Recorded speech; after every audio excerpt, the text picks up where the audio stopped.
Good afternoon and welcome to Malta. It's the PokerStars.com European Poker Tour. It's day 4 of the EPT main event here at the Portomasso Casino in St. Julian's. 30 players remain from a starting field of 468, and play is about to get underway. I'm James Hartigan alongside Joe Stapleton. Hello, my babies. Let's get swifty in here. 3 more days to go, Joe, including today. Tomorrow we play down to the final 6. You'll watch the final 6 play down to a champion with whole cards up on Saturday from 2 o'clock Central European time. Look forward to hearing from you over the course of the day. The hashtag is EPT Live on Twitter. You can follow us as well at EPT Live. You can watch on Facebook Live. You can watch on Twitch. We're also on Snapchat. We're on Instagram. We are everywhere. And today, we plan to get down to the final 16, the final 2 tables. If we need it, we'll play 5 full levels, but I don't think it's going to happen. Nah. So day 3 was bubble day. We needed to lose 3 players before we were in the money in the main event, but the short stacks just kept doubling, and we only lost 2 players in 1 level. Ben Phillips managed to hang on through that first level, but his stack was dwindling. He was forced all in, and his queen deuce was no good against Thomas McNamara's 7s. Final card is a jack. We have lost a player here on turn number 2. Congratulations, players. You've all just cashed in EPT Took it like a bubble man. That kicked off the post-bubble bust-out bonanza. 2 KOs in level 1, 37 eliminations during the second level of the day. And we ended day 3 with 30 players. It was the man who burst the bubble, Thomas McNamara, who ended the day as chip leader. He's playing just over $1 million, and today he's on the main stage. So let's look at the tournament leaders. McNamara number 1, Dmitry Urasov, second in chips. Sarah Hazali third on the leaderboard. She is also on the feature table today. You'll notice there is a former champ in the top 10, Davide Katai, plus Ola Shemian, who finaled the 25K event at the start of the Malta Festival. So let's take a look at the lineup on today's feature table. Along with McNamara and Hazali, we've got Benjamin Pollock, another former EPT finalist, Fredrik Jensen, an EPT champ, plus, hello Gully, and Louis Cartarius and Marco Bartolini. We are at the 5,000, 10,000 blind level, running ante of 1,000. It's level 19 of the main event.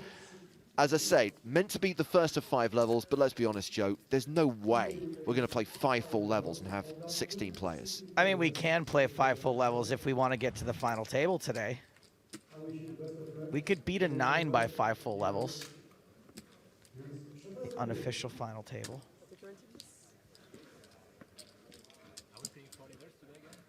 So here we go. Action is underway. Hopefully. So are we changing Fredrik Jensen's nickname from the Hugger to the Tanker? Was he in the tank for like 11 minutes or something yesterday? 5-10, right? He was, but it was a legitimate tank, and he made a great call, just as we saw him do at Barcelona on more than one occasion. And Jensen, currently playing 480,000, just above an average stack. The tournament average right now, 468,000, not quite 50 big blinds. My prediction, and bear in mind my predictions are wrong 9 times out of 10, is you might see a few quick eliminations today, maybe get down to 27, 26 players, but then I think it's going to slow down again. We've got a lot of great disciplined players in the field, but I think that if you're not one of those players, it's got to be tough to look at the field right now, see there's 30 players left, and then just relax. I feel like there might be, if you're not the most experienced player, an inclination to like want to move things along, and you can see the finish line already. 30 players left. No need for that though. Lots of time left in this tournament. I mean, there are days left. So the first hand, raise and take it for Fredrik Jensen. He opened under the gun to 22,000, didn't get a customer. Jensen took down EPT Madrid in Season 8, and of course was 3rd in EPT Barcelona at the start of last season. You know, I think I've got a nose for genuine questions on Twitch, so quick I want to say what's up to Rocksteady, and then also to Fops, who says, if you get eliminated, do you actually lose money? Fops, you don't lose money when you get eliminated, although you did pay 5,000 euros to enter. And yes, all of the players at this point have made a profit for this tournament. Yeah, we paid the top 87, and right now, everyone has guaranteed themselves 15,540 euros. The next money jump, Joe, is when we get down to 23. So 24th, we'll get that 15.5, and then 23rd place finisher will get just shy of 20K. So we shouldn't see too much illegitimate tanking at this point, since we're 7 places away from the next prize jump. Great shout yesterday, by the way. Whoever said this guy was a mix between Kevin Spacey and Joseph Gordon-Levitt. Joseph Gordon-Spacey. Marco Bartolini facing the raise from chip leader Thomas McNamara. Quick hello to Curehead on Twitter. He says, my work has YouTube blocked, Twitch blocked, Facebook blocked, and the PokerStars blog is blocked, but they forgot about PokerStars.tv, suckers. What a bunch of jerks. Seriously, though, maybe you should just, you know, not risk your job. I'm sure he's aware of our rule, Joe, that if you are doing something important, if you're making a positive contribution to society, you have to switch off the stream. That's your rule. My rule is if you're at work, you should be working. Now, that rule applies to people who are in school. If you want to shirk off studying because you're doing something stupid like political science or communications, fine. Narden Dowling is watching the stream in New Zealand. He says, go, go, go. We're going. We are going. And we've gone heads up to the flop here. McNamara against Bartolini. Check, check. Board now, Queen 954, Rainbow. Still no bet from McNamara, who was the pre-flop aggressor. Third rock from the House of Cards. Bartolini decides to take a stab at this. He bets 30,000 and gets a fold from McNamara. So yes, if you're lucky enough to not be working or don't have the PokerStars blog blocked your particular place of work, it's a good place to head for updates on the tournament as a whole, including updates from the outer tables. There are 4 tables at the moment. I think when we get down to 24, when we're down to the final 3 tables, there will be a redraw. Good old redraw. That is the trophy they're playing for. Joe Stapleton will be presenting that trophy to the champion on Saturday. More than likely, I'll be presenting it more than once. Shh, don't spoil the illusion of television, Joe.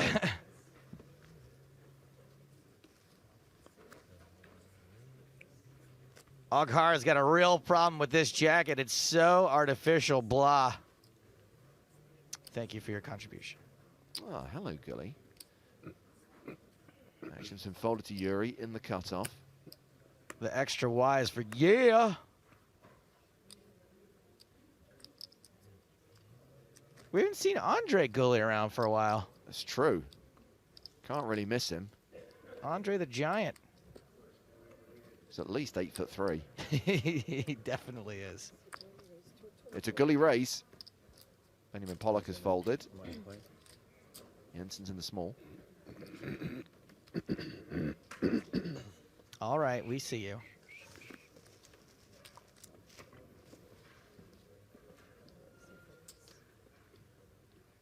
Sarah Hazali, second in chips at the feature table, third in chips overall, playing a 75 big blind stack.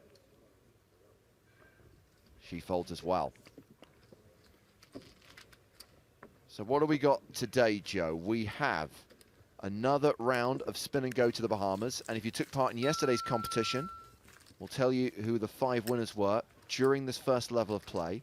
We have got the third of our EPT Live Bounty bonus tournaments. I believe registration is open now, so let me just register for that one because I am one of the 3 bounties in that tournament, along with brag. Joe Stapleton and Matt Broughton. Bounty's back to $150 today, by the way. It's kind of a letdown. Only $150 for each. It's $300 on my head yesterday. Meanwhile, we've got our regular free roll scheduled for 9:15 this evening. Is that card match thing that we do for the Bahamas, is that also a thing they do on the site for other prizes? Card match generally is for cash games. Mainly it's for people firing up Zoom tables. So we've just taken the card match format and applied it to Spin and Goes. Okay, because I saw something pop up about that. I'm so used to clicking off pop-ups immediately, I didn't even read it. I was like, oh, wait! How do I get that back? Okay, thank you. The lobby's so aggressive. Whenever you close a window, it's like, nope, nope, more stuff.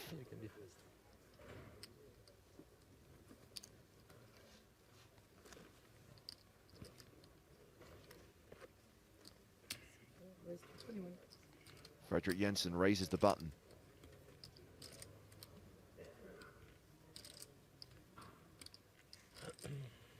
This question is so specific, it has to be legitimate. Ace Tone the only wants to know, is Yuri Reichenstein taking part in this? I have not seen him in Malta. I haven't seen him either. He's definitely not still in the tournament if he was.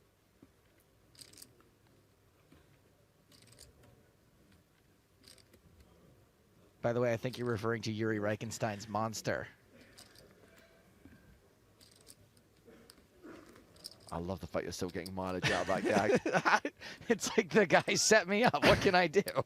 Hazali re-raises from the small, a 3-bet to 55,000. McNamara has folded the big. It's back on Jensen.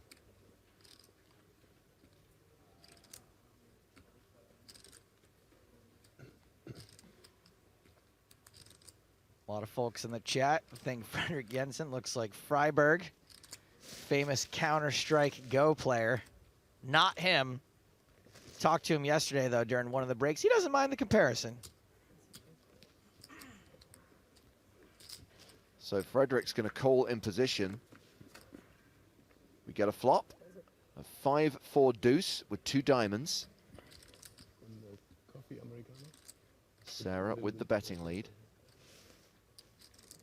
She's first to act.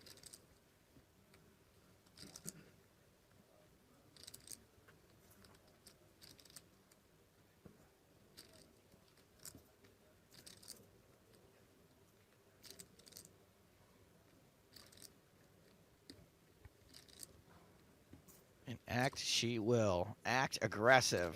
127,000 in the middle. Her C-bet is 65,000. Roughly half of the pot. You don't expect this to hit the small blind re-raising range that much. Unless she decided to get kind of weird with like a small suited ace or something.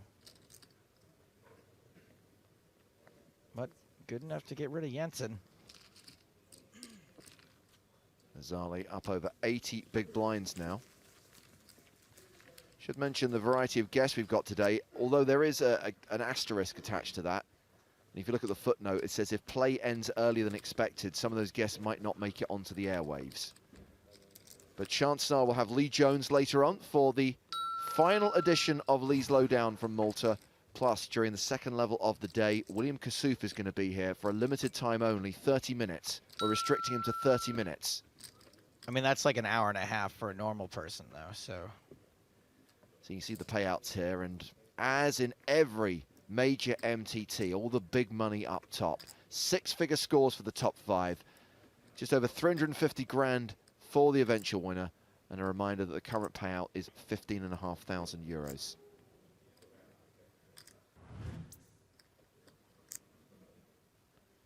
Sent through questions for Lee Jones, by the way, because I thought yesterday's session worked really well when you guys put forward things you wanted him to look into, things you wanted answers from PokerStars. You know what I would like Lee Jones to look into? Why don't hotels make do not disturb signs that don't fly off the door handle whenever you open it? Sorry. No, it's a pet peeve of mine. I hear you. You know, there are some hotels where they have like the little kind of knob that acts like a hook at the top, and you can put the do not disturb sign on that rather than on the handle of the door. Why doesn't every hotel? It's like why don't hotels do that? Why aren't all salads chopped and tossed? Yeah. And why does not every single bar in the world have hooks under the bar for your coat? Joe, I'm with you. What is going on? I'm with you every step of the way, and these are all legitimate gripes, all legitimate concerns. What is Lee Jones going to do about it? I was about to say, they're not necessarily questions that I feel Lee Jones is best placed to answer. Oh, we've got no hope. Well, I mean, all 3 questions relate to the hospitality industry, and as far as I'm concerned, Lee Jones, Oh, he did once work as a barista. I just thought Lee Jones was all powerful. No. I know he has the whole Professor X vibe about him, but... Ah, it's not so fun when the rabbit's got the gun, is it, Sarah Herzali, having your button raised back at you? Lobby Cartarius is 3-bet from the big blind. He's made it 60,000.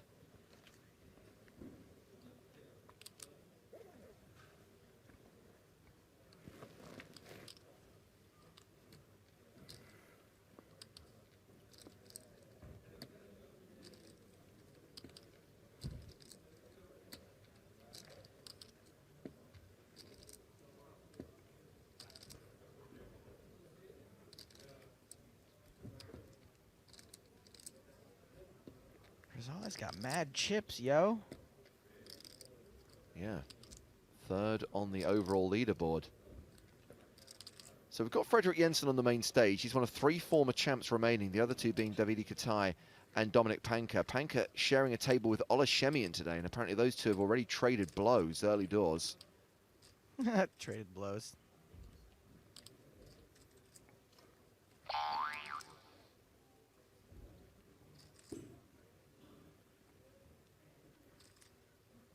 Those nails, though. Adamantium.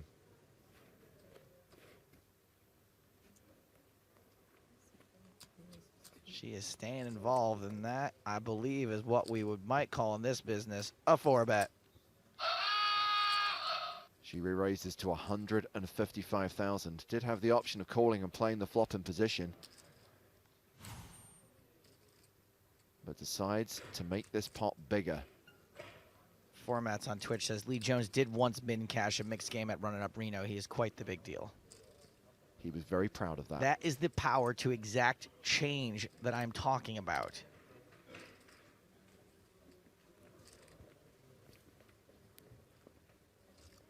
So we talk about the fact that Sarah did have the option of playing this flop in position. Obviously, Cartarius does not have that choice. And playing 4-bet pots without the betting lead, out of position, really, really sucks.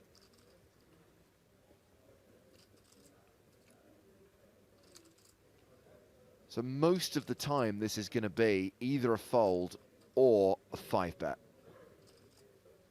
And the 5-bet's going to be all in a lot of the time also. He is presented with the red triangle of death. Action back on Herzali, who you'd think would know from her sizing, from her action, that this was really one of Cartarius' 2 options. Coin flip. He's going to fold. He's going to jam. I guess she was hoping for a fold.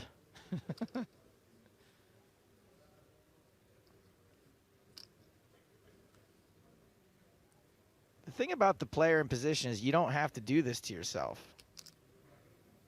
Now, she's just giving it a good thing so it doesn't look like she's clowning around and she's going to fold. I get that.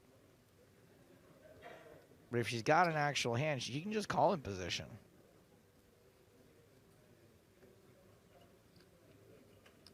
What is it, 2 9s or ace queen suited? Pocket 10s, ace queen suited.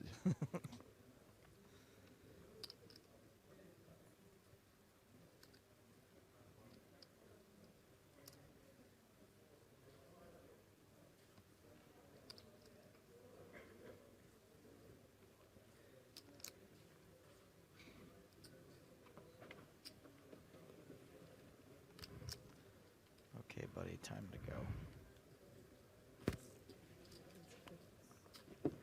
And she does eventually fold. I was leaning toward a fold once she didn't snap call. It's possible she didn't really have much going on there and just needed to make it look like a decision. Now, I mentioned the blogger across the outer tables. Obviously, if there's significant action, our cameras will be there, and we have an all-in with Walter Trecarici at risk with 10s against Matt Carlsen's queens.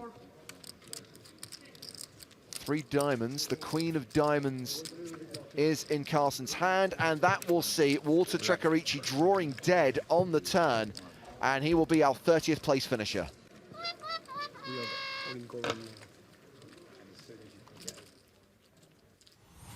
So So Trekorici cashes for 15.5k. He falls victim to Mats Carlsen, who incidentally, Joe, is the oldest player left in the field, 59 years old, from Sweden. Okay. You can use it here. You can do that. Young man's game. Or woman's. Hashtag everyday sexism.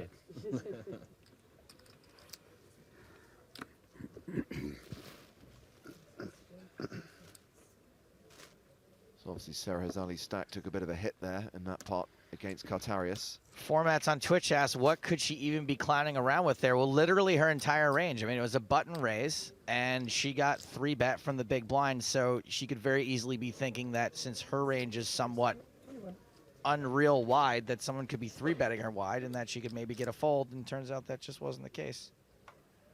So it's Thomas McNamara's turn to button raise. The tournament chip leader makes it 21,000. That's a call from Kartarius.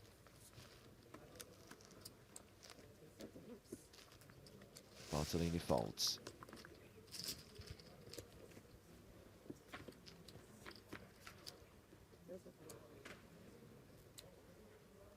Ten, 7 deuce, check. 2 diamonds. Action check to McNamara.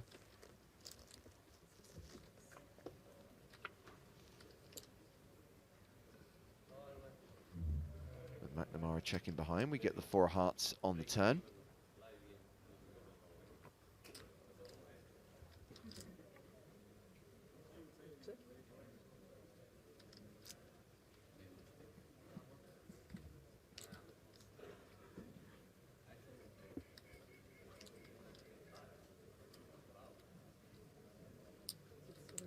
Huh.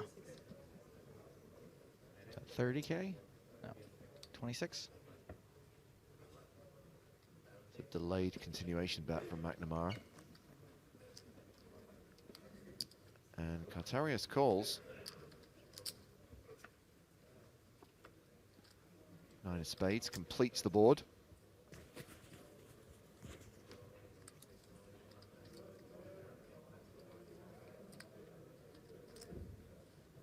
Complete some gut shots too.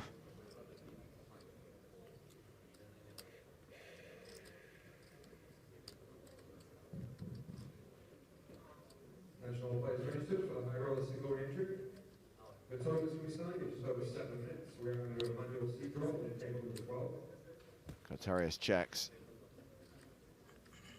Will you come as the players start to make our rolls table 12 in order to draw their seat? Thank you.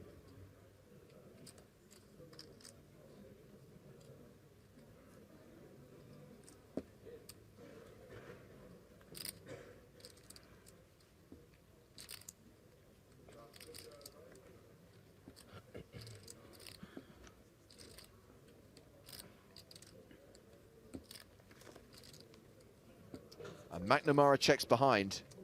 Showdown. Kartarius shows a pair of 5s. And it looks like they're good. Louis wins 2 in a row. Is this the dawning of the age of Kartarius?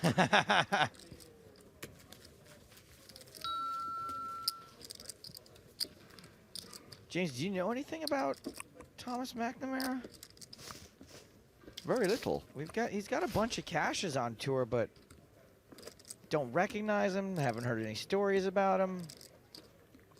I think he made it to the last 2 tables of an EPT last season. Yeah, it was Dublin.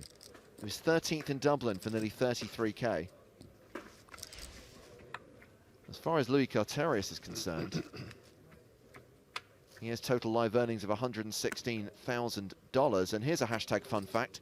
He fell asleep on day 2 when he won the Battle of Malta here in 2013.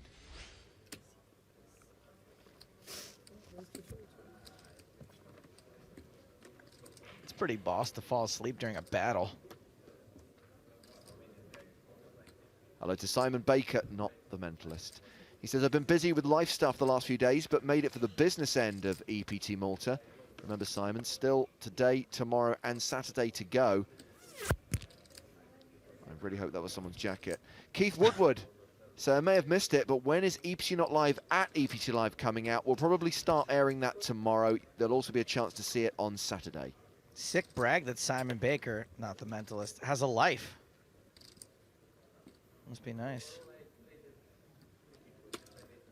So Jensen raised in early position. Kartarius calls on the button, heads up to this flop.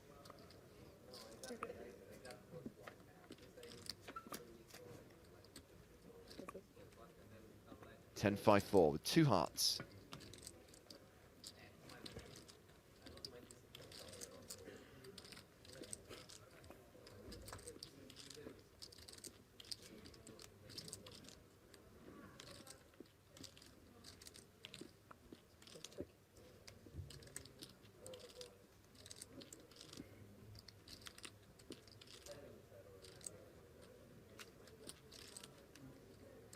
No c-bet from Jensen. Checks the action to Kartarius.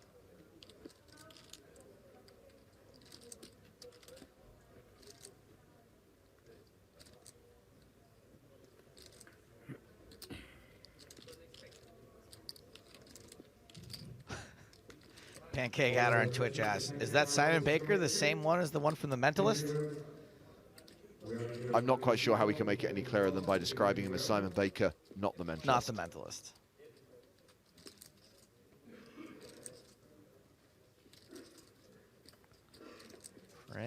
Freddy.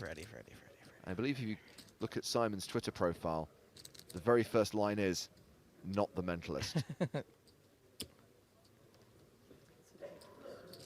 23,000 apiece. The turn card is the 9 of diamonds.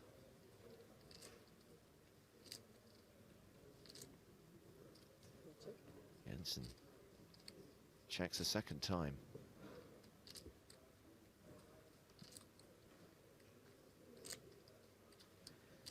Sabo Agram on Twitch says, Kartarius seems to have a few tricks up his sleeve.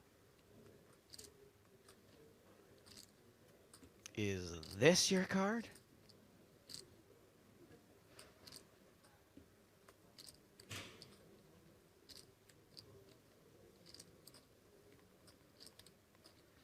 Dan on Twitter asks, guys, is Pablo already busted? Pablo, are you coming to Florida? Pablo? Pablo, honey? Pablo, are you coming to Florida? Is there even a Pablo in the field? I have no idea which Pablo he's referring to, but seeing as there are no Pablos on the playlist, I'm going to say, yes, he already busted.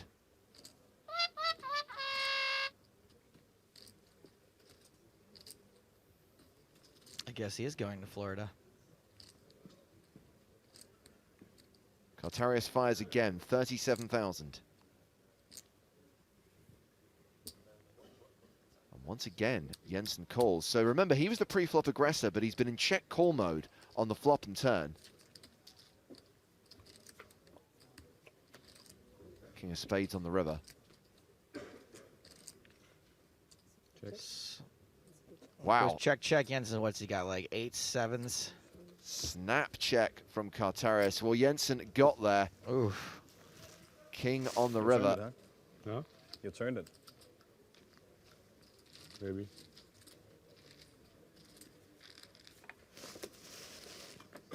So Jensen wins that one as we go to the outer tables where Dong Zhao is all in with 10s against Martin Nikolov's aces. I say ding, you say dong. Zhao needs some help. Left me hanging again.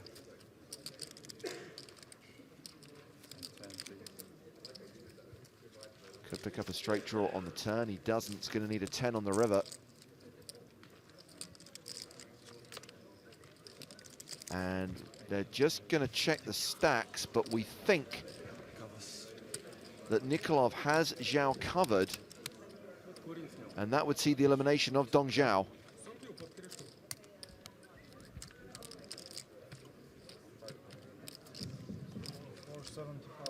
Attention all players registered for the high roller single re-entry.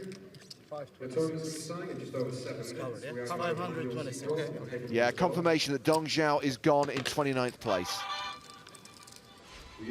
Not the right sound. 15,500 euros he'll cash for. Meanwhile, now you can play the congratulatory sound effect. Martin Nikolov is up to 950k and is our new chip leader. Thanks for the help there on that one. Empyrean MW says, when is Kasuf in the boot?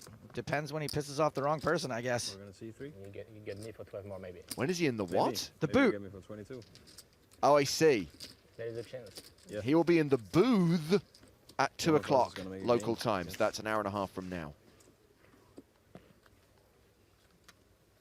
And Batman AA on Twitter asks, any big names still in? Thomas McNamara is like, what, 5, 10? There's like 13 letters in his name. That's pretty big. There are plenty of names that you should be familiar with, Batman, assuming you are a fan of poker. We've got players like Davide Kataya, former EPT champ, who is a Triple Crown winner. Ismail Boyang, a regular on the EPT, who took down the IPT main event at the start of this festival. On the feature table, Benjamin Pollock, very good French pro who final tabled Deauville. Gotten couple years close back. so many times. Absolutely. Frederick Jensen, EPT 8 Madrid champ.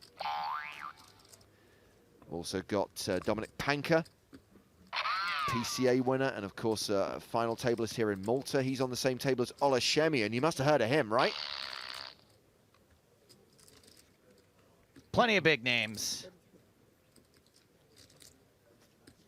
And that's usually the trend.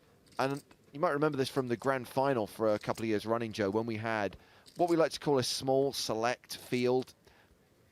It does seem that when we have around 500 runners, it makes it easier for the cream to rise to the top. Oh, don't say cream. Hey, day 4 is usually like the big name graveyard. There's usually a lot of big names on day 4, but this is when they tend to bite the dust.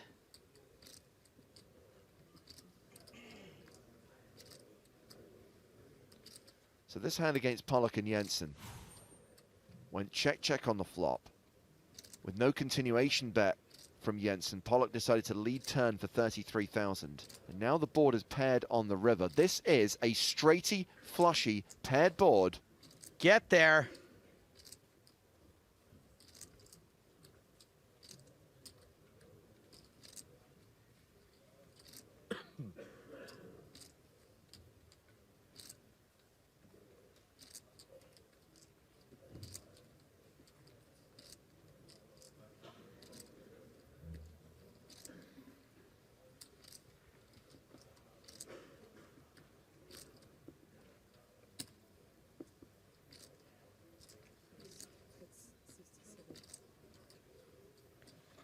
Benjamin Pollock, he is more overdue than my gas payment. Oh, by the way, did I tell you my gas got shut off? No. 35 years old. Got my gas shut off. Found out when I tried to make myself a delicious box of macaroni and cheese last time I was home. No gas. Do you not have direct debits in the States? I don't know. It turns out, actually, that I just forgot to sign up for gas in the first place. You are such a screw up. It's not just one or two things, it's everything. Literally everything. So a bet of 67,000 from Pollock. Frederick the Hugger Jensen with the decision. Should we recap the action? This was raised under the gun by Jensen, which usually means, okay, thanks a lot. I was, yeah, fine. To be fair, he does have previous for thinking Right? a lot. This occasion he lets it go. Pollock second in chips at the table, up to 70 big blinds. We're half an hour into the day. That means we've still got an hour left at the 5-10 blind level. All right. Let's take a look at some of the players on the outer tables. There is Ola Shemian. Yeah. And as we mentioned, he is sharing a table with Dominic Panker, who sat next to our last remaining spin and go qualifier, Bastian Dola. We spoke to Bastian before the start of play and asked him about winning his seat here in Malta. We're qualified with the spin and go for €10. What was it like when it's spanning with a package up for grabs? Yeah, it was a nice feeling and a nervous situation, clear, because hand for hand is important, but it worked very well, and yes, it was a nice feeling. And poker, are you a recreational player? Would you consider yourself a professional? Or? Not now. I just won some tournaments online and also live, but not in this, I don't know, the how big, how big the environment. Yeah, it's a nice feeling to be here. Are you feeling the pressure of playing amongst such good players here? Yeah, sometimes I had one table with Dan Shek, Ismail Boyang, Mrs. Bauman, Dmitry Yurosov, and there I saw they're a pretty good player, and it's tough to play hands there. I'm a technician in Germany, Bavaria in the near of Nuremberg, and yes, that's what I'm doing normally. And are friends or work colleagues watching the webcast? I didn't tell something about them. Only my family is knowing that I'm here. And yeah, it will be nice to come back with a big win. Such a polite and respectful young man. He referred to Gail Bauman as Mrs. Bauman. Mrs. Bauman. I actually love the way he said Ismail Boyang's name. He said, "Is my boy Yang?" That's what I'm calling her from now on. Is my boy Yang. So he's the last player left in the field of 28 to have earned his seat in a spin and go. Obviously, we are going to be running spin and go qualifiers for the Bahamas. They start in November. They're going to be running for 4 weeks. And of course, we're giving you the chance to win tickets to those Bahamas spin and goes here on EPT Live. Once again, I hope that was someone's jacket.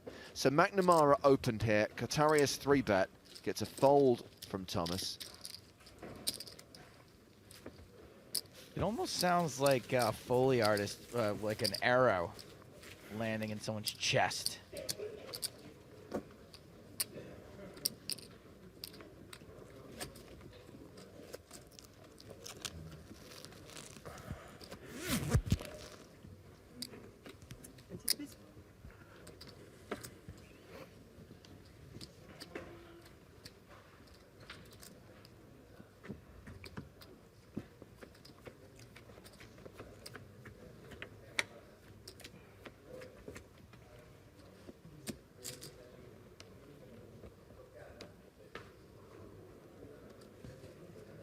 Hey, James, Farouz on Twitch really wants us to be quiet while the players are talking, so I think we should just be quiet forever in case someone says something.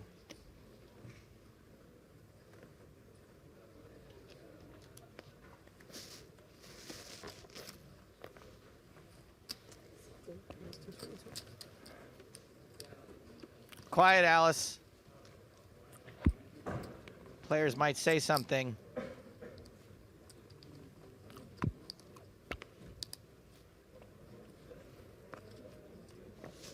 Can I say hello, Gully?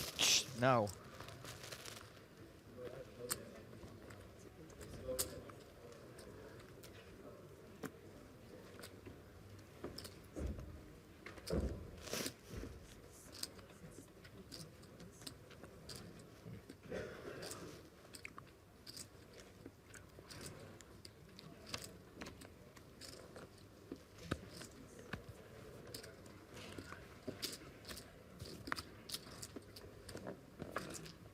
.420 says, please mute commentator Mike. I'm trying to hear the players breathe. So this is Bartolini and Gully going to a Jack 7-4 flop. Marco continues for 24,000.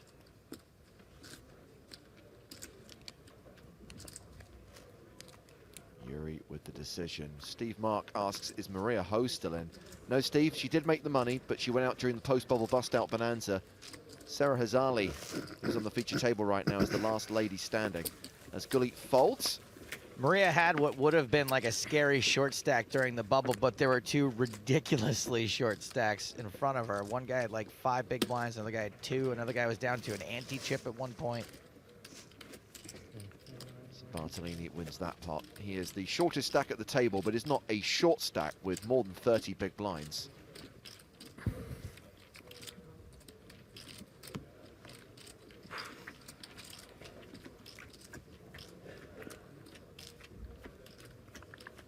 So just a quick heads up, if you did enter yesterday's Spin and Go to the Bahamas competition, we're going to announce the 5 winners very soon. We're going to make that announcement imminently.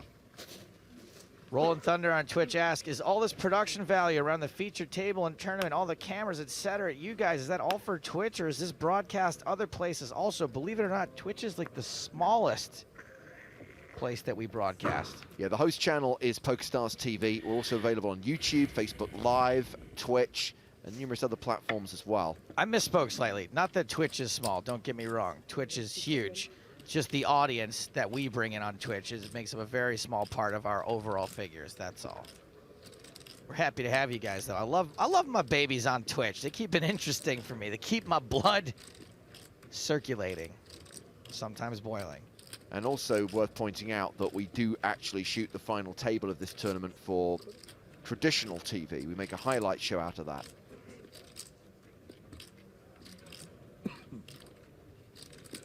So Jensen has raised. Azali has called. McNamara in the big blind.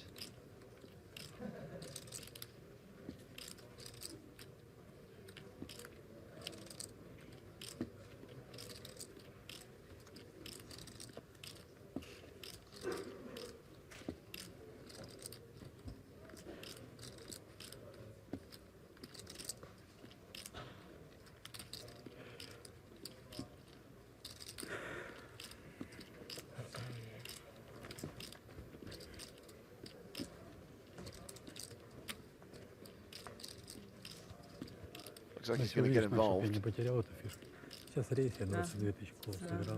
3-bet. I'm really curious about this McNamara guy. You know, I know it's not possible, but you start to feel like you know most of the regs on tour, you know, especially the English guys. I'm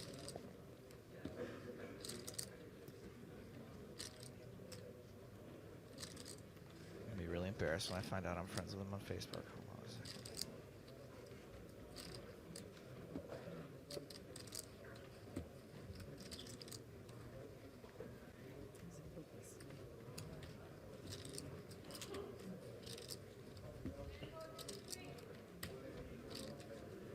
I'm not, that's good.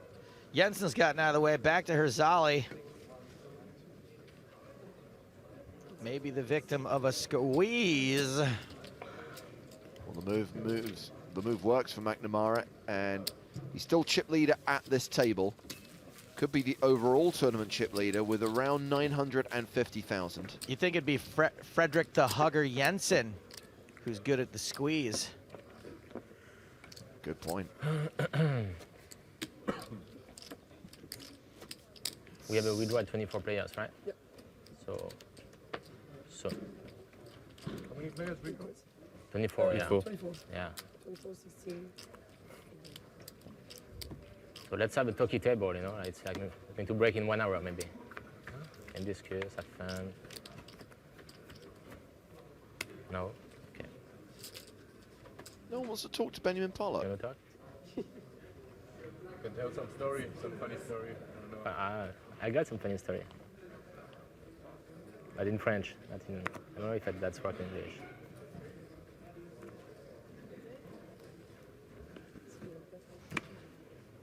Just trying to picture what a French person's idea of a funny story is. Sarah Hazali's button. My grandmother, she smoked every day for 70 years and then she died. Ha. Blind on blind, McNamara in the small.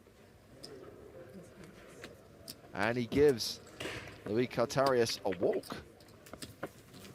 But there you go, guys. We were quiet while they were talking.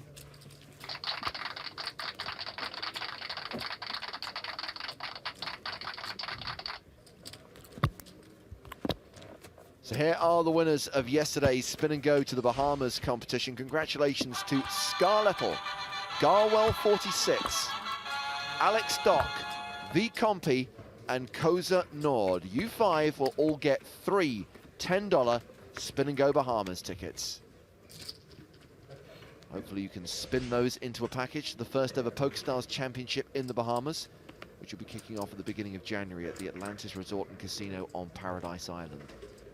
I didn't think it was possible, but I think every single person on Twitch had sex last night.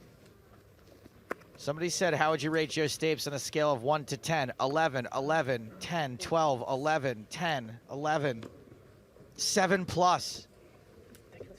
What's going on, Twitch? My babies. Oh, I have a tear in my eye.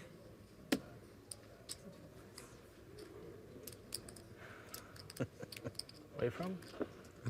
Oh, I'm sorry. They were talking about Jamie Staples, it turns out. Denmark? McNamara raises. Only one person said kill yourself. I'll take it. Well, halfway through the first level of the day now. 2 eliminations so far. And that looks like a 3-bet from Cartarius. He's re-raised to 61,000. Bartolini has folded the big blind, so back on McNamara. I used to know you, not that much.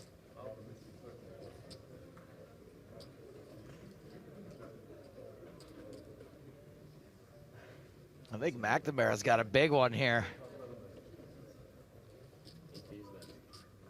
Carl Parrish says, OMG, just 28 players left. Are you guys going to be streaming on Friday? Fast knockouts going on here. I did wake up this morning, Carl, and forgot that this was day 4. I thought it was day 5, and I'm like, so we've got to get from 30 to 6. Yeah, that's probably going to take 5 full levels. Maybe in oh no, there's still 2 days to go before the final table. So play to 16 today, and then play from 16 to 6 tomorrow.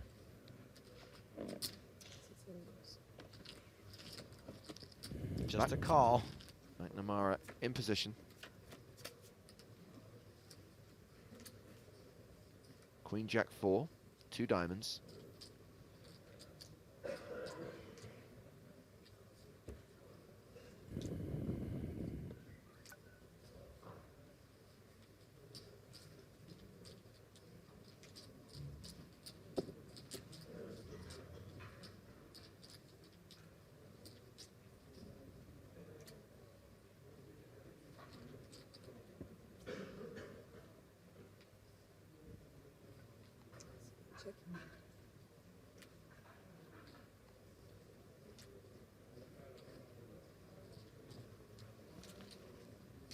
Very interesting. No continuation bet from Katarius.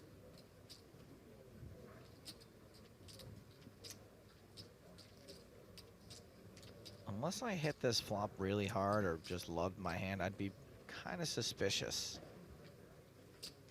of this lack of continuation bet. Who like 3-bet gives up? I mean, unless he's truly just giving up.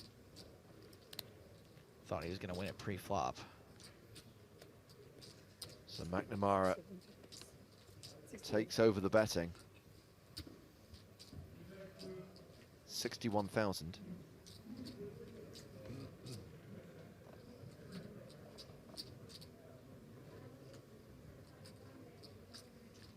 I like the sizing. I think you're going to get the information you need without having to bet too big here.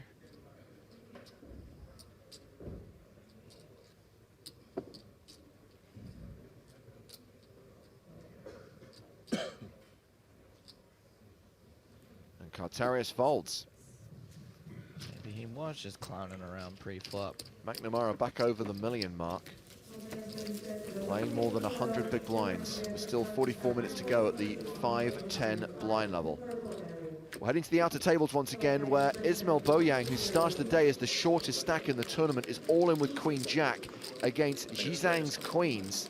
You know what's what. Is my Boyang He's dominated. is in trouble. Oh no. Looking good after the first card. Queen of diamonds. Picks up the flush draw on the turn, no help on the river. Ismail luck, guys. Boyang out in 28th place.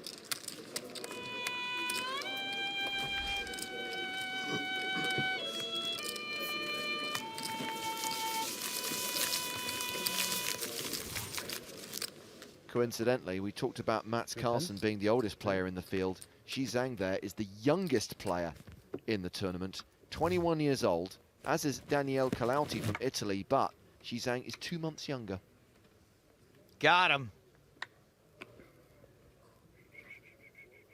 So 27 remaining, and as we heard the players discussing a short while ago, we will redraw at 24, so 3 eliminations away from the redraw at the final 3 tables. Jimmy, you got a pen? Yeah. Raichu 2 says, mark my words. You ready? I'm marking them. Yurasov to win. Yurasov to win. Dude's a beast. Dudes. Did he please put please tell me he's put an apostrophe between the E and the S? No, he's talking about multiple dudes, I think. Dudes. Beast. Do not add in the apostrophe. You're marking his words. I've marked Sick. them. Oh, is sick part of it? No, no, no. Sick, as in the little thing you put in brackets when there's a... Oh, yes. Sick. Okay. And what was his name again? Raichu _2. Right, you two. Right, the words have been marked. Okay, got it. I'm not going to lie to you, this bit of paper will get thrown out at the end of the day. That's okay, he's not going to win.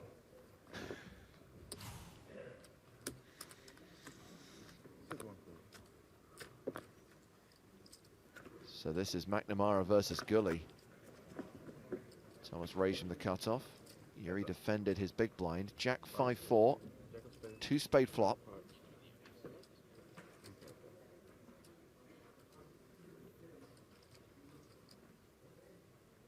I know you've told me before. What's the whole Hello Gully thing? It comes from... Oh, God, I don't want to get it the wrong way around. I think it was Mike Johnson, former host of the 2+2 PokerCast, who had a massive issue with Yuri Gully because I think he put a bad beat on him at the World Series of Poker one Oh, year. it's actually from poker. And so basically, I would always, whenever I wanted to needle him, I would just send him a random picture of Yuri Gully. And he would always respond, ah, hello, Gully. Johnson.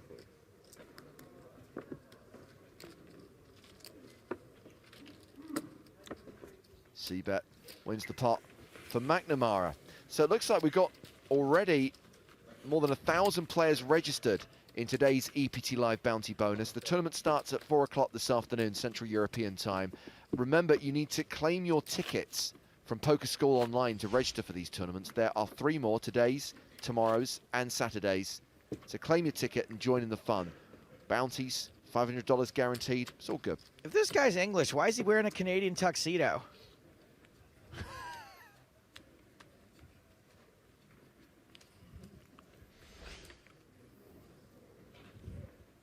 By the way, the free roll has maxed out every day so far at 30,000 runners.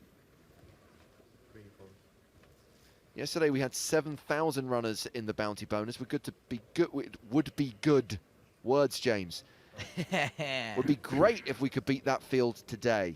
And a reminder that, despite some confusion yesterday, the bounties cannot be claimed until the tournament has become a freeze-out. Matt, Joe, and I will be rebuying. We will be adding on. So you need to get to the freeze-out stage of the tournament to be in contention to win those bounties. You know, the freeze-out stage. That's the freeze-out stage. The stage of the tournament where it freezes out. Freeze. I have wind here somewhere. Cold. No. Sort of. I knew that wasn't it. Fuck.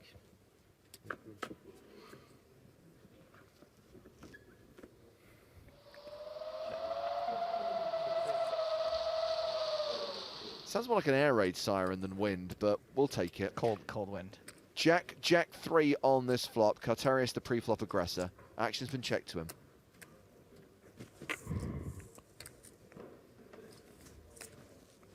Max Silver's just tweeted, last shot at Malta Glory, 10K high roller. Yeah, the 10K event kicking off today.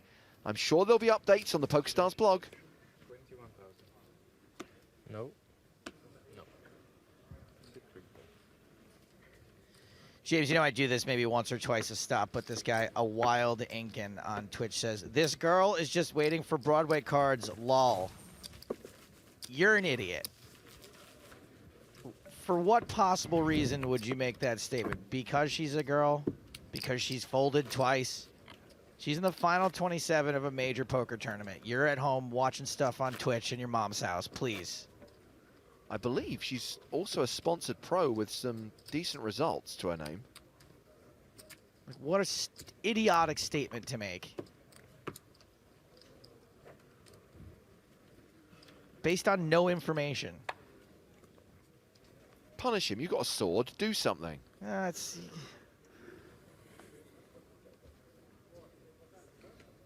This is why I can't be on Twitch, you see, because I would just abuse that moderator power so bad.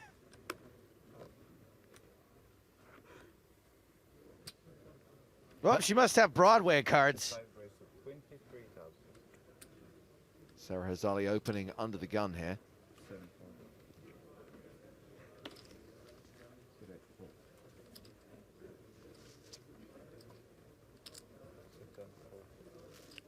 Round to Gully on the button.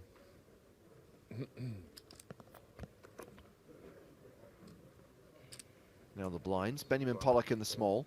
He's already passed. Fredrik Jensen in the big.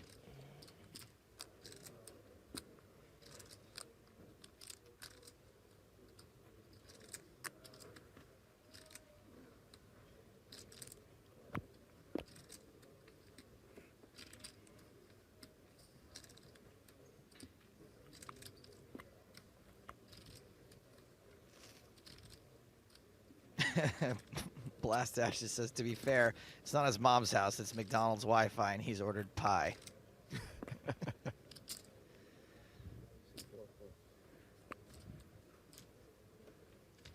Jensen defends his big blind.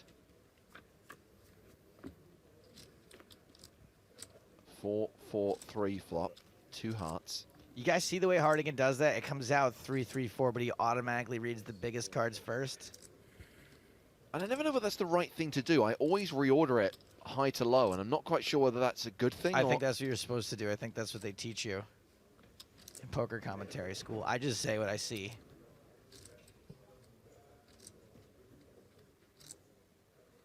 I like order.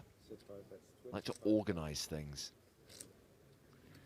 Continuation bet from Hazali of 25,000. Jensen the effective stack here with 40 bigs behind.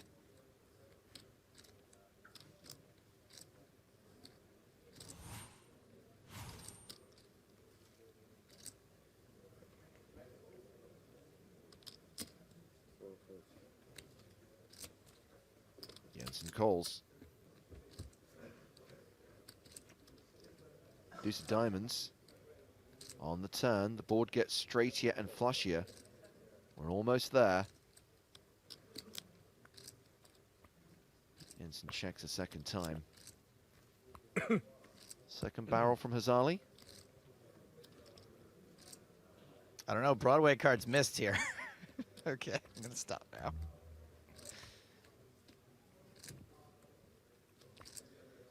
I think she chased Jensen off a board very similar to this, and a dynamic very similar to this. I think probably the last orbit. I think it was under the gun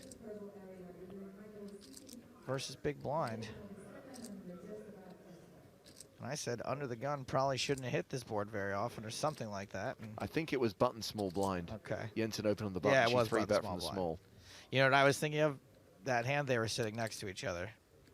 Yeah, that's going to happen. Just like on this hand.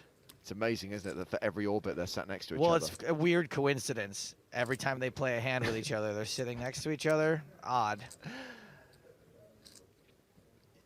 You got to do one last joke, Joe, because the Queen of Clubs has hit the river. Oh, well, I mean, hey, that's going to connect with a lot of Broadway hands. Oh, But Jensen's going to lead out. yeah, well, she didn't barrel the turn. Jensen leads river.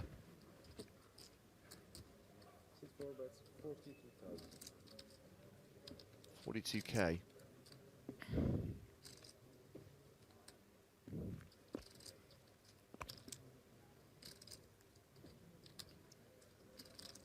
This, to me, feels like some kind of value hand that he wants to get called by a worse hand. So a pair, 6, 7s, 8s, something like that, hoping to get called by ace high.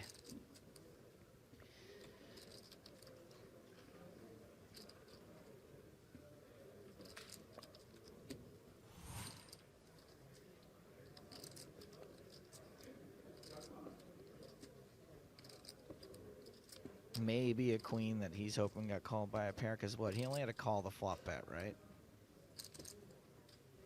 And he gets a fold. So Fredrik Jensen now hovering around the 50 big blind mark. Slightly below average. Hazali has dropped down, by the way, to 570,000. Just above average. Still half an hour left to play on this level. Then we'll take our first break of the day. When we come back, blinds will go up to 6,000, 12,000, and the ante will double from 1,000 to 2,000. So the short stacks out there are going to feel the pressure.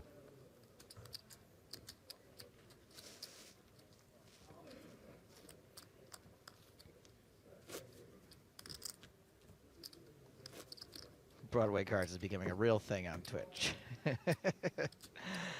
Oh, hello, my babies.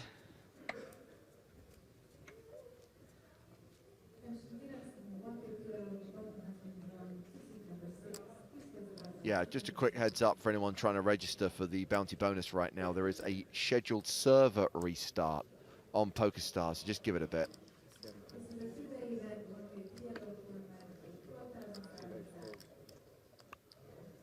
I was in the middle of a spin and go for a Bahamas package. Now, I know you're not telling the truth, Joe, because they don't start running till the 7th of November. Ah, you got me. But it is entirely possible that I would play a spin and go for a Bahamas package, even though I'm not eligible to win the package or to use it. I don't know if you won the package. I think you'd have an interesting choice. Eat the package or quit commentating and finally pursue my dreams of becoming a professional. I can't even say it. I mean, I know Would you put me at the feature table? That's the question. Well, here's the thing. I know you like attention, and I think we could guarantee that you would be our qualifier, which means you get an interview with Pete on the floor. Yeah, okay. You'd certainly get some coverage at the outer tables from time to time if you're involved in a big hand. If you did happen to share a table with people we actually care about, we'd probably put you on the main stage. Okay, this is a really interesting game, actually. Let's say it's me and Grinder at a table. See, now this is a good, this is selling. You're really selling it now. Me and Grinder, and we'll even throw in like a, let's throw in like a Juan Manuel Pastor, right? Yeah, okay, that's not necessarily adding anything to Okay, and then at another table, just Daniel. When you say just Daniel. Like Daniel and a bunch of Bob Smiths. It's tough, right? Like tea versus coffee. No, I actually think that you and Grinder, the novelty value would have the edge. We've got a cold 4-bet here, and it's a 4-bet all-in from Marco Bartolini. AKA Joseph Gordon-Spacey. My bad, not a cold 4-bet. He originally opened to 23K. The 3-bet from Pollock, then the shove from Bartolini, which gets a fold.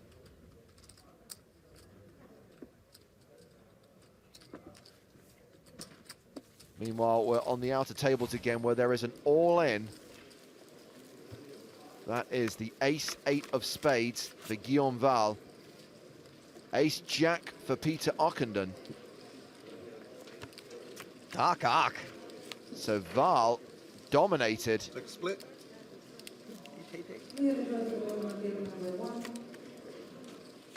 The river, no help. Ace-jack holds, ace-8 no good. Val, a former chip leader, out in 27th place.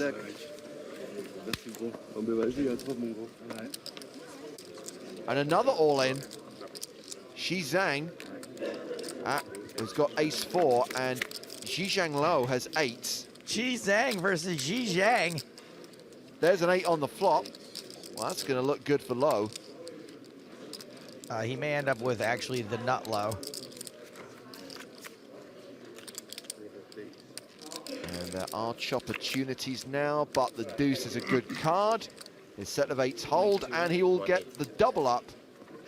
So Zhizhang doubles up through Qizhang. Nailed it.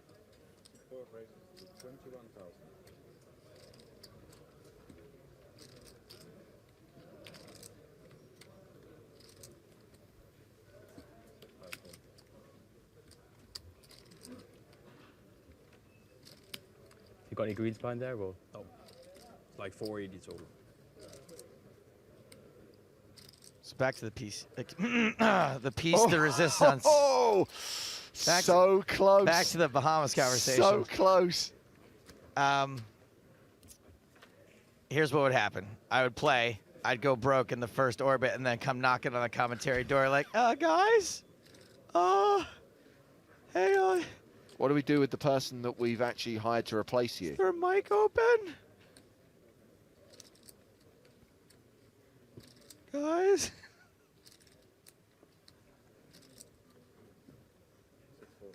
Yeah, so remember, from the 7th of November, you can spin and go to the Bahamas on Stars. Those qualifiers are going to be running for 4 weeks. And we are giving away more tickets today. That competition coming up very soon. No ticket.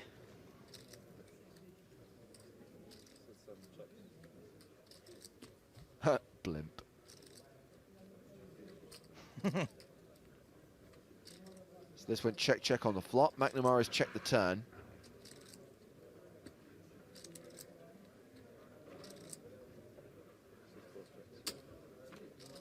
Oh. River card, the 8 of diamonds. It's all you, McNamara. It's yours for the taking.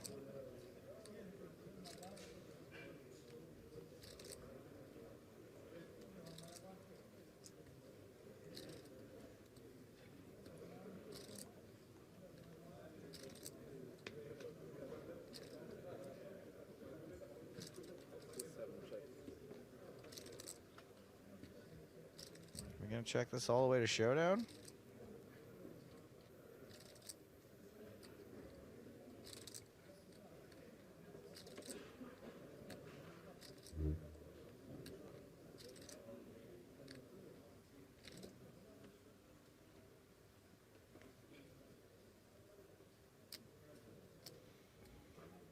Nope.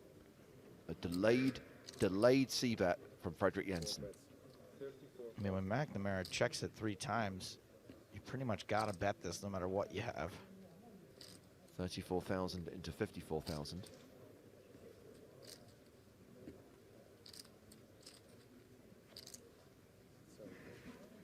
And McNamara folds.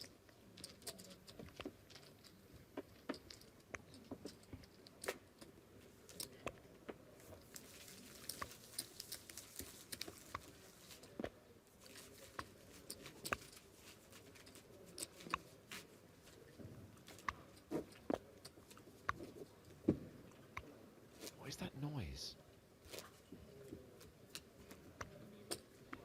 Somebody's practicing the Seinfeld theme song.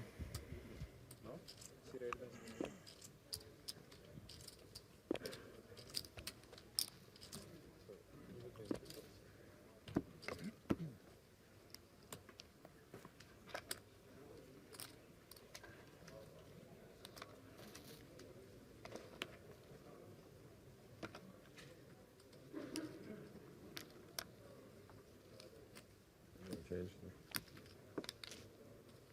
No, it's okay.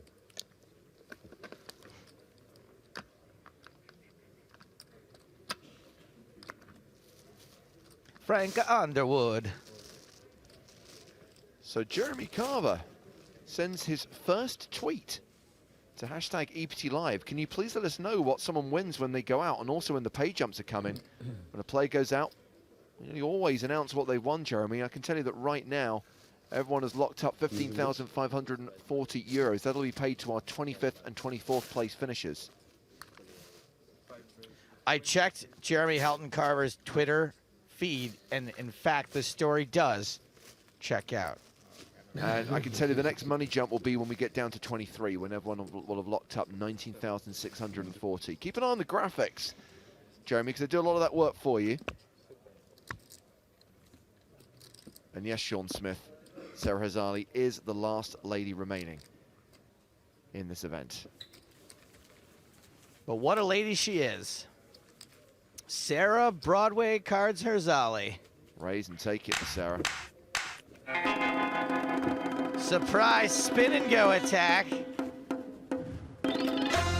We're launching today's Spin and Go to the Bahamas competition, giving you the chance to potentially qualify for the PokerStars Championship.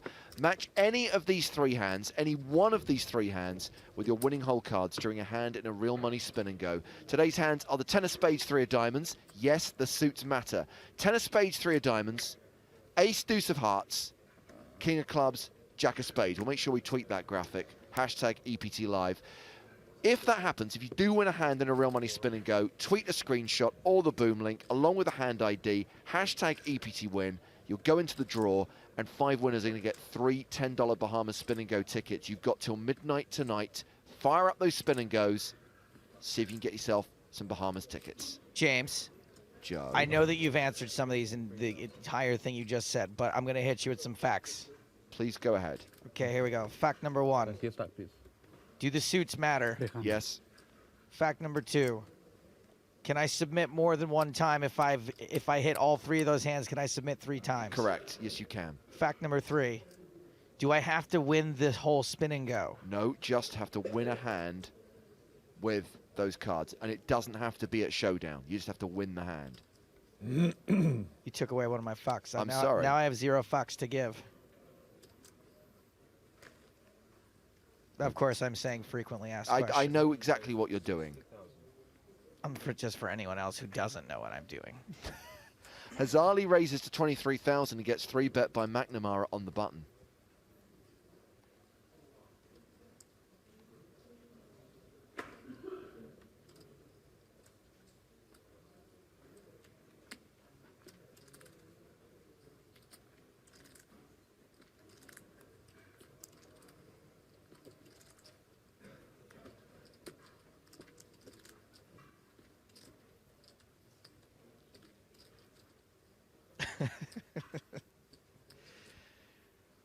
Gibraltarian asks, who would be the favorite between Simon Aces Trumper and Sarah Broadway Carter's Alley?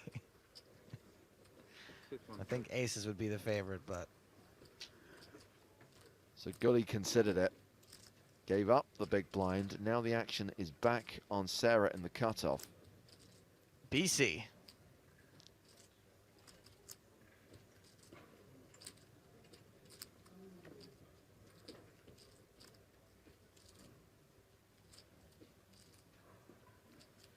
See you later. McNamara keeping his stack up over $1 million. More than 100 bigs. 20 minutes left on this level, by the way.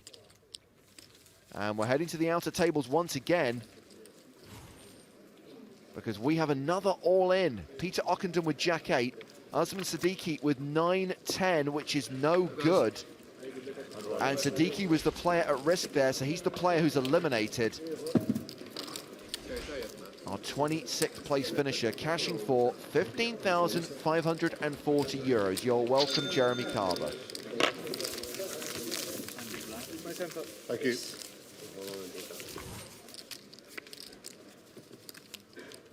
Now, here's the thing, Joe, because we are in the last 20 minutes of the level and we are on the bubble of a redraw, if we get down to 24 before the end of the level, we'll take the break early, because obviously it's going to take the tournament staff some time to do the draw, get players in their new seats, us to pick a new featured table, so we might as well do that during the break. Let's do it.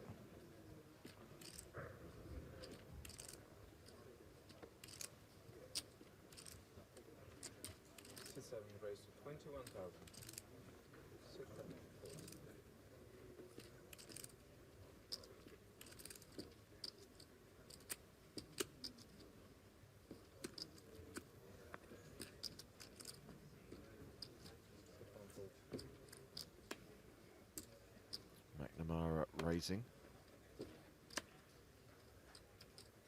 Benjamin Pollock in the big blind.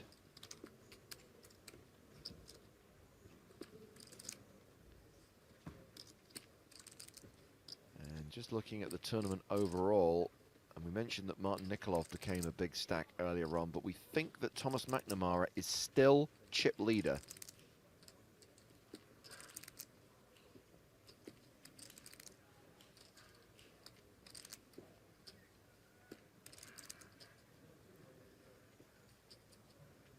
And I can't believe Benjamin Pollock has not won an EPT yet. How many times have we seen him in the top 30? Top 15?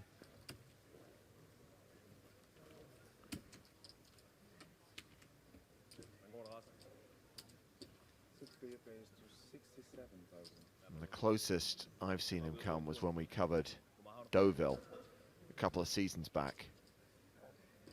Season 11, I think he was top 5, 4th place in fact, just checking my fact sheet there, for 187,000 I think it was the stop right before that. He went out like 12th or 13th. Yeah, he had a deep run, I think, in the Bahamas. A bit more. Yeah. That's 540 behind. Digital Crash on Twitch says the word on the streets is that Boyka's table is still on their first hand.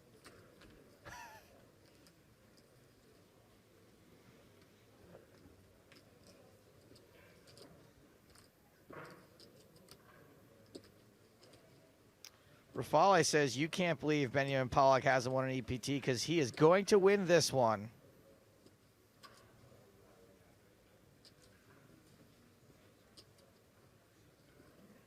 So he's 3-bet McNamara. He's re-raised it to 67,000.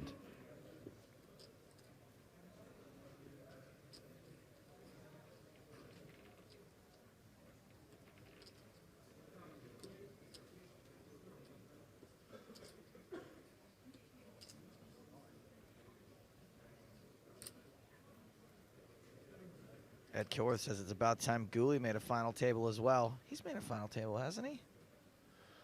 What do you got there? What do you got there in your cheat sheet while we wait for Tommy? I don't think Gooley has ever made a final table. He's got a ton of cashes. Obviously, Ed Kilworth would know that when he asked the question. I'm sorry I doubted him. But he's one of those players who consistently falls short of... He's one of those players who is a classic goes out on day 4 or day 5 type. 40th place, 30th place. McNamara is putting in a bunch of green chips. Those are 25K each, right, James? They are indeed. It's a 4-bet from the original raiser. The chip leader makes it 137,000.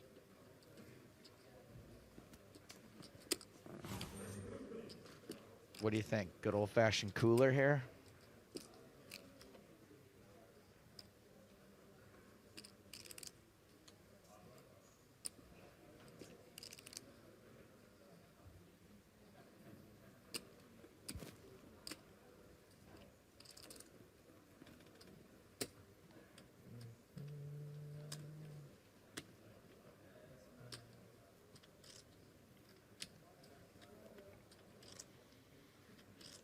It's been a while since we've seen a disgusting, disgusting cooler.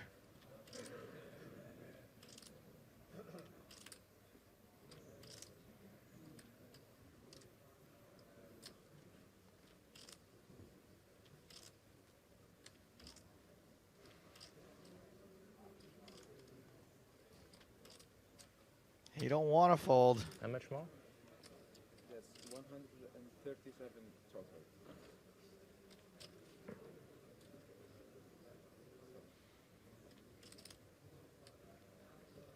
65 more?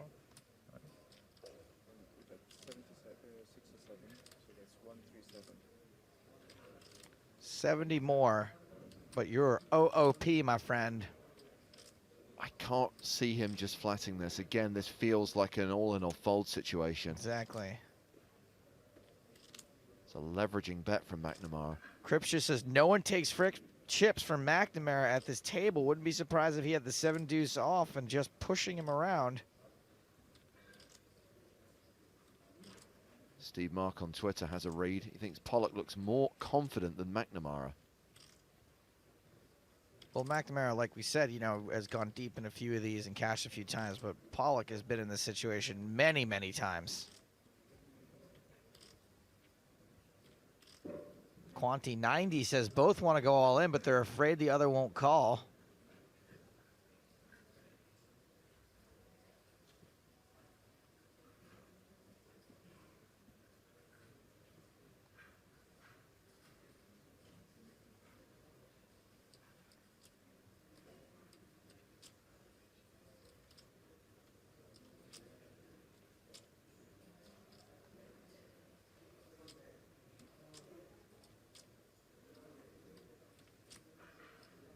Squetchy says, click it back. Or sketchy. Danny says there's no way Pollock has kings here. In response to Kazana, who says Pollock has got pocket kings. That's going to be pretty committing. I mean, that's a virtual all-in, right? Well, he's got that stack of greens, but... Oh, hang on a second. Those are the blue chips. Yeah.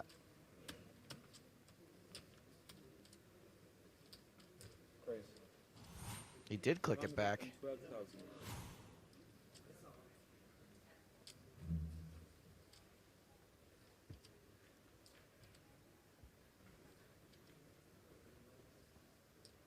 To answer Scott's question on Twitter, this is a 5K tournament, costs 5,000 euros to play. Everyone now guaranteed at least 15.5 grand, with 25 players remaining from the 468 who started. This very much seems to me, James, like a 5-bet to induce. I don't think we're going to see him 5-bet fold very often.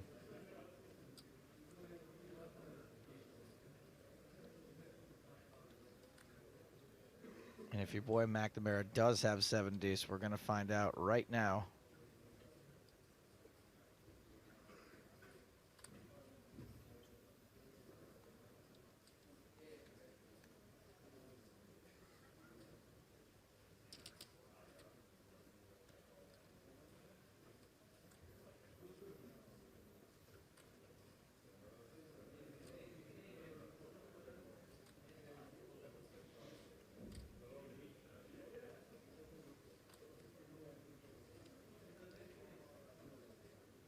Got a bit of hand speculation on Twitter. Sean Smith asks, is it aces against kings? Sure feels like it. Jude suggests it's ace-king against queens. Steve Mark is going for kings versus queens.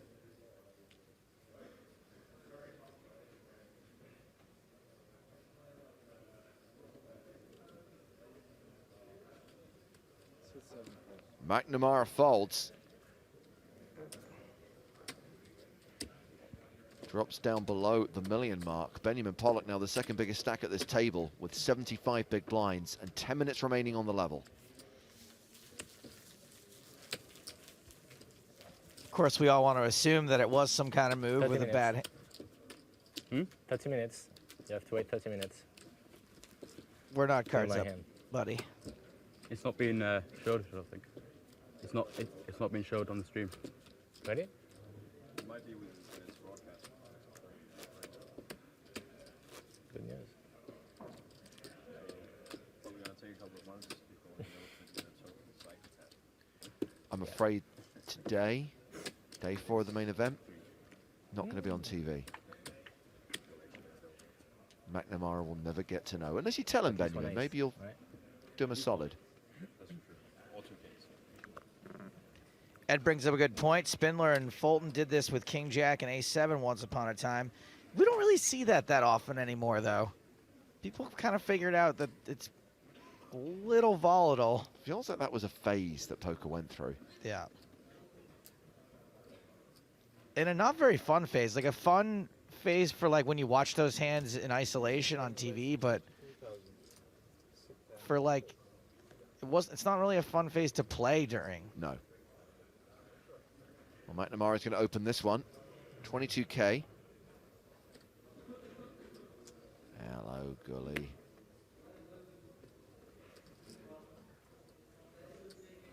He folds the button. Pollock gives up the small blind. Frederick Jensen in the big blind. Sean says, lol, folding anything there for 75K is a mistake. The pot was already at 4 or 5 to 1. It was 75,000 to win 360. Was already in the pot. What is it? What is that up to? It's better than 4 to 1. Yeah, but you know the rest is going in on the flop. Yeah.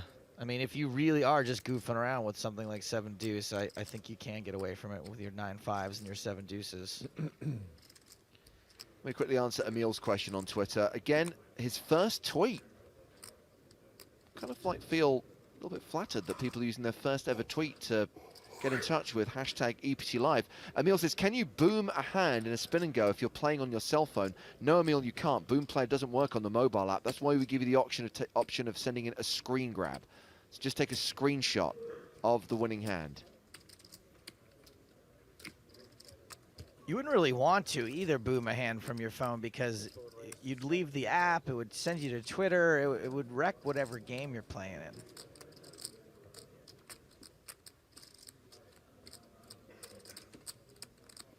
Well, look at this. McNamara has been 3-bet again, this time by Fredrik Jensen. Just show him a little weakness. Put some blood in the water. All the sharks will start circling. Buttsman12 on Twitch says he probably had 10 tray and was trying to win the Bahamas spin tickets. Nice one. Well, I hope it was the 10 of spades, 3 of diamonds, because otherwise it doesn't play.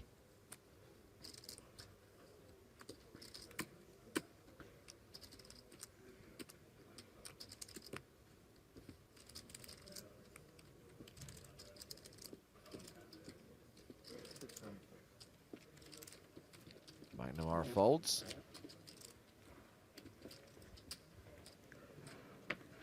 And we've got more outer table action for you. Dominik Panka versus Sergei Sergeyev. Panka gets it in with aces. Sergeyev with 8-3, but look at the board. Yeah. 2 threes out there. Youch. Sergeyev, the player, all in. He gets a big double up through Dominik Panka, and Panka will be left with around 50K. What's he doing in with 8-3 in the first place, though? Is that big blind? Yeah, it looks like Panka raised the cutoff. Ew, he defends his big blind with 8-3 and flops trips. Ew. No, he only flopped a pair, and then the second one was on the turn? No, you're right. It was he flopped trips, and then it all went in on the turn. Ew, back to ew. Confirmation, by the way, that Dominik Panka is down to 45,000, 4.5 big blinds.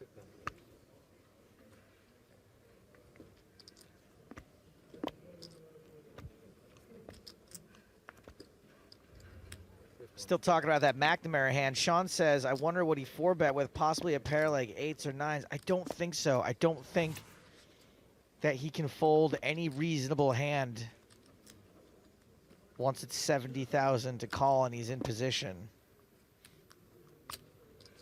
Yeah, with hands like 8s or 9s, I'm not sure in position he's ever going to be 4-betting with those hands. Right. I think he's much more likely to flat the 3-bet and take a flop. Yeah, he can call in position at any point. I mean, clearly, if we're talking about 4-betting, you would think that it massively polarizes his range to absolute junk, i.e. bluff hands, or really strong hands that he's going to be quite happy to get it in with.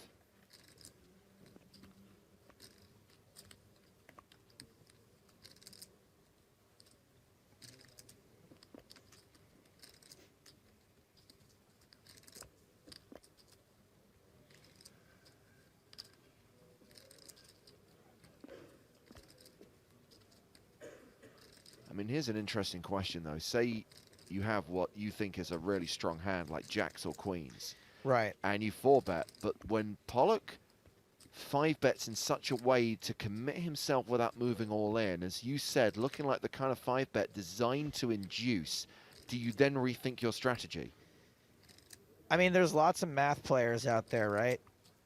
Or not math players. There's certain people that are like pot odds players who are going to say that you should just call there with your jacks and just see what happens. But one thought I did have is like maybe he just like realizes he's just dominated. You know, maybe he did have a big hand and realizes he's dominated. He's got jacks or 10s or even queens. But I think that maybe you still just have to call there. And it sounds terrible, but call and try to hit a set. Call and see if maybe there's something on the board that can scare you off. I don't know. I'd like to think he had like jack deuce and he was super polarized and just realized time to get out of Dodge.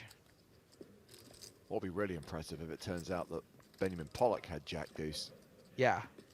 So Jensen's opened here to 33,000. Slightly bigger open than we've been used to during this blind level.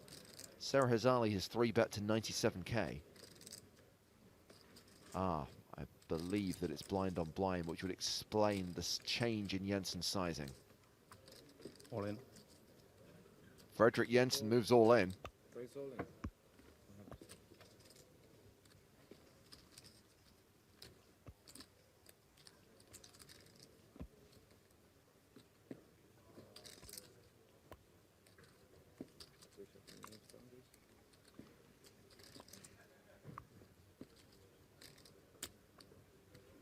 One of Sarah's friends tipped me off yesterday that she can run a little hot-blooded sometimes. And she looks a little irritated right now.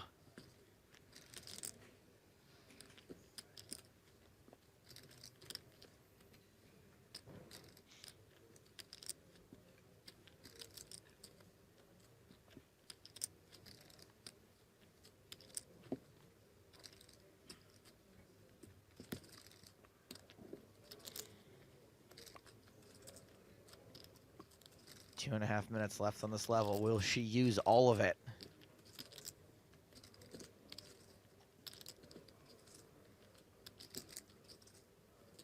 I've noticed that Jensen's small to big raises have been more than 3x. Yeah. I noticed that yesterday. And then Sarah went ahead and 3x'd his raise. So this pot already had a lot of chips, and there's plenty of reason for Jensen to try to pick up this pot. And I'm not sure why she would raise so big if she had a monster hand. I think this is a pretty good spot for Jensen to pick this up pre-flop.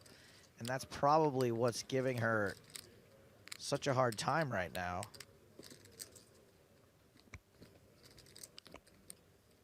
He doesn't have to have a hand here.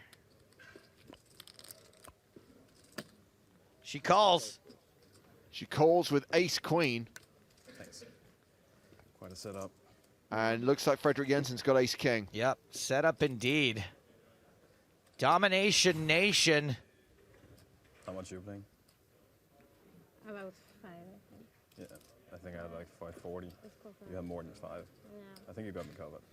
It's very close. By our calculations, Hazali will be left with one big blind if ace-king holds. What a cooler.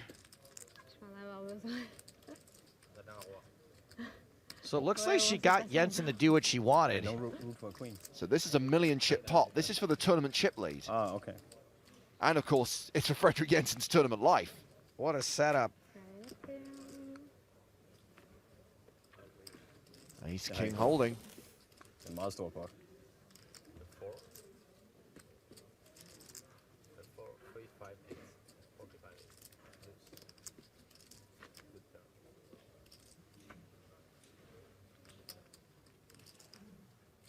So Fredrik Jensen gets the big double up and becomes tournament chip leader unless there's a queen on the river.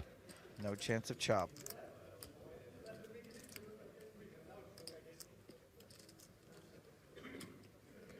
The river card is a 10, so ace-king holds. Not much you can do, I think. She's still in the tournament, though. Just. She has, to utilize a phrase created by Joe Stapleton in 2009, a chip and a chair. Anything could happen. Unfortunately, she's going to have to go on break now. Oh, yeah, that was the last hand of the level. Still 25 players remaining, so no redraw during the break. Chances are we're going to come back from break. We'll play like 1 or 2 hands, and then we'll go on break again as we get the redraw for the final 3 tables. 544. Ja, uden at have 25 år. Nice and branded. Yeah. Nice and. Thanks. What a cooler. Saw someone on Twitch say it's not really a setup. I disagree. Blind on blind, that is a... Yeah. There's no getting away from that, for sure. I mean, they didn't have to get it. Blind battle. It didn't have to go down like that, but once the chain of events started of the 3-bet that big, I'm pretty sure that there's no other way that can go down. Just double checking. Did he actually have her covered? Or no, she's just going on break, right? She's still got a few chips left. Super short stack for Sarah Hazali. A huge stack for Fredrik Jensen, the new tournament chip leader. Nej, det er faktisk bare, jeg gør det tungt. Jeg siger 33 på 5-10. Freiberg, headshot. 97. Så jeg må bare jamme. Ja. Well, we've still got action on one of the outer tables, and it is the newly enriched Sergei Sergeyev, who we saw crack Dominic Panker's aces with 8-3. What do you got? 8-3 again, Sergey, huh?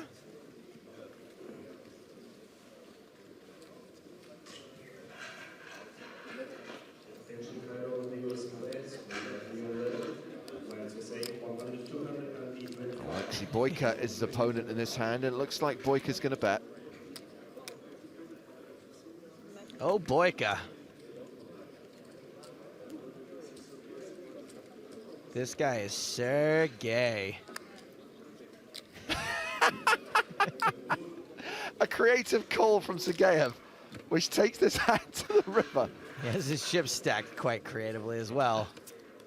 The board gets straight here. Look, he's got a little doll of himself in front of him, too. Egomaniac.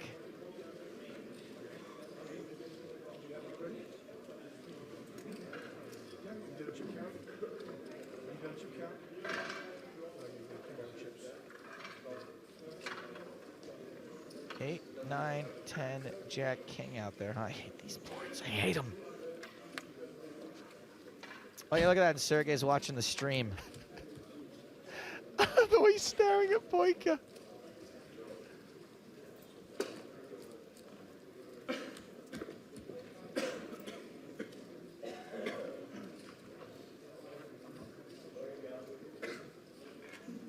So I was thinking I could get a massage, but just hold on to me for a while. Don't move around or anything. Just a good hold.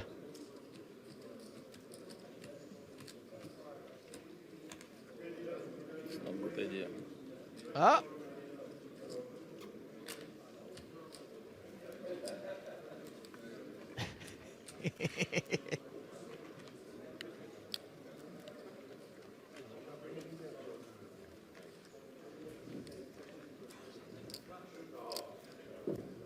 This is what he thinks about your good ideas. Choo choo. Right, match that one. Bear in mind there's a combination of 2 colors there. Count. 1 stack of blues. Ah. How much? 180. 180. Here we go.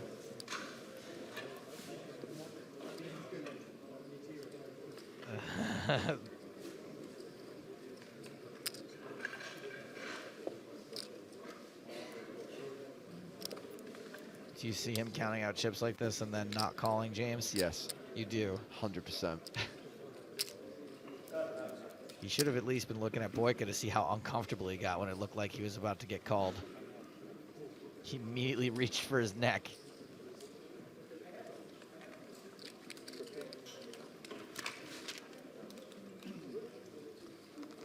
Wouldn't it be terrible if the girl with the best hand shirt just ended up being a giant tell? She just stood behind whoever had the best hand.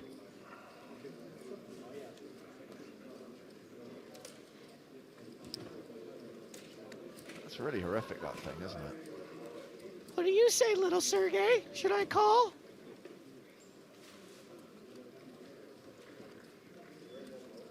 Fondle, fondle, fondle. Stack, stack, stack. You can't check. 8, 10, 9, Jack. Straight flush. No? Weird question. I need to advise. It's straight flush. Jack. Spade. Okay, let's keep that other hand on the table, buddy. And 7.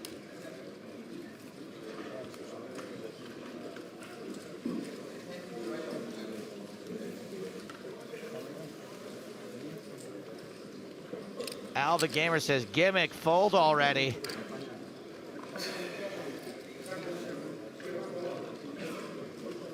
I don't think 8-3 is good here.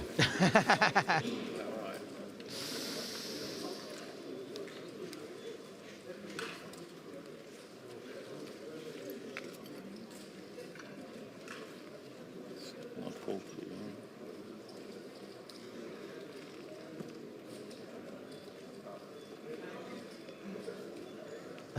Oh, man.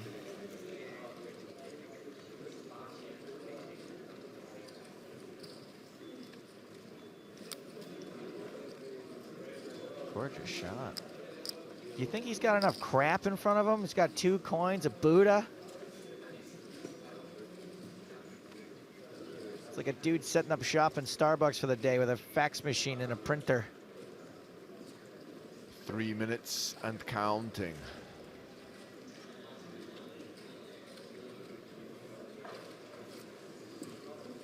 Can I ask Flo? Flo.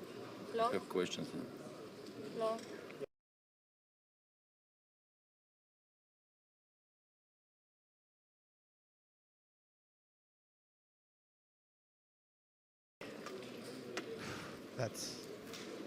It makes my heart race. I do not want his hand getting folded on a technicality. Question. Can I ask a question? Yeah. That. Killian's so concerned. You want to ask a question? Yeah. Yeah. That. Yeah. That. Tete-a-tete? Yeah. Oh, he wants to ask a question in private?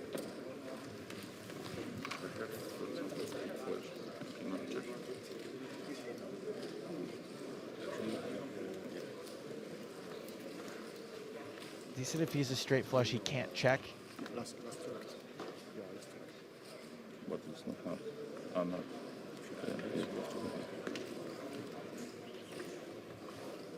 I think he's asking what the rule is if he has the nuts.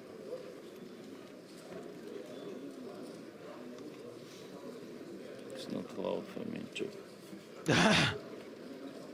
Well, you can't check at all. You're facing a bet, sir.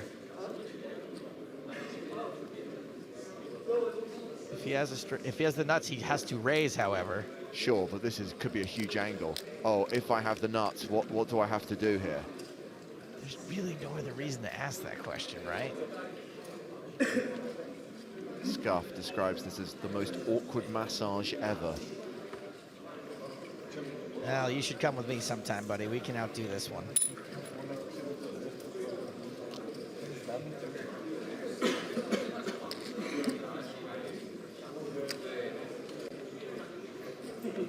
Okay, this has been going for 5 minutes now. If he does genuinely have it, I'm not going to lie to you, I will be really angry. I mean, this will be the greatest slow roll of all time. You can't tank like this and then raise. He said it wasn't a good idea. Another keeps trying to check.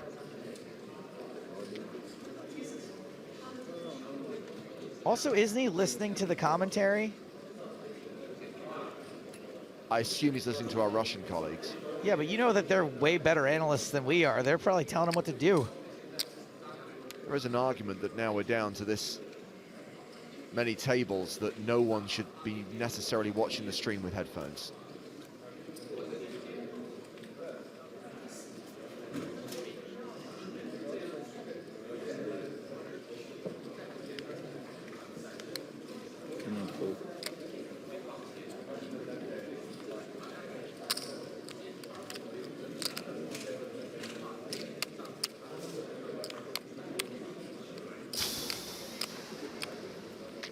I'm still entertained. Matt Broughton is giving me the gentle hold me massage that Sergey is getting right now.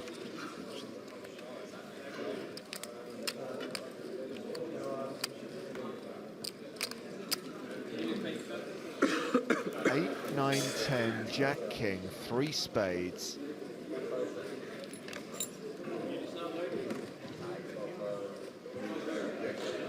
Tanky McTankerson.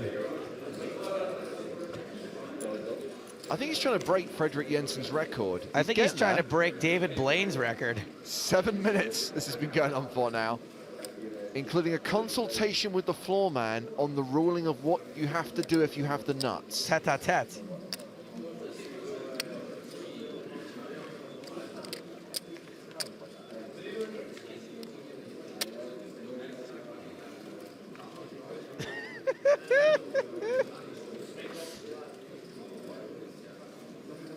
Massage therapist has just gone down to one hand.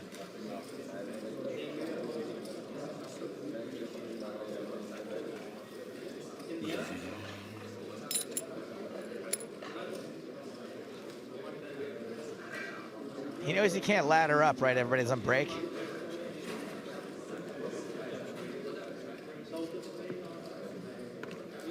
Against another player 100%. Okay. This is possibly the most surreal hand I've ever witnessed. You do not fold. You do not fold this hand.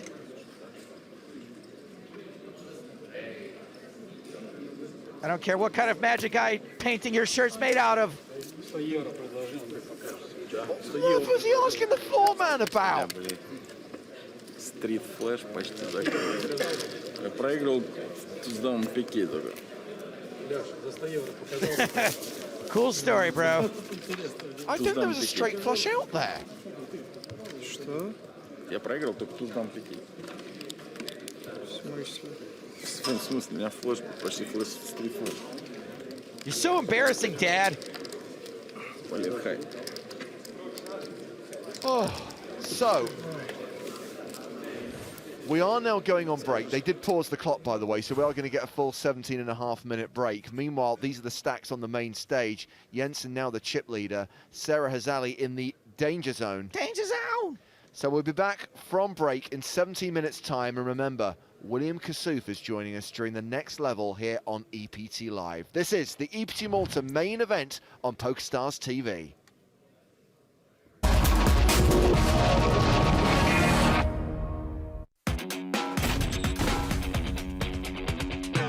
Coolers. Hands you can't get away from. Clashes that can't be avoided. Lucky, obviously. Collisions you have to watch. Is this a standard deck or just one with all the letters of the alphabet? Straight from the freezer, here's our top 5 crazy coolers.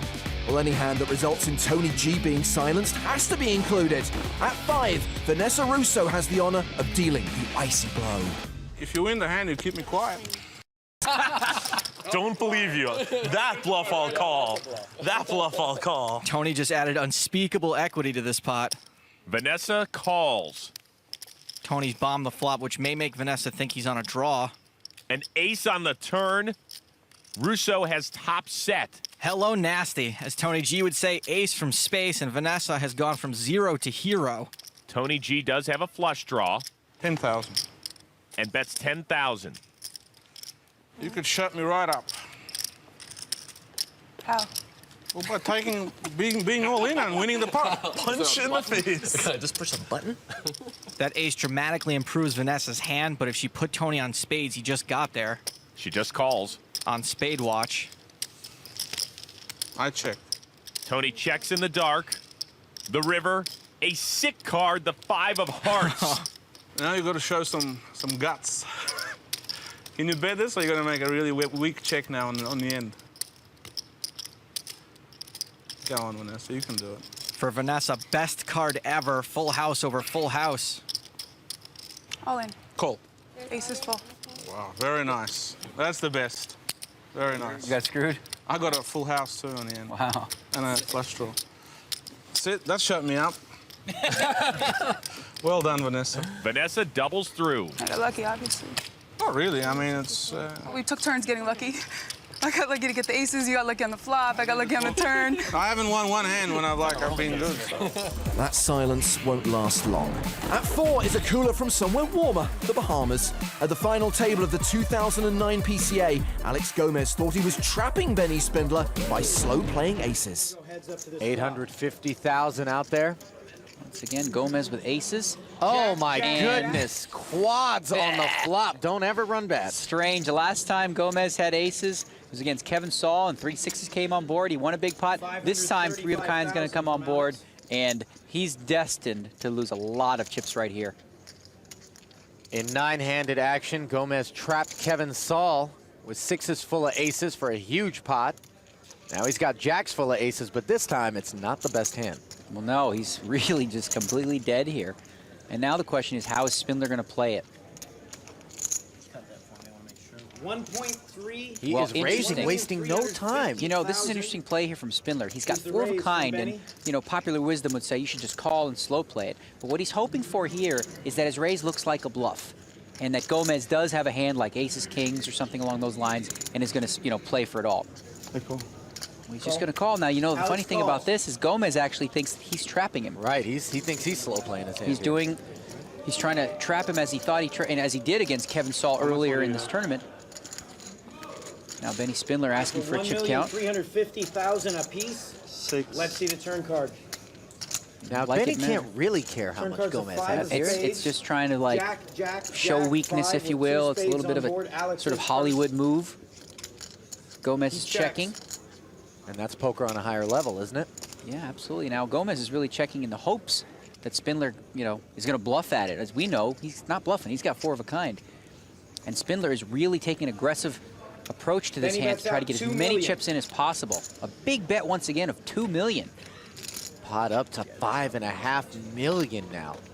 Well, this is the opportunity now for either Gomez to be an absolute genius and make the most remarkable laydown we may have ever seen. Don't bet on that. Or he might just decide, all right, now's the time. Let's get all those chips in the middle. I'm all in. Oh, and he does. He's moving it all in. I call.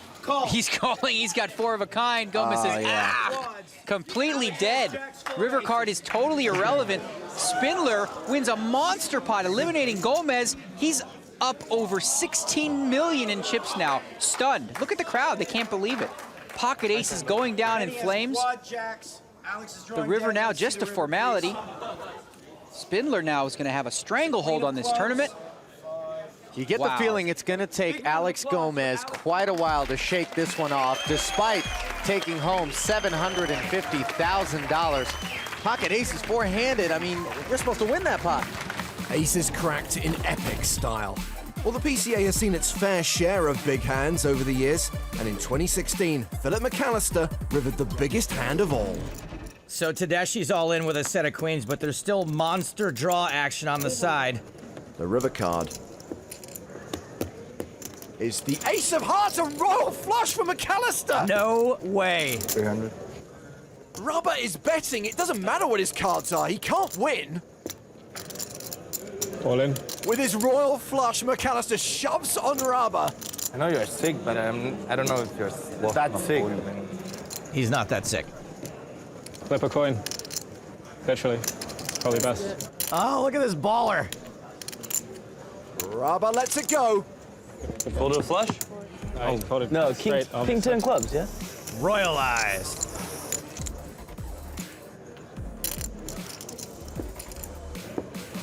Painful way to bust, but at least they weren't heads up for the EPT 12 Grand Final title. Cue Jan Bendik versus Adrian Alan at number 2. All the chips are going in so quickly, it's hard to keep track. It started at 525. Bendik made it 1.65 million. Oh, man. And Alan flops a set. I mean, maybe the ace will save Bendik from getting stacked. I mean, they've been playing tight enough that I guess even more so than usual, you might give credit to ace, but I mean, this is horrible. Yeah, I wonder if Bendik slows down now. Alan called pretty quickly. 1.6 million apiece, 6.6 million in the middle, a 10 on the turn. Well, we said it might take a cooler to end this. This is ball game. So Bendik checks the turn. Cheeky. Alan bets 1.5 million, a small bet into a huge pot. I would like to point out, by the way, that Adrian Alan is not drawing dead. 2% is 2%. A one-outer still has a chance. A raise to 4.25 million from Bendik.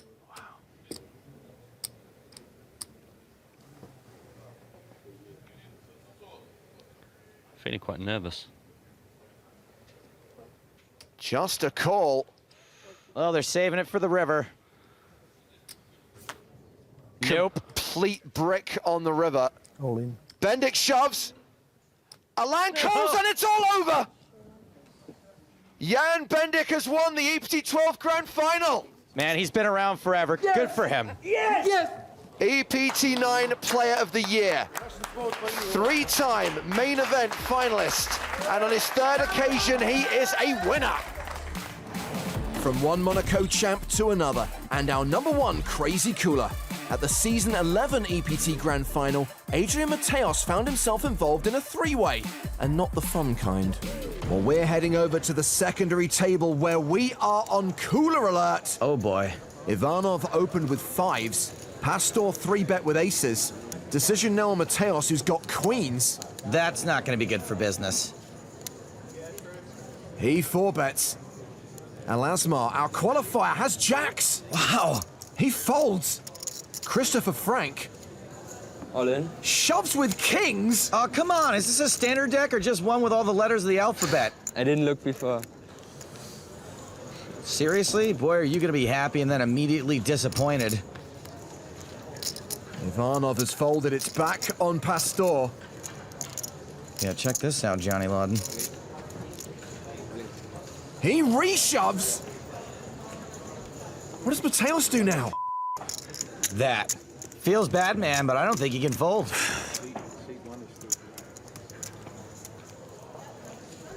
What a ridiculous hand. Having aces here and having them hold, that's how you become a grand final champion. And is that? 5. So sick. Sicker than Lucille Auster on a Gravitron. I don't know. He knows he's losing in at least one spot, but his odds are also pretty sick.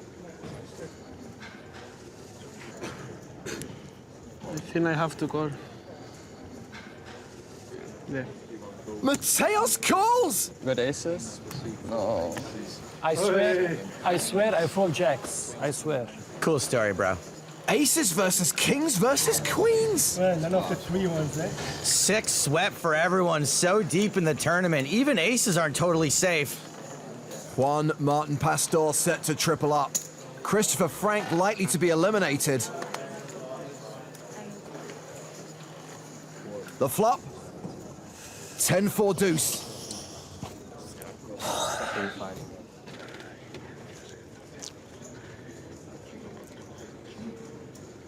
The turn card. It's a queen! I am so sorry. Buenos dias, Adrian. And now there's a 90% chance we lose 2 players. Mateos goes from worst to first, and it's a double KO! Frank out! Yes. Pastor out! That really sucks. It's never happened. I swear I pulled the jacks. Not now, Hattie. Did anyone think aces were going to hold there? Wow. So, those are the most talked about crazy coolers. Keep watching for more countdowns on PokerStars.tv.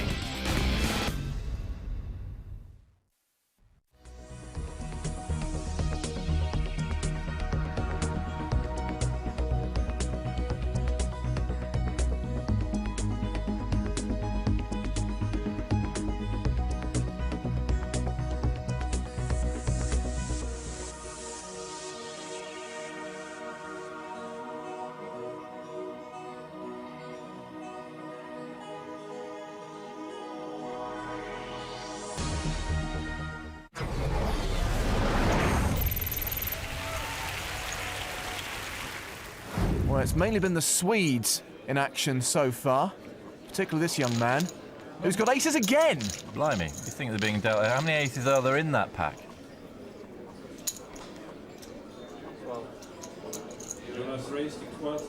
Raising it up. And Vicky Corrin looks like she doesn't believe him. Oh, bad timing. Oh dear, she might regret that one. Well, she probably will. She'll probably stand up. That's a shame, really, because she's played so well, Vicky. It's going to be a shame to see her go. Had a quick call from Jonas Melander. Not surprising, really, when you consider he's got the best starting hand possible, and as we can see, he's a 4-1 favourite over Vicky Corrin. He's got her covered, so her tournament life is on the line here. A very slim chance of staying in, as you say, John. Such a shame. Lovely to see her playing at her home venue. I think she had to make this move with a pair of that size anyway. And wow, there she goes. She got the trips. 3 of a kind. Vicky Corrin suddenly out in front. She looks embarrassed about it. Jonas Melander is going to need to hit an ace on the river. 2 of them in the deck. But no, it's a blank. So Vicky Corrin with 3-8. wins the hand and stays alive, doubling up through Jonas.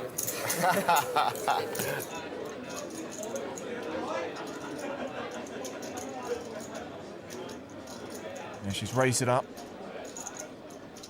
And Barney is on the button with ace-10.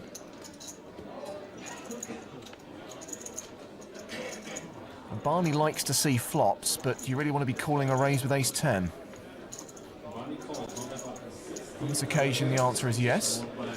Here's our other new player, Jules Kusik from Sweden. He's a pro who claims he was born with a deck of cards. I think he might be exaggerating about that. Now, I think what's interesting here, he's thinking, right, if Vicky was raising in the cutoff with a, you know, trying to steal and Barney just calls, maybe if I move all in here, I could pick this up. And he would have probably been right if he'd had a few more chips. So the flop comes 9-10 king. So Vicky pairs her king, Barney pairs his 10. She's playing it cute, she's checked to Barney. There's a bit of history. I mean, they play it together a lot, Barney and Vicky, so they kind of know each other's games. So looks like he's bet 17,000. Vicky's called with top pair. It's a good play. Check. Checks in the dark. She's got a middle pin straight draw here as well. Now this is interesting. It's given Barney the nut flush draw as well. Vicky's still leading with the kings. She's also got her open-ended. Sorry, should I say a middle pin straight draw. Barney looks a bit confused about why Vicky checked before seeing the turn card. I think Vicky probably knows she's winning now. She'll probably put a bet in, a sort of value bet, try to get paid. 42,000. Wow. This is a very, very significant moment. If Vicky can call this hand, it's an excellent call. But what's she putting him on? Did he make the flush? Has he just checked on the turn because he's made the nut flush? Could he have flopped the straight? No, he wouldn't bet the straight. Well, you know, this is what she's thinking. Well, these two have played a lot of poker together. Has he just, you know, come over the top because he recognised that Vicky's bet is just a value bet and that she might put the rest down? They know each other really well, these two.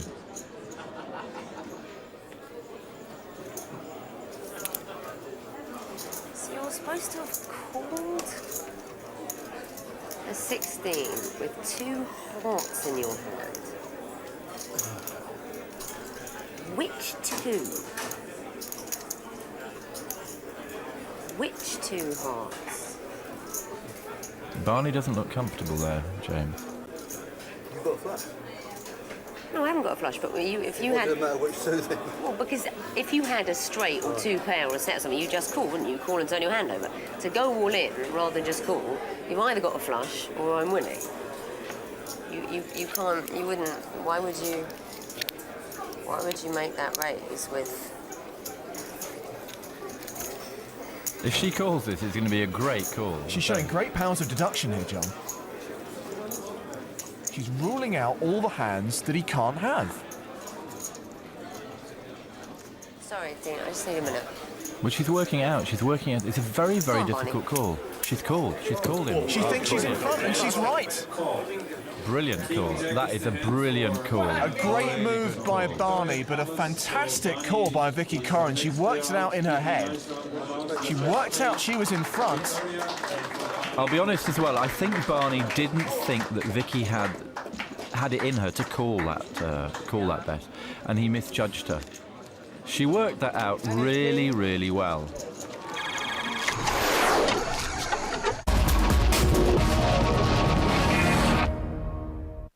Welcome back to the PokerStars.com European Poker Tour, second level of the day, level 20 of the main event, underway here in Malta, and we have got a couple of super short stacks right now, including Sarah Hazali on the main stage, and of course, when we lose one more player, we're going to have to go on break again, as frustrating as that sounds, because of course we're going to have the redraw for the final 3 tables, the final 24. So Sarah all in from the small blind. Pollock opened the action with a raise to 28,000. She is forced all in for 11K from the small. McNamara's decision in the big. I'm James Hartigan alongside Matt Broughton. Hello, everybody. Surprise, surprise, all in. That was a bit painful, wasn't it? The last hand before the break was painful. I have no idea what Sergeyev was playing at. I thought that the 10 of spades was on the board, and when I realized it was the 10 of clubs and that a straight flush wasn't even possible, I didn't know what was going on anymore. No, I made the mistake of trying to work out legitimately what's going on, and I still don't know. So McNamara flats Pollock's raise. The deal here is there is action on the side, so cards not going on their back yet, but Sarah all in and in contention for the main pot. Potential side pot, potential further side action rather, between McNamara and Pollock. Ace, Jack 10. Si je suis dans ce board, je sais pas. Action goes check, check. 6 of spades on the turn.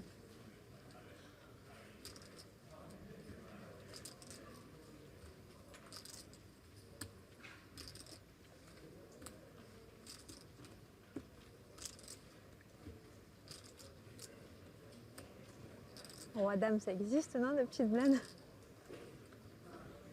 Je sais pas, ça existe de petites blânes.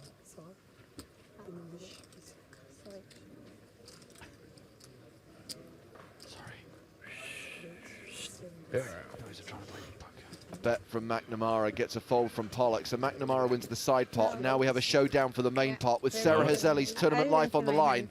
Okay, come on, the ladies. That's not good. No.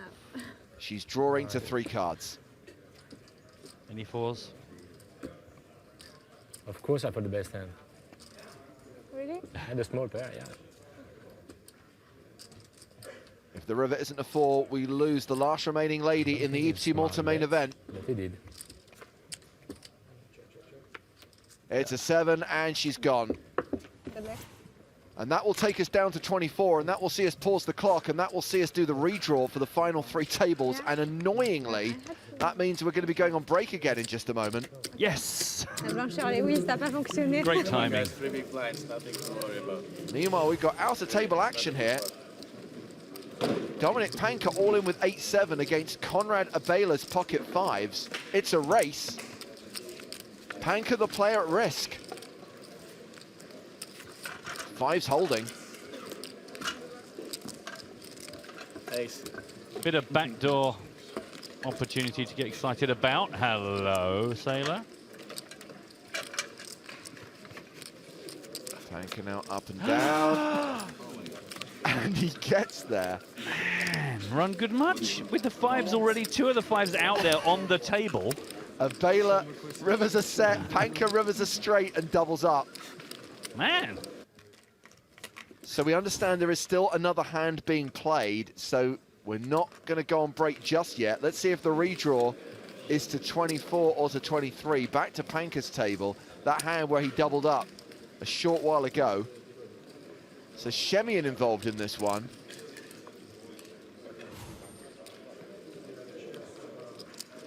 Oh God, it's not Sergeyev again, is it? Oh God, look, he's still getting lightly rubbed. Do you want to check with the floor staff about what you should do here if you've got aces? What should I do if I've got a roll flush, James? What should I do if I've got ace high, James? So Kola, Sergeyev and Shemian going to the flop here. Shemian with the betting lead and position. And it's straighty, 7-8-9. Rainbow.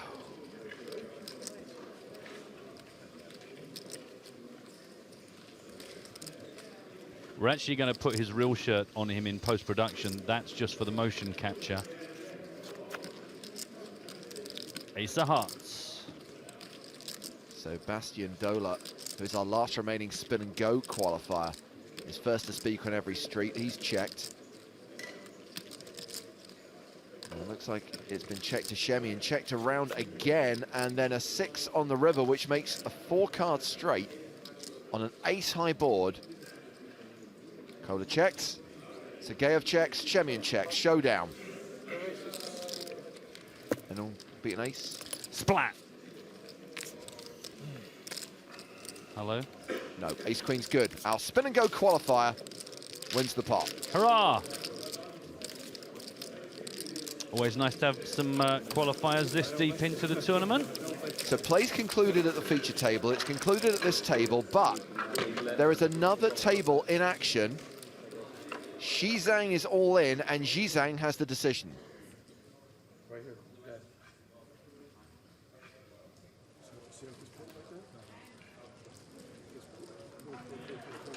This is Mr. Lowe, who has the pyramid on his cards. He is facing the all-in from Xi Zhang.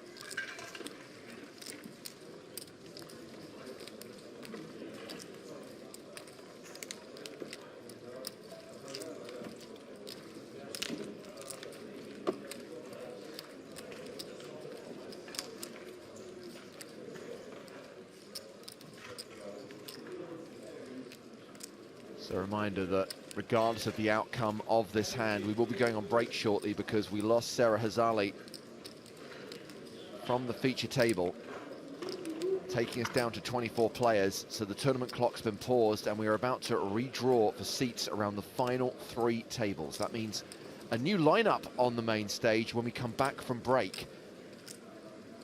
And for the next session, for the rest of this level, we will be joined in the booth by the man of the moment, Motormouth himself, William Kassouf. Obviously, William will be giving us his insights on the action on screen, but we'll also be talking to him about what happened in Vegas over the summer. Action that you've since seen on TV as Luo folds and Zhang wins that uncontested, and that closes the action, and that sees the redraw kicking off. Are you sure there aren't any more tables, James? Are you sure? I am 100% positive. So well, it's redraw time. This should be roughly 10 minutes. And then we'll be back with a new feature table, continuing to play down to 16 here in the EPT Malta main event. You're watching PokerStars TV.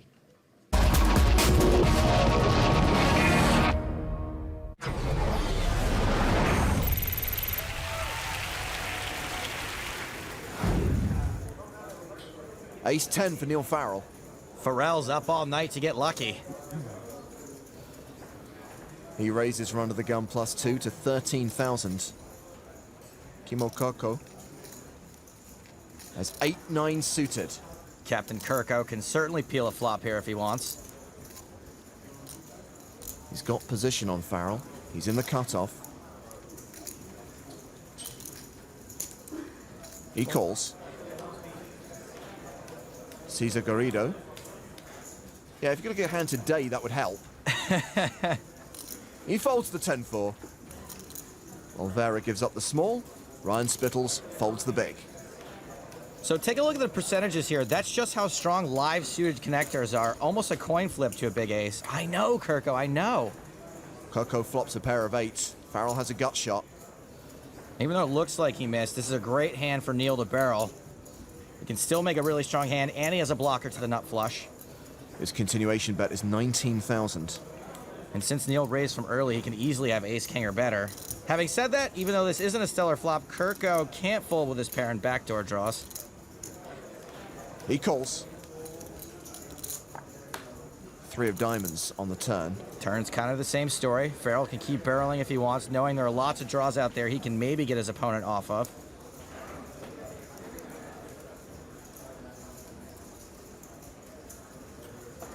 That is a bet of 37,000. Looks like maybe Chemo's getting stubborn. Maybe hoping it's Neil who's the one on the draw. Which is correct. Calling with the best hand, calling with 79% equity. 4 of hearts on the river. Not a good card if you're hoping your opponent was drawing.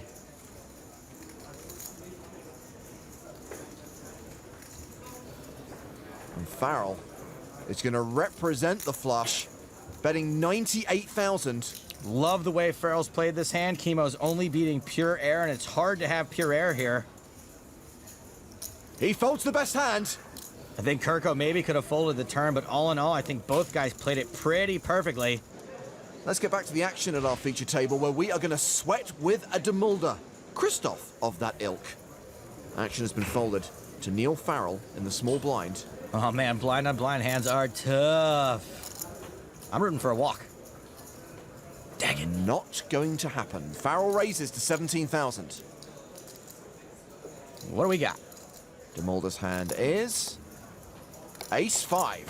Yep, gotta call it this. No need for a 3-bet because we're usually either a little ahead or real far behind.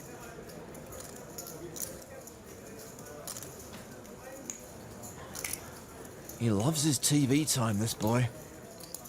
He's been on TV since he was like 6. He calls for an additional 11,000. We go to the flop, which is ace high. That's top pair for us. Farrell set to continue. He bets 20,000. And we have to be expecting he's going to continue his entire range here, which is super wide, small to big, so of course we have to call this. There's the call. 81,000 in the pot. Another ace on the turn. Trips now for Demulder. I'm starting to like this more and more. That was a weird little stutter step. Wonder what that means. Farrell bets again, 35K. Whatever, doesn't matter. We're not folding. It's kind of hard for us to be beat, but what makes me worried is it's also kind of hard for him to be bluffing. Excuse me. Must be allergic to betting in the trips. Demulder calls a second time. 9 of hearts on the river. This is not a good card for us.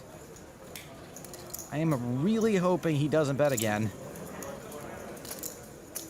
There are now 3 hearts on the board. The flop flush draw got there. Where's your coughing now, Neil? Where's your coughing now? He empties the clip. He fires the third barrel. 78,000. With that heart on the river, I think we gotta fold our hand. Neil could certainly have hearts in his triple barrel range, and pretty much no worse hands would bet here for value. What do you have? You'd have to have pure air for us to call. Matthias knows what Christoph has because they have creepy twin telepathy. Ooh. Full house? You have a full house? It's a good hand. Wait a minute. Maybe that'll give Christoph the info he was looking for. I don't think this is a bluff.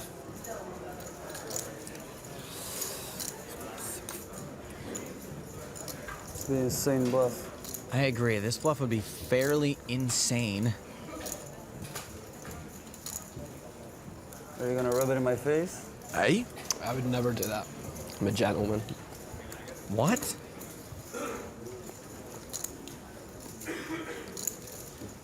Demulder folds. Neil Farrell also had ace-5, the same hand. Ah, that's terrible. My balls just dropped under the table. What did you fold? I thought I knew what you had, and then I wasn't sure. Might have been value betting the worst hand then. That's probably not what you want to hear. Back at the feature table. Neil Farrell has 8-9 suited under the gun +2. He raises to 13,000. 5-7 off for Christoph Demulder. He folds. Kimmo Kirko is out. Brens Feenstra has just arrived at the feature table and he's got ace-king on the button. This might be a 3-bet. This is only Feenstra's second cash on the EPT. His first came in this event last year when he finished 140th. He does re-raise to 31K. Action folded back around to Farrell. I think 9-8 suited is going to be around the very bottom of most people's calling ranges here, especially since Feenstra is new to the table and Neil may not know how he plays just yet. Farrell calls.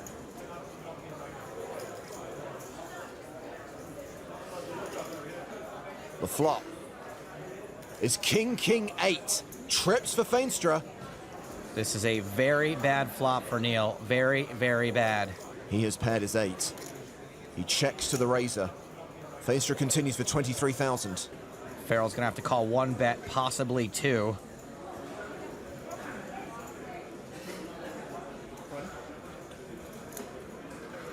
He calls the 23K. 125,000 in the middle. If Neil improves, he's gonna be in big, big trouble. It's a third diamond on the turn, the queen of diamonds. You'd think this diamond might kill some of the action, but in a 3-bet heads-up pot, you can't just immediately assume your opponent has a flush. Also, Feenstra does have the ace of diamonds as insurance. He bets 68,000. This is a great card for Neil to fold on simply because of board texture.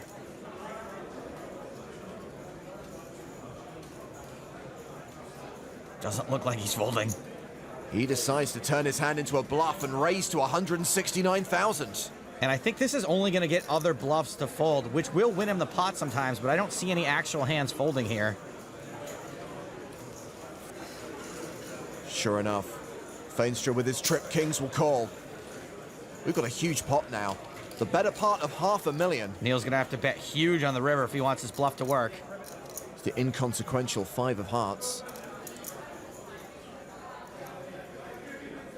Looks like Farrell is betting. And boom goes the dynamite. A huge bluff, 326,000. Sick bluff. I guess you could say the Scotsman has a brave heart. Oh, yeah. Honestly, I do not know how often this bluff's going to work. Especially against Ace-King. Feenstra looks kind of tortured. And he's folding! Wow. Farrell's audacious bluff gets through.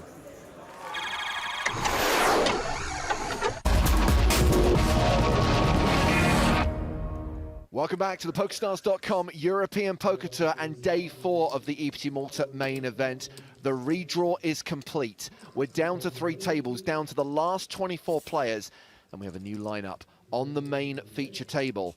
We have got some big names from the world of poker headlining now. We've got Ola Shemian, we've got Dominic Panka, we've got Fredrik Jensen, plus we have the last remaining spin and go qualifier in the field, Bastian Dola. And he is a pretty big stack right now with close to a mil.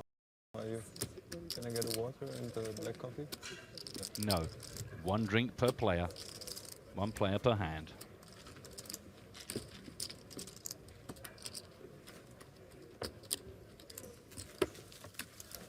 So Jensen did not it was Sergeyev, I'm sorry, who raised it pre, and he did continue flop, and he got a fold. I think it's worth recapping where we are in the tournament right now, Matt. We started with 468 players.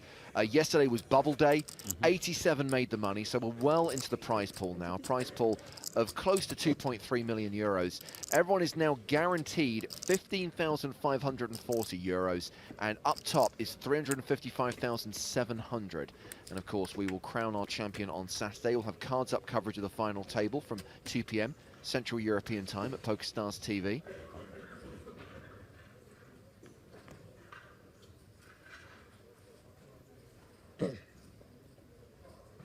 It's a question we answer a lot, but I'm going to answer it because a few people that are new to us, I think, watching on Twitch, asking about why there are no whole cards shown. The final day, when we're down to just that one last table, just because otherwise it's unfair to share everyone here on this featured table, to show everyone their cards and the rest of the field stay secret. It just doesn't seem right, so that's the way we roll. Final table on Saturday will be all cards up. And of course, we did trial it at Monaco at the end of season 12. One of the downsides of doing that is regularly changing the feature table. And sometimes it's nice to stick with the table for an extended period of time for multiple levels, sometimes the whole day, to really get a sense of the metagame, the dynamic between the players. Yeah. Like 600? Yeah. And of course, we always say there's something to be learned from watching poker without whole cards. Aspects of the game beyond just what they're holding. Yeah, it is very hard to kind of be objective when you can just see what everyone's got. Pros and cons, boys and girls, pros and cons. Yeah, during the first level of the day, Matt, I don't know whether you had a chance to see it, but there was a very interesting hand between Thomas McNamara and Benjamin Pollock, which went to a 5-bet from Pollock, a very committing 5-bet that then got a fold from McNamara. A lot of speculation about what they might be holding, but I think that hand is one of those examples where it's probably less interesting if we know what they're holding. Yeah, to both them and us, they're probably just playing their own little inner game. Yeah, thanks. Yeah, it would be disappointing to see that that was aces versus kings. Pretty sure it wasn't. So Diaz, former chip leader, raises to 30,000, getting called by Jensen and Dola in the blinds. No one wanted to bet the flop. And we now get the Queen of Diamonds on the turn.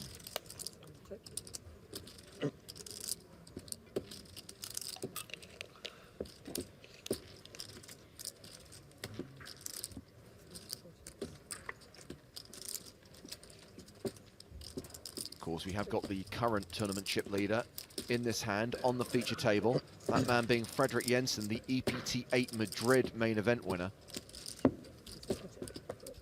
Check, check, check, check, check. Who's got the biggest of it? Anyone beat 10s? I don't think anyone's got better than 10s. So Jensen adds another 74k to his stack. He's now up to 1.1 million, playing 94 big blinds. And to answer Steve Mark's question on Twitter, Steve has just returned and he missed the very start of this level. Yes, Sarah Hazali did get knocked out. You might remember she was crippled in a cooler against Frederick Jensen, blind on blind, ace-king against ace-queen, leaving her with just one big blind. She was all in on the first hand back from break, and her elimination in 25th place took us down to 24, hence the redraw, hence the restart. So let's now play the rest of the 6-12 blind level. Thank you for your question. Stuart is glad James Hartigan is on commentary for EPT Malta. He doesn't give any more insight into that, but I am too, Stuart. I mean, quite right. It makes it sound like it's an unusual thing. I mean, yeah, I've as if you've been away for a year. Seasons. Yeah. Oh, thank God James is on commentary. Well, to be honest, there's not much else for him to do. I mean, what do you expect? I would be more understanding if the sentiment was, when are they finally going to move on from that bloke? Yeah, if there was a question mark, James Hartigan's on commentary for EPT Malta, rather than an exclamation mark. So this is round to the blinds. Bastian Dola won his seat for EPT Malta in a €10 spin and go. A reminder that you could win your seat in the first PokerStars Championship in the Bahamas in a spin and go. That promotion starting in November. So Dola shoves on Panker. It's all in to call for the 2014 PCA champ.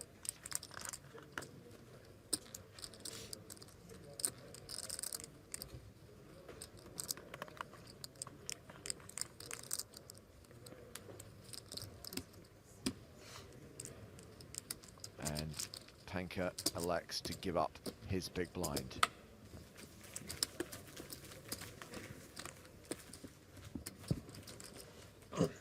So remember, 90-minute levels being played, and very hard to estimate exactly how long we'll be on air today. Playing down to the final 16, so we need to lose a full table of 8. Predictions are it might happen during the 4th level of the day. Maybe we'll go into the 5th level. Who knows? Poker is a strange thing. Right now, they are playing around a 50 big blind average with 24 remaining. Magic trick, no.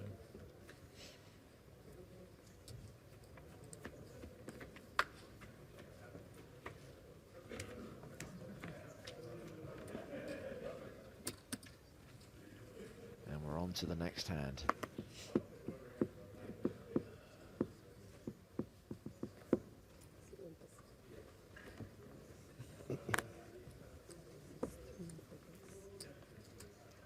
Folded around to Zhejiang Luo.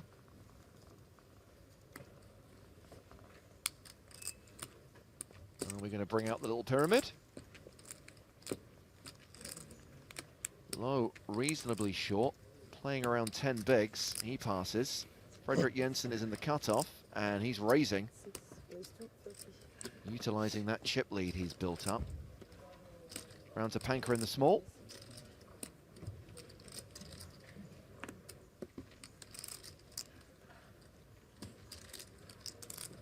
Dominic, not with many options, just 5 big blinds behind. Yeah, it's horrible to see such a excellent player completely hamstrung by a lack of chips.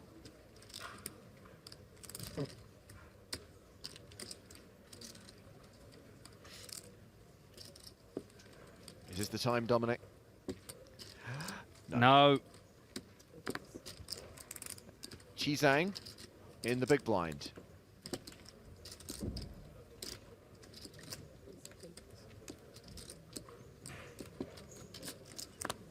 And that's a call. These two are going to the flop.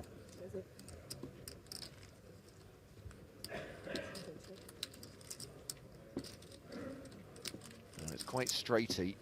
10, 9, 8. And a lot of the time, this is probably going to connect with Zhang's range more than it will with Jensen's. Action goes check, check. Board gets straightier on the turn with the 6 of diamonds. You must be quite disappointed, James, that though there's still an opportunity for it to be paired, it's never going to be flushy. I'll take it. Okay. Hell of a Badoogie hand. That's the sort of thing I just absolutely go broke with. You're welcome. So there's no continuation bet from Jensen on the flop, and that means Zhang is going to lead turn.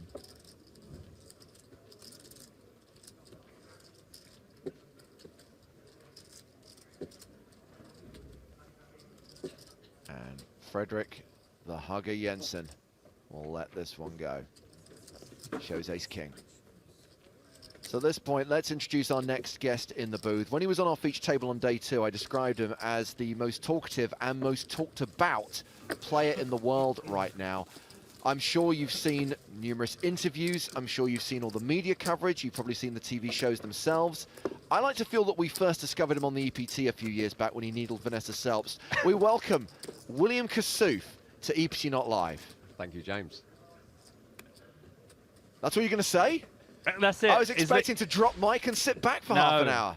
What percentage of your replies are you up to now? What was it, 25% a little while ago? How's the replying to social media going? Yeah, it's been ridiculous. I get about over 1,000 messages now on Facebook, Twitter, WhatsApp, Instagram. It's been immense.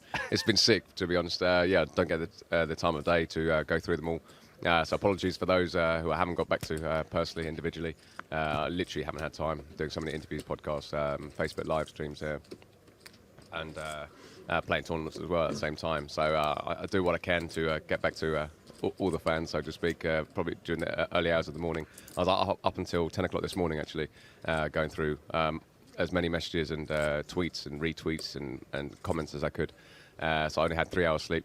Just like I did in Vegas every day throughout the 7 days, which was pretty sick. It wasn't intentional, but couldn't go to sleep till 6 in the morning in Vegas. Woke up at 9:30 every day, just naturally. I don't know if the adrenaline or whatever. Just 3 hours sleep, no food, and just water and tea. So it seems to be the way I've been doing it here in Malta. It wasn't planned, but yeah, I made myself feel ill, so I'm feeling a bit groggy in that, recovering from being ill. But no, I'm right. But so here's the thing: we're going to keep an eye on the action, but for the most part, we'll just let it play out while we talk to you, William, because there's so much to discuss. Yeah.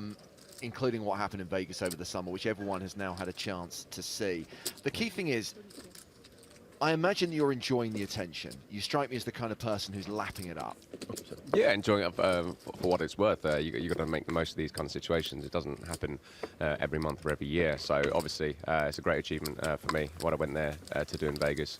Held my own, played my game, in spite of the barrage of abuse I got from pretty much every player I had on my table on day 7, which you saw in episode 12, and even for the tournament director and the floor staff to go against me on a few of the rulings, which I thought were bizarre and completely wrong.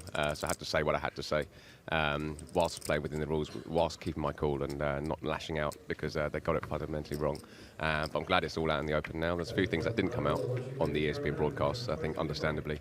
Because it puts Jack Eflin in a really bad light, if not already. Yeah, from what I'm hearing, William, there's probably a few things you're probably quite glad didn't come out as well, because I think it's 6 of one and half a dozen of the other in that regard, because it seems that had they shown the full torrent of Kassoufisms that were delivered at the various tables over the course of those few days, I think even the audience will probably be against you as well. I think in a way, you're quite lucky to be a hero and a martyr, because I think it's because the floor staff didn't deal with it particularly well that you've got so much sympathy, because I can understand how the players got frustrated. Yeah. And even though you obviously feel that they were abusive and unnecessarily rude towards you, you've got to see how you kind of did it to yourself. In a way, that doesn't excuse the fact for what they did. Because anyone who lashes out, anyone who breaks the rules is subject to a penalty. So I thought what they did was completely out of line, was definitely subject to a penalty. If what I got, the sanction that I got for technically a breach in the rules or so-called taunting, I think Stacey Madsen on day 5, which I thought was absolute rubbish. If that was worthy of a one-round penalty, then how come they didn't even get that, or even worse for what they did? So let me just put you on pause because we've got an all-in here. Panker has shoved for his last few big blinds, and the action is on Olashemian in the big.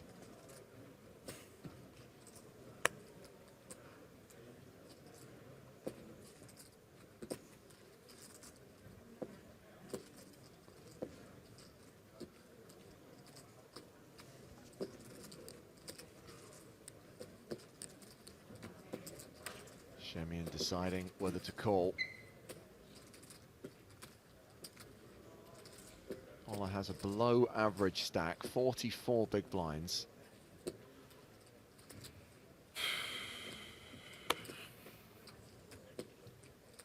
going to go out on a limb here and say Ola does not have a particularly good hand. That is a genius insight, Mr. Hartigan, and I think I agree with you. Thank you, bro. All right. You can have it. Shemian lets it go.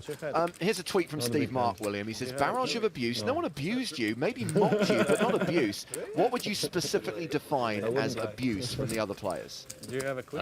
In terms of abuse, I think it was Griffin Benja more than anyone else. Really, it's quite ironic when he came out with it and said, this is verbal abuse, you're verbally abusing me, you're an idiot.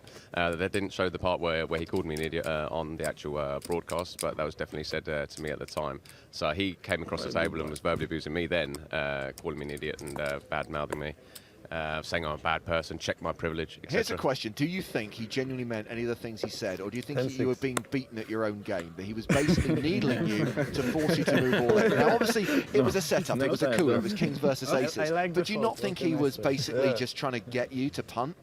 I generally thought that he just lashed out at the time. I think it was premeditated in the sense that I think the likes of Gordon Veo had stirred things up a lot. You saw in the coverage on episode 12 when I was on the rail speaking to a couple of the Brits that he was telling Cliff Joseph and others, oh, he berated a woman to tears, which is complete rubbish. I didn't berate anyone in the whole of the main event, and I certainly didn't reduce anyone to tears. I think even Stacey Madsen piped out on Twitter and said, no one has ever brought me to tears. I don't cry about poker, which is true. So all these lies that were going around, all this perception, misperception, about me being this kind of like evil kind of person who torments people, who berates people to tears, effectively. I think Griffin Benja was giving that impression. I think Jerry Wong was giving that impression, hence why he probably didn't want to go through with giving me a handshake at the end when I busted. I think that all of that was like premeditated. He knew that when it came to a point when he was in the pot with me, he was going to lash out. So I think it wasn't just spur of the moment thing. I think it was brewing, and he just snapped as soon as he felt that I was taking his bar. He just snapped at me. Were you not tempted at any point to just rein it in? Because you always say that it's speech play, you say that it's banter, but come on, be honest. You're basically just trying to get under people's skin. You're trying to put them on tilt. You went beyond that. They weren't just on tilt. They literally were fuming. Yeah, well, in a way, it's part of the game. I don't go out of my way to put people on tilt. I don't go out of my way to needle players. I just play my game, give them the speech in every hand, try and get information from my opponents, which is the fundamental underlying part of it. But no one's giving you any information, William. They're not even answering you. You're clearly just trying to agitate them, and I'm not saying that's not a valid tactic. Are you effing in disguise? Are you effing in disguise? No, I'm saying that I firmly believe that your strategy, and I'm sorry, whatever you say to me now, the point I'm is not now, believe. it's irrelevant whether they talk back at you. It's irrelevant whether they respond, irrelevant if they say anything back. You're perfectly entitled, especially when you're closing the action. I'm not saying you're not. All I'm all I'm trying to get you to do is admit that you're doing it to get under their skin and not because you're trying to get a read. Not intentionally, but if it does get under their skin, which it seemed to have done in Vegas, especially against a bunch of Americans who couldn't seem to understand the whole point of speech play or table talk, and to the extreme that I did it, even though I was playing within the rules, then if they chose to go on Super Donkey Till, if they chose to let it get under the skin with the players of that caliber at that level, on day 7, the World Series main event with some of the best players in the world, and they're going to let a bit of banter, speech play, or taking my time in pots, let that get under their skin and to be name calling me across the table and to lose it like they did and to donk off chips to me like they did. It just felt it was too easy. I just couldn't believe what I was seeing at the time. I guess not everyone, Matt, has the experience of playing in places like the Gut Shot, the Western. Well, that's the thing. It's funny, obviously, lots of conversations within the crew, and it's a point that me and James said. The thing is, we've got 15, 20 years experience of playing in English casinos, card rooms, pubs. And I think the phrase we used was, there's always a kasoof. There's always a player who does, you've got queens, ain't you? I know you've got, I've met 1,000. So I think perhaps we are just more used to there being the gobby guy who is just having more fun than anybody else. Well, I don't know if there's always been a kasoof. I like to think I'm quite unique, man. No, you know what I mean? It's like, retrospectively, there's always the guy. There's always been the guy who sits next to me and he tells me he knows what I've got, but he's going to call it. And I think we might just be more used to that personality type. And so we have the advantage of it just like bouncing off us. Whereas I think when you've got such a select audience on that table, people with no experience of anyone like you ever before, and it just gets through to their very bones. Yeah. But again, it just depends whether at any point you're breaking any rules, and if you gain an advantage by it. Well, clearly I didn't break any of the rules. I think we heard it from the horse's mouth. I think Jack F. admitted on camera I wasn't actually breaking any of the WSB rules. He admitted pretty much along the lines of, well, you're a smart guy, you're a lawyer, you know exactly what you're doing, you're pulling the players on tilt, you're getting under their skin, you're taking their chips. Whilst you're not actually breaking any of the WSB rules, you're pushing their boundaries to the limit that you're forcing me to intervene for the integrity of the game and the sportsmanlike behaviour on the table. And I said to him, listen, Jack, I perfectly understand that. I understand the integrity of the game and sportsmanlike behaviour on the table, etc., but I'm here to play my game my way, and you've just admitted on camera I'm not breaking any of the WSB rules, so why are you pulling me up every few hands? Why are you giving me a penalty for something that I haven't done, effectively? So he couldn't answer that question directly. It's more like an equity rule that him and the other floor staff used to say, oh, we felt as if you're being disruptive over a length of time, so it's come to this point where we had to give you a penalty. Jason Penman says, James, do you want to be any more biased against Will? Jesus, have a day off. I'm not actually biased against Will at all, and actually I think it was horrible the way that Will was persistently persecuted by the tournament staff, the stuff which I thought was actually completely acceptable. But bizarrely, and again where I felt the tournament staff failed, Will, is in addressing the issue of the amount of time you took over decisions. Because I do think that on more than one occasion you were taking liberties, shall we say, with the amount of time you were taking off the clock. Something that, again, was annoying the other players at the table. And I think at most tours outside of the World Series of Poker, you probably would have been put on a shorter leash than they put you on. I understand your point there, and I'll take that on board, but I think I felt as if I had a decision to make in pretty much every hand I played. When I had a ragged hand like 10 deuce off or jack deuce or whatever, it was pretty much an instant fold, and no one had an issue with it. I think lots of people complaining, oh, look at this guy, he's got 9 deuce suited under the gun +1. This is an obvious fold. What is he thinking? They say in the main event, he's never. Why is he tanking here? So I felt for a good 1 or 2 minutes. I think the tanking is part of the strategy in terms of letting it the table think that I've got a big hand, let them think I've got a monster, thinking of my bet sizing, how much do I raise, what image do I want to give off in terms of what hand I'm representing here. And indeed, people were trying to were berating me for like tanking for so long with that 9 deuce hand, and then I went on to raise under the gun. As Patrick Leonard backed me up on Twitter, he actually raised under the gun with 9 deuce suited. This is what he was thinking about. He's not just doing it for the intention of tanking. He's actually raising under the gun +1 with 9 deuce suited there on day 7 in the main event. So it just goes to show that there's more to it than that. There's a lot of thought that goes into my game. There's method to the madness, and indeed I got a lot of the better hands to fold. I got Jared Blesnick to call me from the big blind with a better hand. Obviously, I flopped a deuce and bet out it and took the pot down. So that's just one example when I was tanking, if you like, for 1 or 2 minutes there, thinking how much to raise and to let the table know that I had a big hand there and representing an overpair on the board when I bet it. You've had a big ally in Daniel Negreanu, who, of course, you spoke to Daniel on his podcast, and he recently readdressed the whole Kasoof controversy on the latest edition of his show.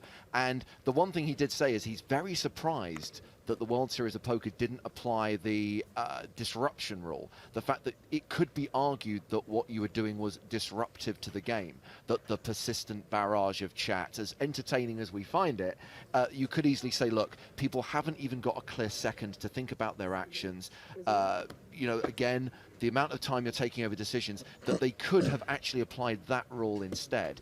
And again, you know that Daniel completely defends your right to your kind of tactics, as it were, your speech play. But again, he was concerned about the tanking as well. Yeah, I think to be fair to me, if I'm going to stand up for myself here, I think to defend myself on the tanking issue, I think I was justified in terms of the tanking, in terms of the hands that I had. I wasn't, like I said, I wasn't just tanking with 10 deuce off and for like 1 or 2 minutes and then folding.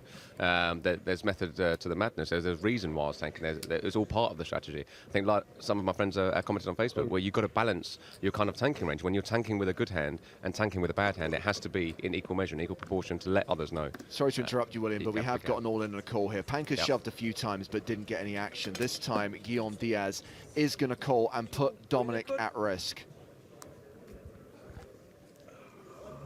It's ace-8 against ace-jack, and poor Dominic Panker is dominated. We've seen him come back from worse, though. Don't forget about that 5.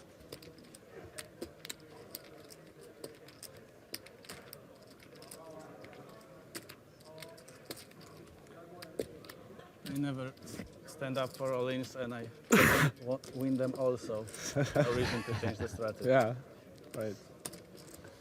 Got to have a plan. 6-5-4. He'll take that flop. All day long. Panker's outs increase. Would liked it if there'd been a couple of hearts on there. Instant service, there you go. Hello, sir. Diaz drawing dead on the turn. Panker's going to get the double up here. Blessed.com. It's fair. We want to hate. What could be an 8 on the river? But no. 118, yeah? Wow. That is true, actually. I can't believe I described him as poor Dominic Panker. This is a guy who won the PCA, then won the high roller event in Deauville, finished 3rd in Malta in season 11. Than just an 8, fortunately. Always coming 7. Yep, it like it. That was the curry-versed in terms of the turn card there. So, William, we have talked a little bit about your infamous bust-out hand from the World Series. And then, of course, you came here to Malta, and you were on our feature table at the start of day 2, and bizarrely, the same thing happened again. Yeah, I don't know if bizarrely, I thought the script was written. As soon as I sat down on that feature table, I thought something sick was going to happen. I felt it was going to be a sick day, hence why I put my sick t-shirt on, because day 2 was going to be a sick day regardless, coming back with 50 big blinds. Well, sorry to make you live through the pain again, but Yeah. shall we relive the moment that William Kassouf found himself all in on day 2 of EPT Malta? Close, man. Marvellous. Speed up. Okay, out of the way. I'm all in. Let's go. Let's go. I'm gonna go. Let's go. Call the clock. Let's go. You got it. You got it. Another setup on the feature, eh? Another setup. Wow. Here we go. Yeah, deja vu from the World Series main event. Yeah. Kings into aces. Oh, we're getting closer. We're getting. Don't tease him like that, dealer. Please. If you're gonna do it, just put the king straight away. Pow. Ace and king standard. That's how I roll every time. Yeah. Marv. Nice one, buddy. Cheers. But what we didn't really show there is the fact that it was kings into aces once again, with the tournament director stood at the table and the clock called on you. There you go. There you go. You couldn't make it up. It's the only way. It's the only way to play. The script was written, unbelievable. So what a story. Yeah, if I'm to go out, that's the only way I was going out. Just like in Vegas, the only way they were going to get my chips in the World Series was literally losing with aces and kings to get cooled in 2 massive hands. To lose with aces and kings, it's quite bizarre if you think about it. Grinding for like 12 hours a day, 13 hours a day for 7 days, winning with marginal hands, bluffing with 9 high like a boss, and showing it and getting the coverage from that. And then it comes to the 2 biggest hands in Hold'em and aces and kings, and you lose. Got another all in here. Well, it's all kicking off now. Absolutely, it's Yizhang Lo, and he has been called by Bastien Dola, the last remaining spin and go qualifier, and it is ace queen against queens. Domination Nation once again, and Luo looking for an ace to survive. And the ace is about. I bet he'll take the ace of spades. He'll take it. He won't say it, but he'll be taking it. Or we're going to see letters or numbers on this flop. We're going to see an ace, or is it all going to be numbers? Oh. And bingo, what's his name? Oh, sing it, James. B-I-N-G-O, B-I-N-G-O, B-I-N-G-O, and bingo was his name. Oh. He does like a sing song, but you know, you cannot make up. Come on. He's trying to keep the professional. How many times do we see this? And of course, Dola has just one out. So Luo's set for a double up here, unless the one outer hits the river. Got one out the door, usually, but he still survives if he pays the coin. Yeah, marvellous. So Luo doubles up through Dola. Must be nice. So you must have known, Will, that that hand against Griffin Benja was going to be the hand of the tournament, but did you have any idea that it was going to be as explosive as it actually was and get as much mainstream media attention as it has? I felt it was going to be explosive. I knew that was the biggest hand of the tournament to date, obviously, without the final table being shown. It was definitely the biggest part of the tournament. I knew that the hand against Stacey Matheson was going to be massive when I got done for taunting, which I thought was ridiculous. Then I used mime, effectively a mime to her to get my point across. I knew that was going to be a big hand, and then following that, I knew my bust-out hand against Griffin Benja was going to be huge. Not because it was just a cooler at that late stage in Day 7 of the World Series main event to run kings into aces, but I think the manner in which it happened, what was said during the hand, what was said after the hands went on their backs. And the point that a lot of people were making was, when you mentioned earlier, but was he angling? Was he trying to get you to induce the shove? Well, I mean, Griffin has said repeatedly, and he said it to us when we interviewed him on the EPT Not Live podcast, that he did it because he lost his cool. And the whole issue of like coming to the rescue of this woman who you made cry was brought up as well, which I know that has been denied by virtually everyone, including yourself, obviously, and her.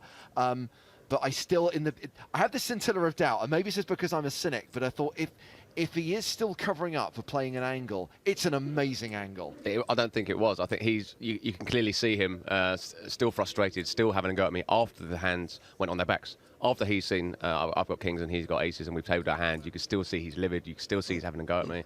You can still see he's genuinely frustrated and annoyed the fact that I was goading him and giving him the speech, and he felt genuinely frustrated. It's weird because it's got to a situation now where everyone's being asked to take sides. You know, are you on Kasuf's side or are you on Benja's side? And I'm sorry, but I don't think the two are mutually exclusive. I mean, I know Griffin quite well. I consider him to be a friend. I can understand why he snapped. Nice friends. I can equally understand why you feel aggrieved from it, William. But ultimately, here's my view on it. I don't care whose side you're on. Ultimately, the whole thing is great for the game because, do you know what? We're finally talking about personalities again. We're not talking about hand ranges. We're not talking about 3-bet percentages. We're now talking about what made poker so appealing all those years ago and got so many of us into the game. Indeed, indeed. And they say poker needs personalities. You need characters in the game, otherwise it's a dying game.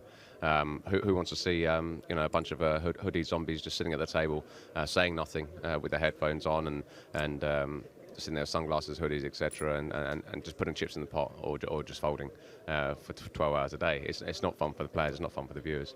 No one wants to see that, and it does nothing to get the recreational players into the game, to make it appealing for them to say this is a fun game. Look at what you're seeing. Look how you could be playing and watching. You know. I was just going to say one thing that was interesting to me, because you said about never breaking the rules and you kind of kept your cool, is that everyone's talking about how frustrated the other players were all losing their minds. But I mean, watching the clips, it's like just watching the tournament staff seemingly invent rules on the spot time and time again.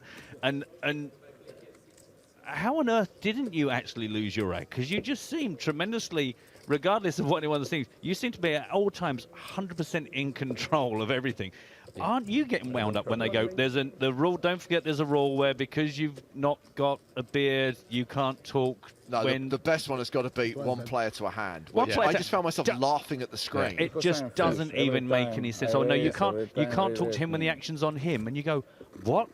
Yeah. What? You're just making this stuff up. So how did you not lose your mind? Well, I had to say what I had to say at the time. I felt it was wrong. I felt as though I was being victimised and singled out. That there's one rule for everyone else and a different one for me. No one else got the same kind of treatment that I did. In that negative way. No one got told they couldn't speak to their opponents when they made a bet. No one got told one player per hand when they were facing an all-in bet from their opponent and they're closing the action. Absolutely ridiculous. That's the only one time in the WSB rules when you can actually speak to your opponent when you're closing the action. Your opponent's gone all in. You're allowed to talk to them and ask them, do you want me to call? What do you want me to do in this hand? You're not asking them for advice. You're effectively giving them the speech in the hand because your head's up. You're closing the action. That's the only time you can speak. For them to say that you couldn't, then Jack Heffel to come out matters further and say it's none of your business if he wants you to call. It's an absolute joke. Of course, it's my business. Every bit of my business, whether I want him to call. He's gone all in. I've got a decision to make. Am I in a race situation? Am I against a bigger pair? Does he want me to call? Do I want to call off a chuck on my stack in potentially a race situation here? So this is the information I'm trying to get from my opponent. And especially for us, I mean, the heroes of EPT, people like Daniel Negreanu, Vicky Corrin, it's it's the bread and butter of our fantastic. They've heads up, and she's talking to him. Or you might have Daniel is infamous for it and applauded. And obviously, there's no set rule that says what happens at an EPT is the rules of WSOP. But the general control methods between big tournaments is effectively the same. It almost seems like they're trying to hamstring the most entertaining part of it, which is when people start getting into each other's faces. Definitely. It just seems a very strange way to try and tone things down. I felt as if the WSOP were like trying to stifle speech play or table talk, if you like, rather than encourage it. And I think that's wrong. They tried to go on the defensive and say, oh, well, we've improved from the standard TDA rules in terms of allowing speech play when you are closing the action. Well, Jack Effel clearly contradicted his own rule there by coming up on the feature table to say it's none of your business whether he wants you to call or not. I mean, I just wonder what it does for future WSOPs, like, because now this has been such a hugely publicised where they've invented all these rules on the spot. Are they going to have to now make a note of all the stuff they've now invented and carry it forward? It wouldn't surprise me if they do what they did after the Jamie Gold year, which is rewrite the rules. They then had Havan Khan, they rewrote the rules. I think every time there is someone that they're not quite sure how to deal with, who they think was a problem, generally there is then a rule change applied the following year. Well, people are asking for the World Kazoo rule. Why not? Bring it. Let's go. Rightly so. Man, your name on a rule. They are as much the as a legend. compliment to me, in all seriousness, though, the rules have to change. They were an absolute joke. It's ridiculous. At the World Series of Poker main event, for that to happen, it's a complete shambles. I mean, I guess in any situation, there's always that tiny, tiny rule that says the management reserve the right to change the rules without notice. But I think the problem is it's just the way in which it looks so unconvincing and the language. Because as you say, James, you could at any point just say, it's disrupting the game. We have decided that we don't need to justify it. It's just disrupting the game. But I think the problem was them trying to tie your behavior to rules that they kind of couldn't really justify. And they tried to justify it. They tried to pin me down, and I came back at them. And Daniel Ngannou rightly pointed out, every time William Kazoo was in an altercation with Jack Effel, William was right and Jack was wrong. And it was as simple as that. When it came down to the rules, I was right and he was wrong, which can't be the case. He's the tournament director of the World Series of Poker main event. How can he be wrong and I be right in every single situation that we're involved in? So he knew I wasn't going to back down. He knew I was a lawyer. He knew I was going to fight my corner. But he had to do something. I felt as if Jack Effel succumbed to the pressure of the likes of Cliff Josephy, Gordon Veo, Kenny Heller, who was another tournament director in Belgium. And the fact that the whole table against me, the fact that everyone was complaining and moaning and bitching about me in every hand. In all honesty, I think that they would have moaned a lot less had the tournament staff done what they should have done and limit your thinking time. And I appreciate that you say that you had genuine decisions to make. Yeah. But I do think that the perception was that it was taking forever for you to look at your cards, that you were stalling, you were holding up the game. And if they hadn't taken this bizarre stance to say you get 2 minutes automatically for every decision, then I think the players may not have been on your case as much as they were. Yeah, I think they got frustrated when one of the other TDs, I think his name is TJ, abbreviated TJ maybe, said it hasn't been long enough. Someone called a clock on me after literally a minute when the action was on me. This is on day 7 again of the main event. Within a minute, and they said it hasn't been long enough. It's only been 1 minute. He's got 2 minutes to think. I said, well, that's the standard rule. I've got 2 minutes to think. Are you kidding me? He's doing this in every hand. It's going to be 2 minutes. Well, it isn't the standard rule. It's again, it was something they made up. Well, each player should have 2 minutes generally. But it's not in the rules. It's subjective, and ultimately, I think for pre-flop decisions, you do not need 2 minutes every time. No, you don't need 2 minutes every time, but then someone's entitled to call a clock if it has been too long. But it came to a point where they're calling the clock on me within a minute every single hand. Regardless of whether the decision I had, pre-flop, post-flop. Anytime I opened my mouth when I was in a heads-up pot to do a bit of speech play to get information from my opponents, they would just jump straight in. I mean, I'm basing this on having only seen edited highlights, so it's very difficult to form too much of an opinion on this world, but my gut instinct was that I think they were in their rights to start calling the clock on you, considering how much time you were taking in some spots. Well, that's fine. If they want to call a clock on me, I think it's reasonable, and their tournament director thinks it's reasonable. The dealer thinks it's reasonable at the time, because it's up to the dealer then, because effectively what happens when someone calls a clock, they call the floor, it's taking too long, call the clock, the TD would then go to the dealer, it asks the dealer, has it been long enough?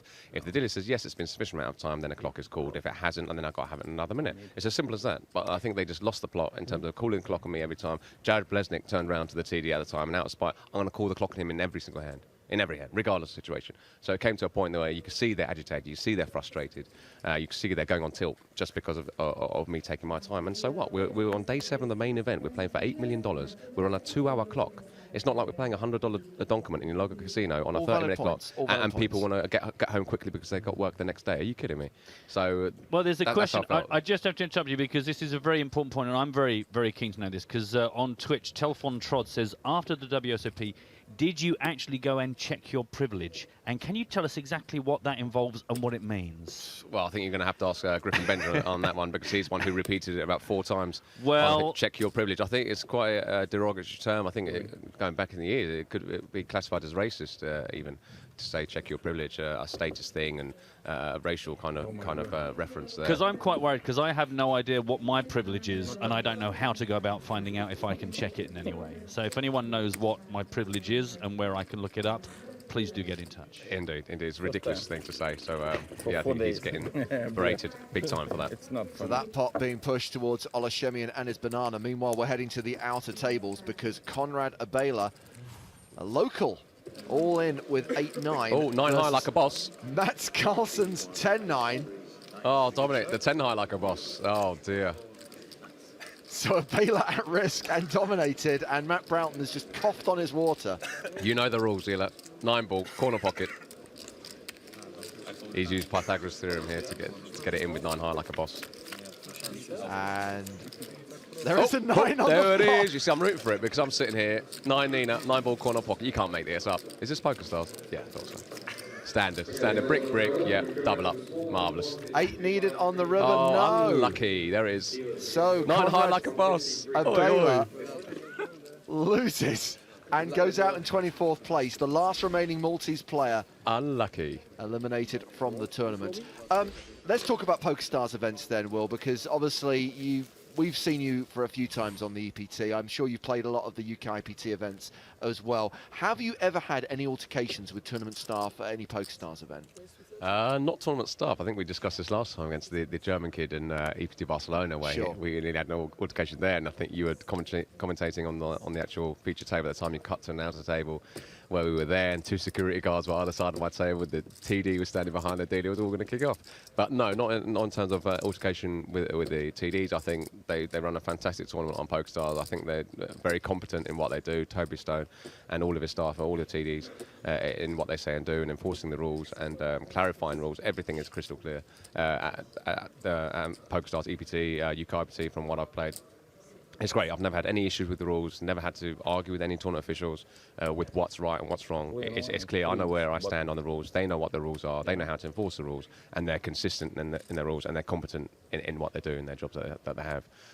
So unlike the WSB, unlike Jack Effel and his staff, from the performance they showed this summer, I think the staff here and the tournament officials know exactly what they're doing. They've done it for a number of years, and it's fantastic. I think everyone around the world should look how everything's run by tournament staff, not just at PokerStars. I'd even say at GUKPTs and GPSs in the UK. I think it's fantastic run tournaments, the best run tournaments in the UK. Obviously, I'm going to be biased towards them, but I play obviously in the UK, and I think the GUKPT and the GPS are the best 2 tours in the UK by far every year. Long-established tours, especially the GUKPT going back several years. Great run tournament, fantastic tournament officials and tournament staff. They know exactly what they're doing. They know what the rules are. Never had an altercation with them. On the contrary, I've always had a laugh and a joke with them, even when the clock is called or the floor is called over. People like Yanis would come over and would have a laugh and joke about it, but obviously play within the rules, and I know where to draw the line, and that's fine.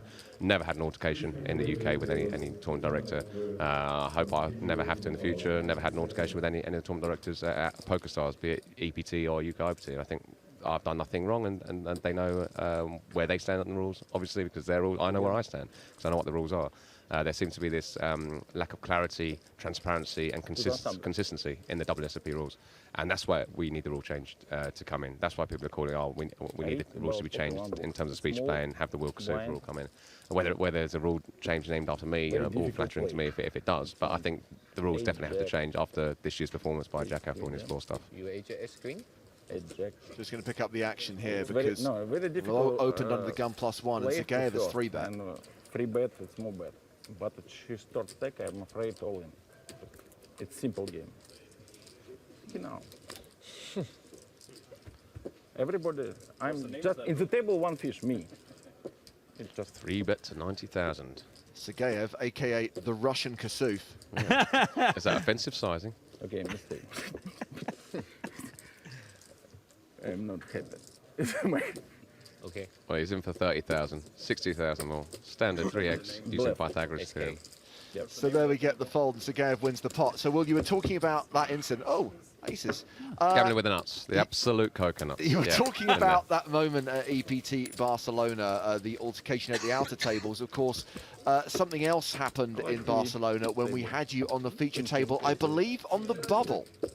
Indeed, it was, well, before the bubble, it wasn't right on the bubble. Well, let's have a look at that moment, shall we? That was fun. Oh, it's with Ivana, who's dealing right now. Yeah, that's good enough. I'm all in. He's all in. And the ace is about. Make it a sweat. Like, show the 4, and then pow, ace of hearts. Yeah, just like that. Yeah? Bien. There's Ivana. What a star. Ivana is the star of the show. An ace, a 4, come through. Take your time, no rush, take your time. We don't want to make mistake, please. Allez, and ace. Thank you. Easy game, you see last one. Now we ask for brick. You know brick? Brick. No queen, per the board. Grazie, prego. No queen, I win. And the brick. Thank you, bello, grazie, bello. Nuts.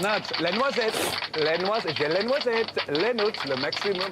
Die Nüsse, auf Deutsch, die Nüsse. And there he is, stealing the feature table again today. You cannot make it up. Aged considerably. Bello, grazie, bellissimo, fantastico, meraviglioso. Will, thank you very much for coming in and talking so candidly about everything. And was my time up, is it? I've got to do a quick shout out to somebody. Your time's up in the sense that your 15 minutes of fame is still valid, so continue exploiting them. Yeah, just wanted to do a quick shout out to mate Davey Weir from Glasgow. He's tried to emulate my success and he's come up with his own hashtag 9 lines like a boss for some reason. Yeah. Rolls off the tongue. That's it. But thank you very much, Will, and I'd be interesting to see just how much attention this continues to get. And I'm sure that when the November 9 kicks off, they're still going to be talking about it, and I'm sure there'll be replays, and I'm sure there'll be further conversation about it. Indeed. I even got a text message from Maury Eskandani, actually, earlier this morning, about 8 in the morning. I was still up for a while. I was on social media asking if I'm going to come to Vegas for the final table, if I'm going to be in Vegas. And, well, I said to him, well, I didn't have any plans, so I'm going to be playing WPT Nottingham this weekend, even WPT 500 and WPT 2K main event next week, which I want a seat for.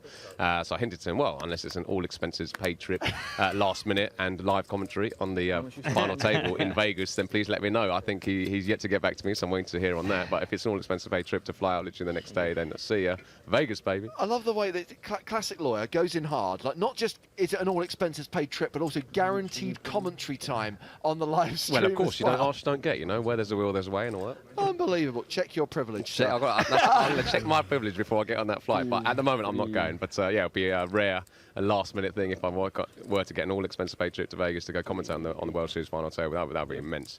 But I think a lot of Americans would kick off if they heard that was actually true. I think you might be right. 50, no. Well, thank you very much indeed. Yeah, I'll be sitting here as if I haven't been to bed, but yeah, might need to go back to bed after this.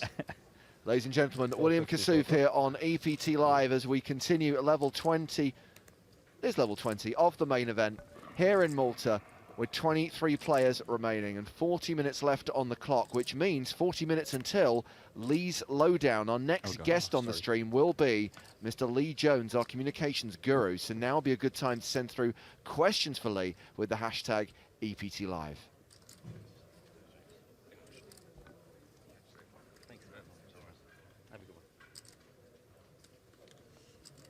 All in.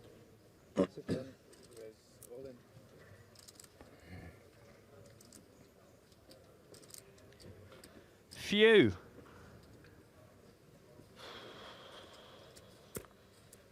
All in to call.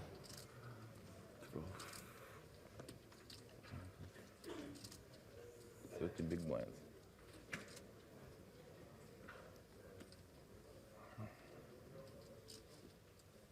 There wasn't much space in that, but I did want to just acknowledge something that made me laugh, which was Pedro Almeida, our boy, sent me in to Matt and William. You can check your privilege at checkmyprivilege.com.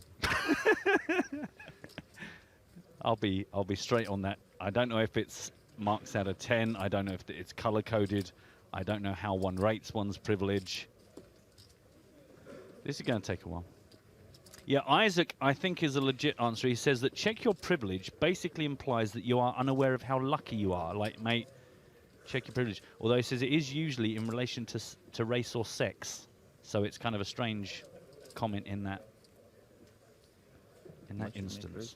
Sounds legit to me. Thank you, Isaac. Thank you. Sorry, man, I just wanted to clarify what's happened here. So what, Zhang opened to 27k, Shemian 3-bet to 100k, and then Zhang moved all in, but there's Sergeyev sandwiched between them. Sergeyev called the original raise of 27,000, and now with Zhang shoving, it's all in to call for the Russian.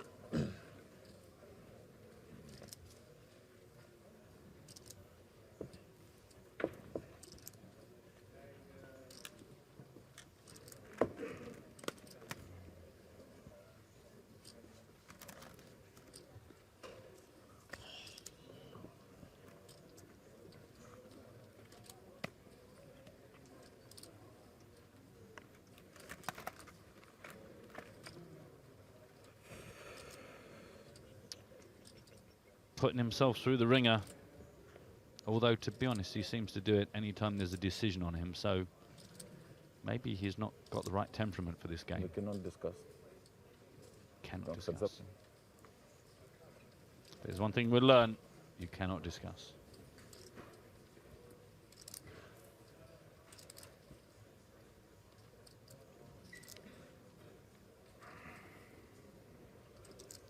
Interesting, your comments, guys. Keep them coming. Hashtag EPT Live. Trying to keep track of it on Twitch. There's a lot of it, but interesting. Kind of seems 50-50 in support or against Will. No Angel, but perhaps harshly treated in equal measure. Time, please. Sorry? Yeah. Has he called the clock on himself again? Lord, Or is he time's okay, please go back to going to ask I didn't the want to have to do it. TD, what do I do if I haven't got a hand? I've got this strange itching on my chest. What do I do? It's been 3 minutes on it, so sometimes you just need pressure. Sometimes I can have 2 weeks on a deadline, and it's only in the last 13 minutes that I can actually effectively produce the work. I understand some people just need pressure.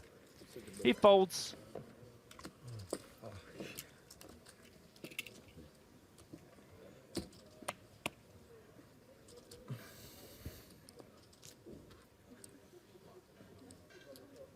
I think the good news about the whole Kasuf thing is it might be that that's finally the nail in the coffin of something we've all been talking about for a long while, which is to do with shot clocks, or perhaps giving dealers or floor staff the ability to call the clock. Having sat out there on the floor during our bubble coverage yesterday and seeing some of the players blatantly stalling, and some players, I think, complicit by their silence, quite happy that the attention is not on them, but also short stacks quite happy that someone is taking 6 minutes to fold without looking at their cards. Maybe this is what finally makes something happen, to take control of those players that abuse the clock.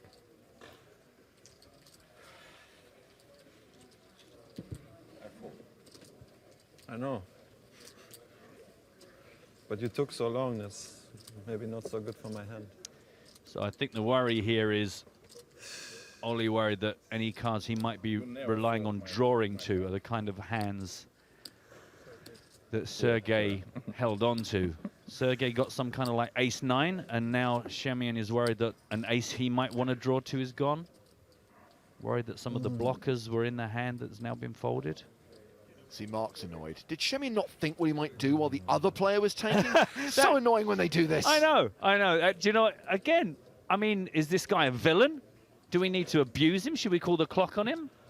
Because it's saying that the decision is 2 minutes, but 3 blue stacks, right? But actually, the decision is 5. Stacks, right? Yeah. It's cumulative. If Sergey had done something, well, now this is a new situation. But this is the whole situation that's been going on for nearly 6 minutes. Clock. Nice shawl, though. He should flick that shawl in like a boss. Oh, we're talking about flicking it in. Should remind you that the EPT Live bounty bonus starts in 45 minutes. Only got 45 minutes to register. Actually, there's late reg, right, as well? Yes, you're right. Oh, 3,700 players have signed up so far. Hope to see more of you in there. $150 bounties on the EPT Live commentators. I'm glad you reminded me. That would have been very embarrassing.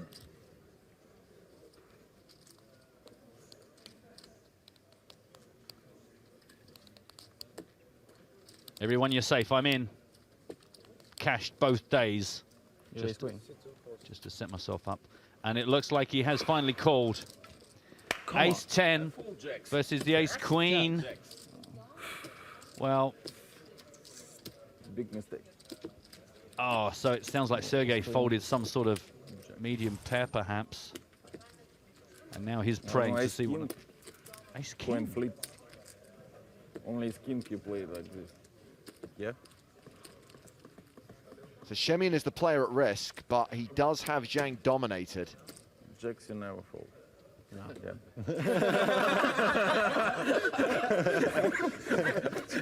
And if Ace-Queen holds here, Zhang will be left with 10 bigs. So far, so good for Shemian.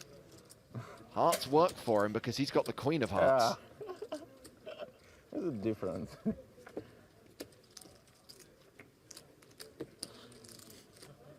So still 3 outs for Zhang. Full 4 outs. Oh, actually, he's picked up more, of course. He's got the 8s working for him as well. He's got 7 cards he can hit to eliminate Olashemian.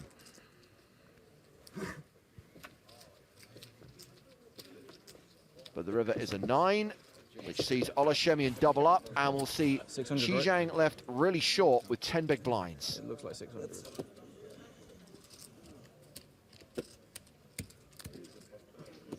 that's 395, 415, 416. Shemian, top of the table, 1.235 million. Eclipse Frederick Jensen still the only other player at the table with more than $1 million. 32 minutes left on the level. Let's take a look at all players on this featured table, having mentioned the 2 at the top. Bastian's still doing well, 810,000. The 2 short stacks. Dominic on 20 bigs, and then 2 players under. Zhang Lao and Qi Zhang. 16 and 10 bigs effectively at this level. 6,000, 12,000 with the 2K ante.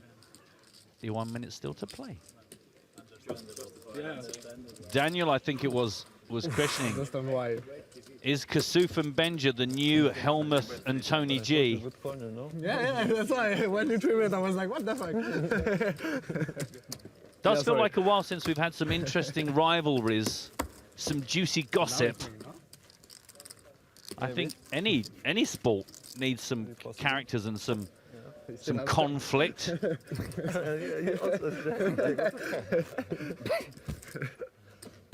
Yeah, it's finally a mistake. I guess the interesting thing with poker, James, is like, unless there's a tournament running, For you, yeah. there's not a lot to Double up. talk about. You can only talk about the results of a tournament that's finished or talk about an exciting tournament coming up. So it's kind of nice to have some goss, to have some gossip, something to like bump into people. Because otherwise people say, did you see that hand? And you go, yeah. Or they say, did you see that hand? And you say no, and then they tell you about it. But there's not really much that we generally get to sort of, you know, bang on about over a beer.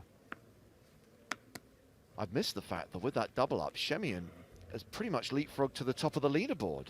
Oh, yeah. 1.23 million, and Thomas McNamara on a similar size stack. So things getting interesting with 23 players remaining. Average stack is 610k, just over 50 big blinds.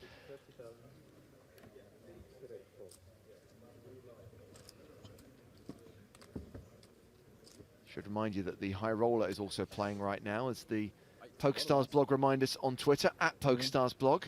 If you want live updates on the 10K event, click on the link or just head to PokerStarsblog.com. Smitty predicts that Olashemian is going to take this down. He always made a couple of main event final tables. And of course, began this festival here in Malta with a 6th place finish in the 25K event. We've still got 3 former champs in the field, 2 of them on the feature table, Frederick Jensen and Dominic Panker, and on the outer tables we've got Davide Katai, and here we've got Qi Zhang all in with 10s, racing against the ace-queen of Spin and Go qualifier Bastian Dola. Classic race underway. Absolutely classic. And a race that Zhang has to win to survive. Utterly classic. That's why I like to call the Duffy race. Pocket tens or ace queen, and there's a queen on the flop. That's as far as the analysis needs to go sometimes, James. 2 outs for Zhang. 2 chances to hit. He misses the turn, but does pick up a gut shot. Tens and jacks are now working for him. 6 cards he can hit. The river card is a 3, that's a blank, and we lose Xizang in 23rd place. He cashes for 19,640 euros. We're down to 22 in our quest to get to the final 16 here on day 4. Happy chap, lovely lad, good poker. Thanks for playing, GG.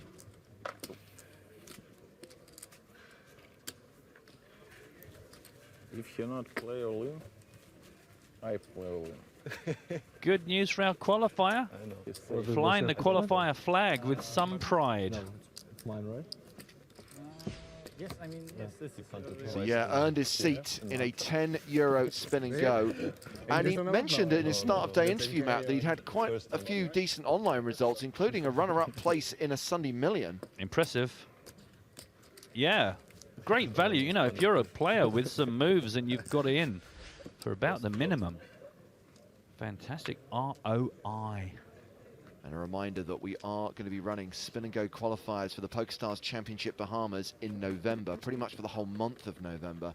And of course, we are running today's spin and go to the Bahamas competition, giving you the chance to win tickets to those spin and goes.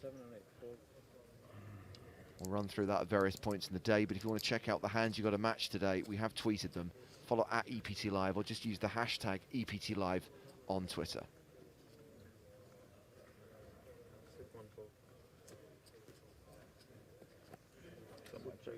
I've got them. Shall I run through them?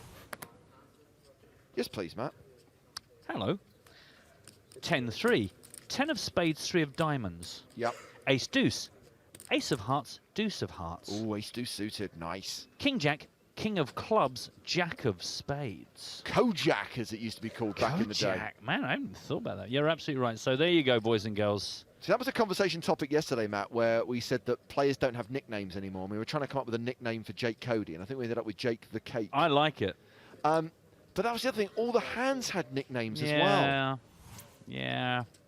The thing is, it's a bit like, I once saw one of the breakfast TV shows, and they had the guy who had just been crowned Britain's best bingo caller. And of course, they're all very excited, and they're all chatting to him. And they said, "Well, look, this is going to sound a bit silly, but like, would you give us a sample?" And the guy just went, "Number 8, 27."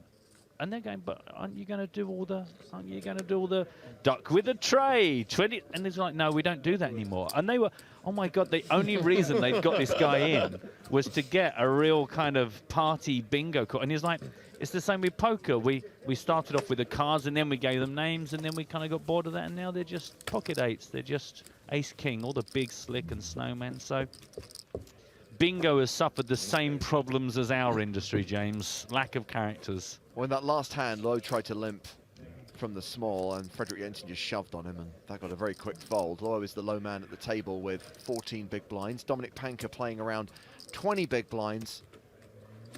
Are we in a laddering up money jump situation right now? No, the next money jump isn't until we get down to 16 players, till we get down to the final 2 tables. Wow.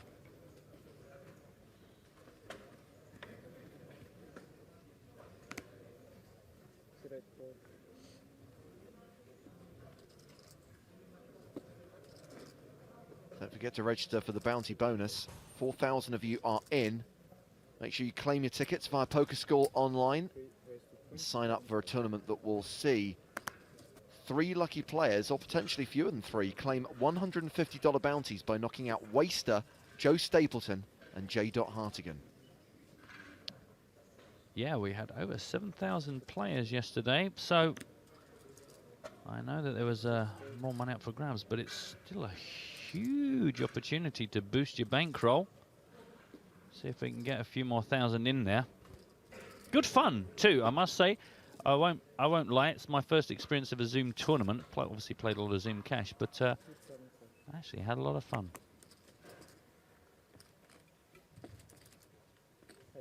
Paul Walsh has a fun fact. He was Scottish finalist in the Bingo Caller of the Year back in the 1990s. There you go. I didn't invent it. It's a real thing. Queen high flop, Queen 7-3 rainbow, 74,000 in the middle. Check from dollar. Shemian has bet 25,000, and that's a winner. On its own, number one. Two fat ladies, 88. Cat with no trousers, 17. That's not a real one. I made that one up.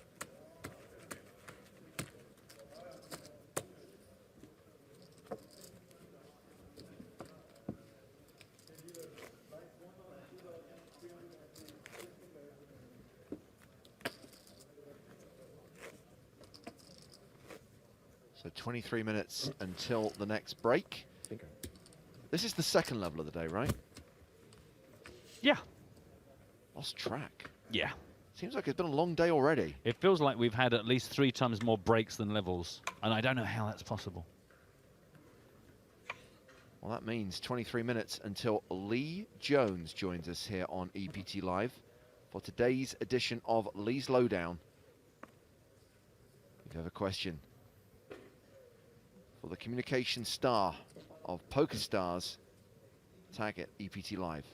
I know it makes a lot more sense to pipe Lee in using technology because he's a man that moves all around the globe, but I do miss Joe's little raps and songs that used to intro him.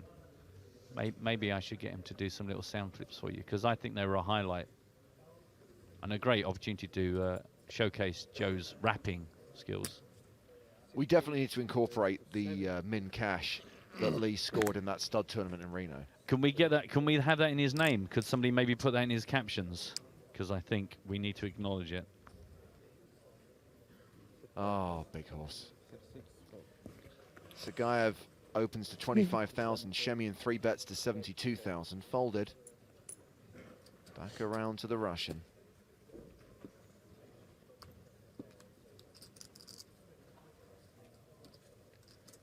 Have you seen Christopher Bean's tweet?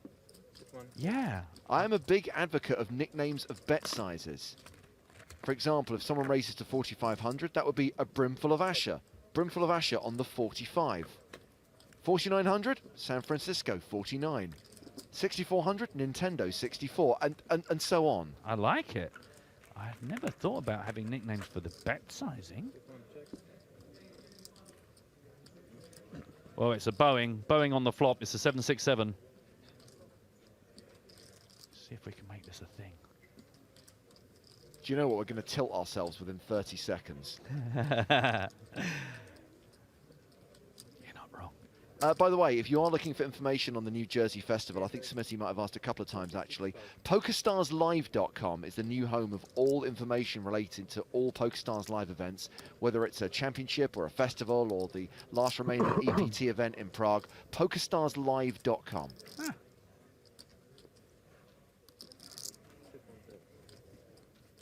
That seems like a strangely non-convoluted and logical thing.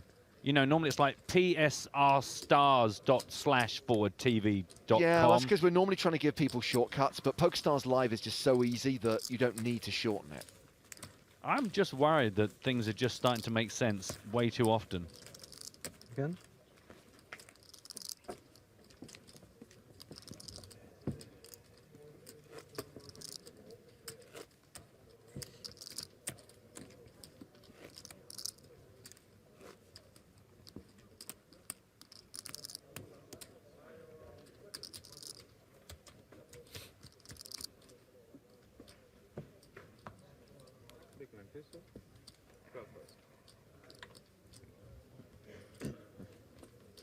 Danny Hardy asking, do you think it's ever okay to call an immediate clock on a player who generally takes their time to make a decision on hands? No. I think it is, you see, and I think really? I made that clear in my conversation with Will Kassouf. I do think it is. If someone is excessively tanking or appears to be stalling or is abusing the clock, I think absolutely you can do that. Really? See, I think you still, in any hand, have to give someone maybe not as much time. Maybe you give them 30 seconds, and I thought but I don't think as soon as the action's on, they go clock, because I just start feeling like I don't know. Well, I know that I have the backing of most of our tournament staff here. I certainly know that Toby, Luca, and Neil Johnson take that position, that ultimately, if you then find that someone's put on a 15-second shot clock and they then have a legitimate decision, it's kind of tough for all the times when you clearly didn't need to use that time. And how long a period of time would you carry that reputation over? So if then, like, you know, 3 stops later they turn up in Barcelona, do you still, as soon as it's the action on them, so they have to prove themselves? Absolutely, and I think it's something that, don't get me wrong, has to be monitored very carefully and closely by a senior member of tournament staff to assess whether it's justified. So Panka all in. No, it's okay. Diaz opened. Panka's moved all in for 220,000, gets folds, and Dominic keeping his head above water, playing just over 20 big blinds. Xisheng Luo still the shortest stack at this table with 13 bigs. Being asked by Craig, can the tournament director overrule an immediate clock call? Well, ultimately what will happen is, when a player calls the clock, a member of the floor staff is called, and the floor staff will consult with the dealer and ask, do you believe the player has had adequate time? And based on the dealer's perceptions of the situation, the floor man will decide whether the clock is implemented or not. The difference would be if the floor was already there and was able to form their own opinion about whether the player had had adequate time. Yeah. It's not automatic. You can call the clock, but ultimately the tournament staff will decide whether it's warranted to put that player on a 60-second countdown. Yep. I mean, this is where I think the dealers need more power, because if anybody has a fair and unbiased appraisal of the table and the behavior of the players, it's got to be those guys. We got some entries for a competition that we're not currently running. Christian's saying, so if the flop was like 9 ace-ace, would that be the Porsche, the 911? Would the ace-ace 7 be a stealth in tribute to the F117? I think we're stretching that concept, and already it's proved itself to not be viable. In the space of one entry, I think we're already starting to learn that no, maybe this isn't going to be a thing. Don't say I didn't warn you. I just thought it's worth exploring. I wasn't saying it was definitely yes. I wasn't saying it was definitely no. I just thought, let's look at it, let's think about it, and then reject it.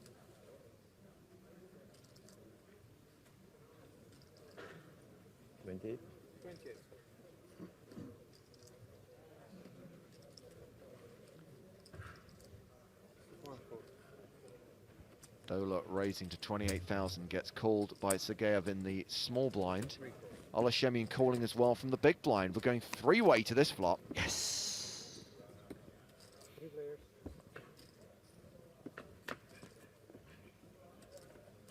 Queen 7-7. Got a name for this one? No. Peter Blow has pointed out that bowing is a bad example. It could apply to a number of flops. I did say it was a bowing to suggest that there might be a general term for a type of flop. Peter, stop being trolly. I know, it's unbelievable. Hi, Peter. 3 sevens on the board now.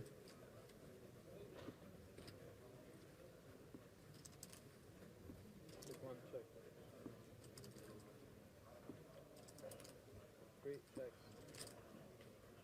he get checked around a second time?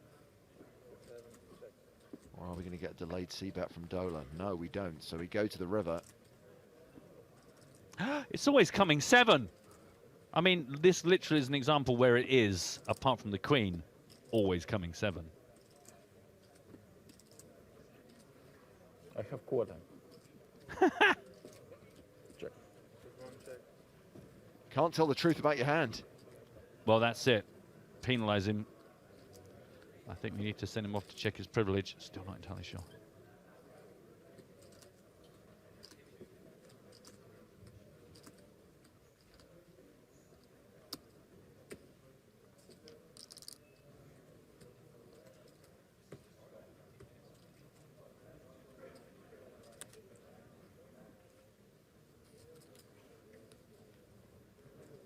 Not bet on a flop like that. That wouldn't be very Olashemian-like, would it now? 98,000 in the middle. Would you have got a king here? How sick are you feeling right now? And I guess, can you call this if you don't have an ace?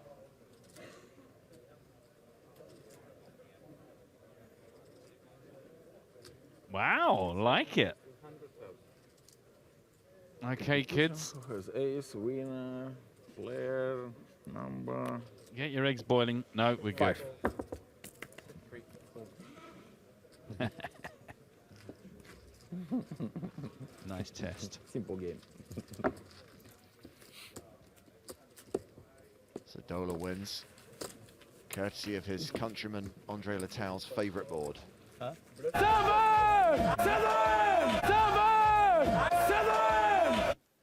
Maybe it's Jack Jacks. That wasn't. You weren't expecting that, were you? I mean, come on now. Come on, there were 4 sevens out there. You're telling me that they're not. They haven't got their finger on the button in the gallery. Come on. Itchy, just waiting, just waiting. Good job, good job, everybody. Yeah, I guess. I think they shouldn't really care. Yeah.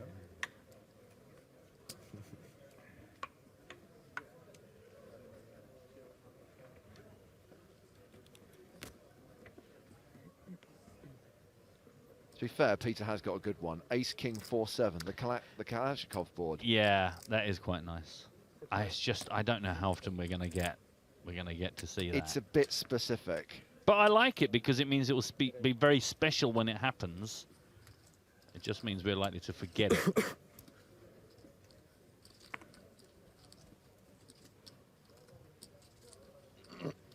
Sergey on the button. Everyone's folded to him. Can I see your chips, please? Thanks. 250. 254,000 back.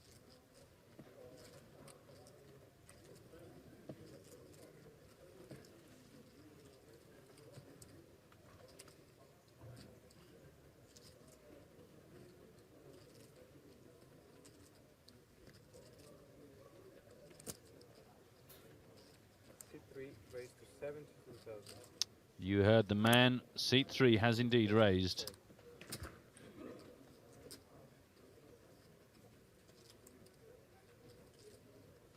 A 3-bet of 72,000 from Ole Shimyan. Sit 1. Raises all in. All in from Sergey. Whoa. And Shemian calls. Uh-oh. Doesn't look good for Sergey. He's got King Queen. And Shemian has got kings. Oof. Looks like we're about to say goodbye to Sergey Sergeyev. He's zipping up his bag. He's putting away his little Buddha. He's putting his coins back in his pocket. He's going to have to get all that out again if he spikes this. Думаю, 3 раз подряд переставил. Get his bling on. Nice bag. Каждый мой рейс начал переставлять. Он когда удвоился от этого.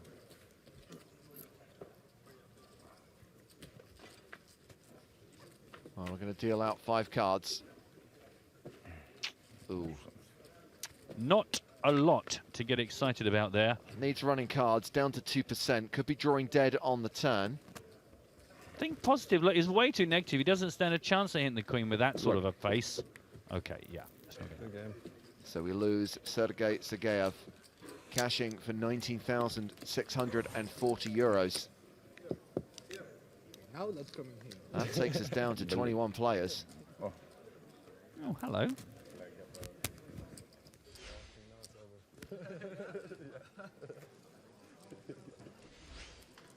Donald Pleasance. I can see. I can see perfectly. Yeah, Well, there's more action on the outer tables. Davide Katai all in with queens against Louis Cartarius' ace-10. Queens holding after the flop.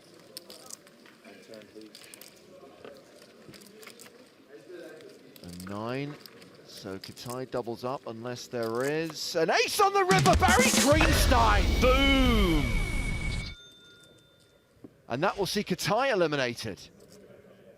We lose one of our former champs. Ugh.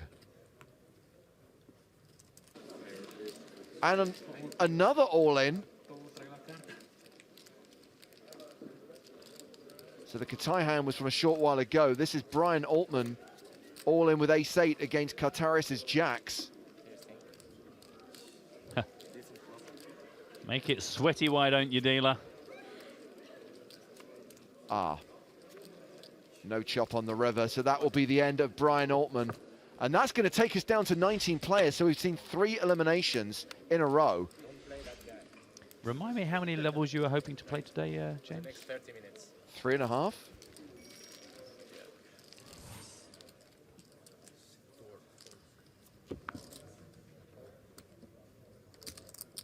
Sagaev, Kitai, How much you Altman, got? all gone. 1?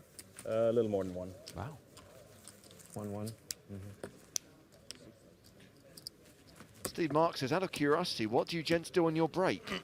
I speak to Lee Jones. Matt, what are you going to do? I generally, like a sicko, just sit playing spin and goes, catch up with Clash Royale, maybe work on one of my ridiculous competitions that we never actually use anymore, it appears. You know, just chill, just hang. I found the bunker where they keep all the chocolates. I normally go and raid that, have 3 or 4 full bars. Glenn Webber tunes in to say, good day. The planets have finally aligned and I get to watch a great day of poker coverage. Well, Glenn, you're still quite late to the party. We've been off on air for the better part of 4 hours. And if we lose another 3 players, we're going to be done for the day. So your full day of coverage might be shorter than you think. Welcome to the very short party, pal. That said, average stack right now is pretty big, and we might, having seen some consolidation in the stacks, see the action slow a little bit now. Yeah, but even here we've got a 22 bigs and a 14 True. bigs. The blinds are going up, so we're, you know, assuming that there might be a couple of similar stacks out in the field. It's all in. And oh, here's an all in. See? You can keep your little hat. 6, 4. I think if you're somebody that plays with the card protector and you put it on your chips when you put it all in, like Bond throwing his car keys in. It wasn't Bond, actually, was it? It was the other chap. It was Dimitros who threw in his keys. That's it. I think that if you then lose that, the other person gets to keep your card protector. And that way, there's these card protectors. And you have to play it yourself for the next tournament you play. And that has to go in as well. And there could be somebody, and you know, it's like when you play online and you see the little stars under the name, and you go, uh-oh, here's a player.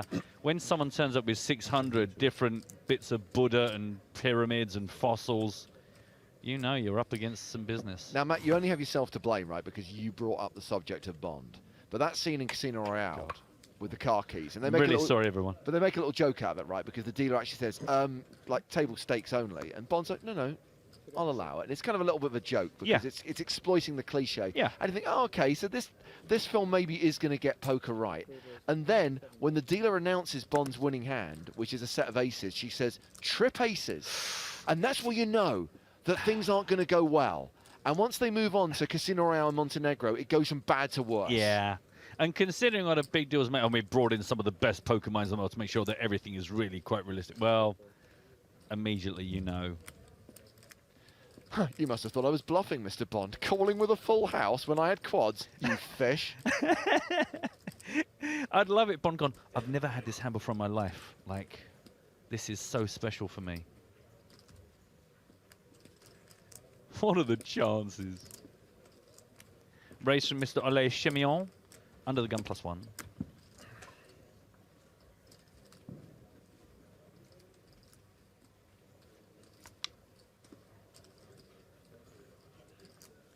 Five minutes left on the level, by the way, and that means 5 minutes until Lee Jones joins us on EPT Live for today's edition of Lee's Lowdown. It also means just 15 minutes to go until the EPT Live bounty bonus begins. 5,000 players near enough are registered. Come join.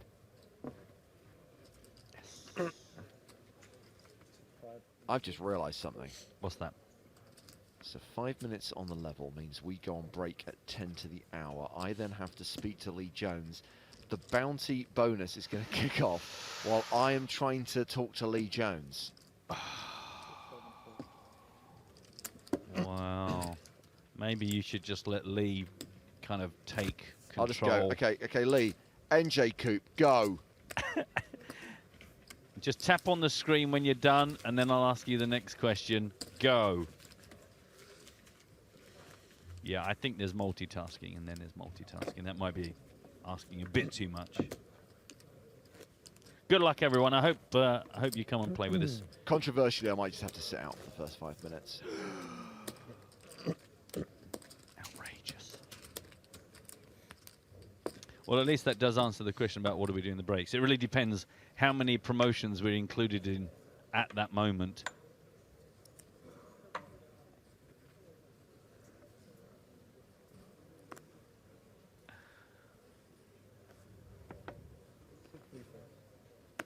And Peter Blow, I think he's with me on the card protectors. He said it would be like card protector conkers. Or marbles, I was thinking. You know, like you're playing marbles, and if you win, well, you take the marbles, you keep the marbles. Anyway, I'll leave that with you guys to think about.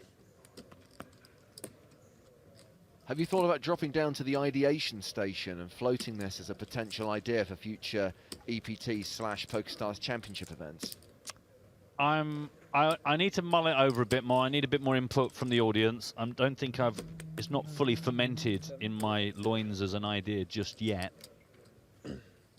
But I think there's something to be said for it.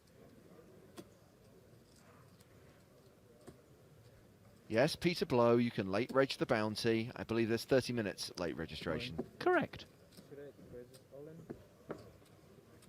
Oh, he's saying, James, you can late reg the bounty. Oh, I see. Oh, it's not a question. Yeah, that's true. Rather than just sitting out, because that would annoy me. Don't sit out. Just come to the party late. Well, I've already registered now, and I'm worried that if I unregister, I'll lose the ticket.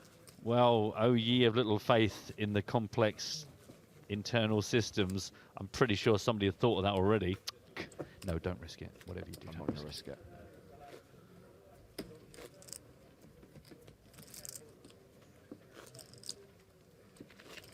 I play the all-in game. That's what I'm best at. Seems like Always play to your strengths, right? For sure, it's not a post-pop game. I always like to say hello to new viewers. So hello, Eric. Says I'm first time watching poker on Twitch. Good.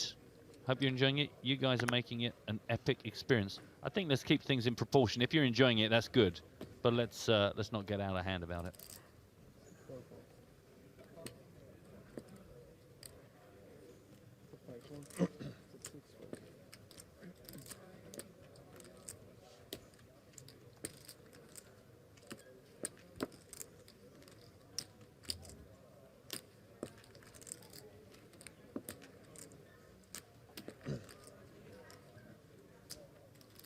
Raised to 30,000.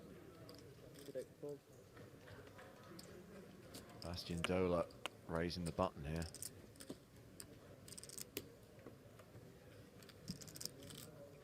$900 total.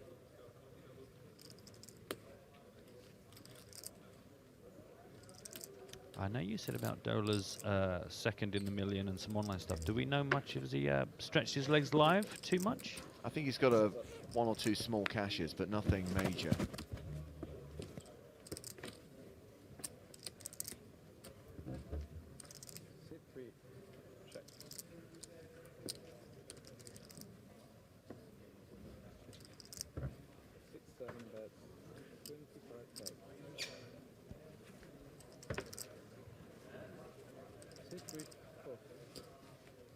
So Shemian defended his big blind. He's check called flop for 25,000.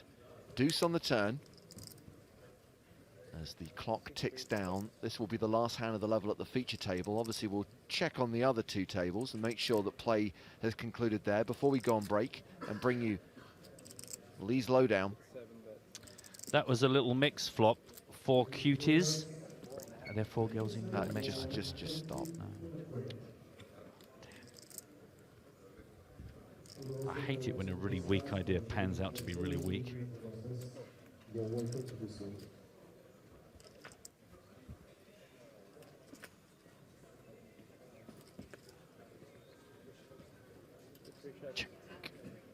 Well, Dola barreled for 60,000 on the turn. Let's see if he empties the clip. Any river bet? Nope, checks behind. Shemian with a pair of fives. Cannot be beaten. So Shemian consolidates his chip lead. It's up to nearly 1.8 million now, playing 110 big blinds. Well, that will be... No, it is 110 big blinds, with the blinds about to go up to 8,000, 16,000 with a 2,000 ante. Wow. So we've still got action on one of the outer tables.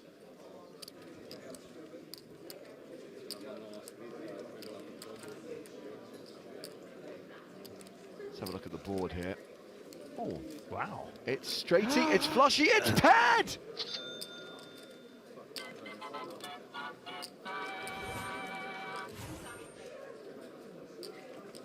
It's Mats Carlsen against Dmitry Urasov. Carlsen in the 1 seat, Urasov in the 5 seat.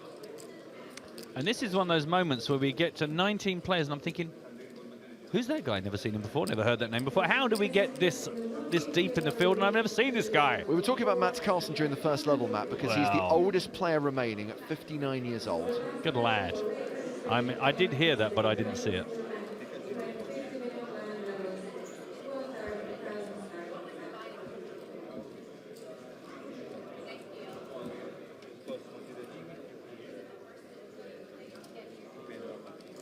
And looks like Urasov is betting river. Remember, the green chips are worth 25,000 each. The blues are 5,000.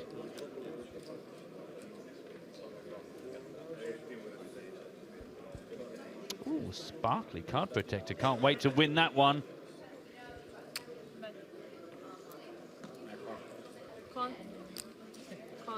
Urasov gets called and he doesn't like it.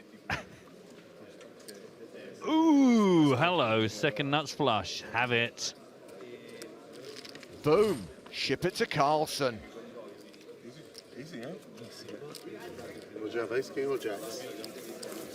So play has concluded. Let's look at the stacks of the players at the feature table. Panka is short, Low is in the danger zone. Shemian is the chip leader with 19 players remaining.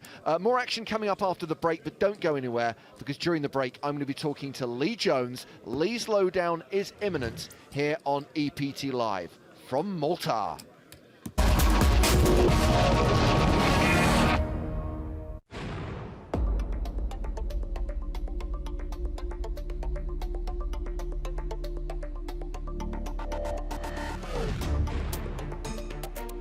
Spade, I win!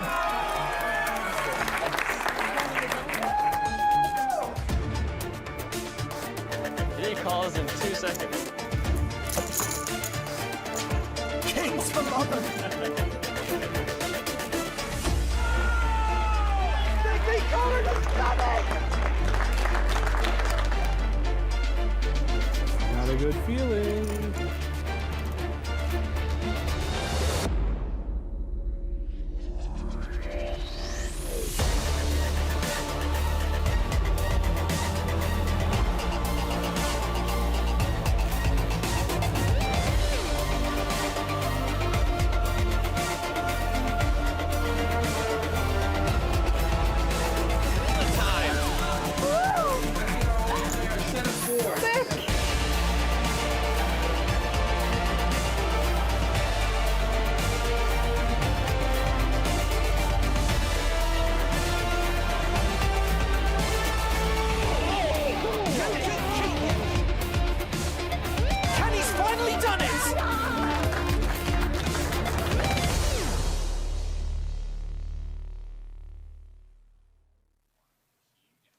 Hello everyone, welcome to EPT Live's edition of Lee's Lowdown. This is where we catch up with Lee Jones, one of our communications czars at PokerStars, to talk about everything going on in the world of PokerStars. Lee, are you still in Reno, Nevada? I am in Reno, Nevada at the Jason Somerville's Run It Up event, but I did not go to the karaoke party last night, which can only be a good thing, right? The key question, the most important thing we're going to discuss on the whole lowdown is, any more min caches? Hey, it wasn't a min cache, it was a min cache +1. I'm sorry, forgive me. No, I've sworn off tournament poker now. I'm going out on a high note. Okay, let's deal with the unfinished business from yesterday, shall we, Lee? Shall we start with home games? Because there was a question that came in yesterday about home games on mobile, and we talked about the fact that it's a bugbear of a lot of people, including Jason Somerville, who you just mentioned, that home games are not currently available on the mobile app. Right. And I actually want to give a shout out to my PokerStars colleagues, because I put in these questions yesterday after we had the lowdown and the discussion about some of these questions. And I have gotten emails from 3 different PokerStars directors in the last 24 hours with the questions that our viewers are asking.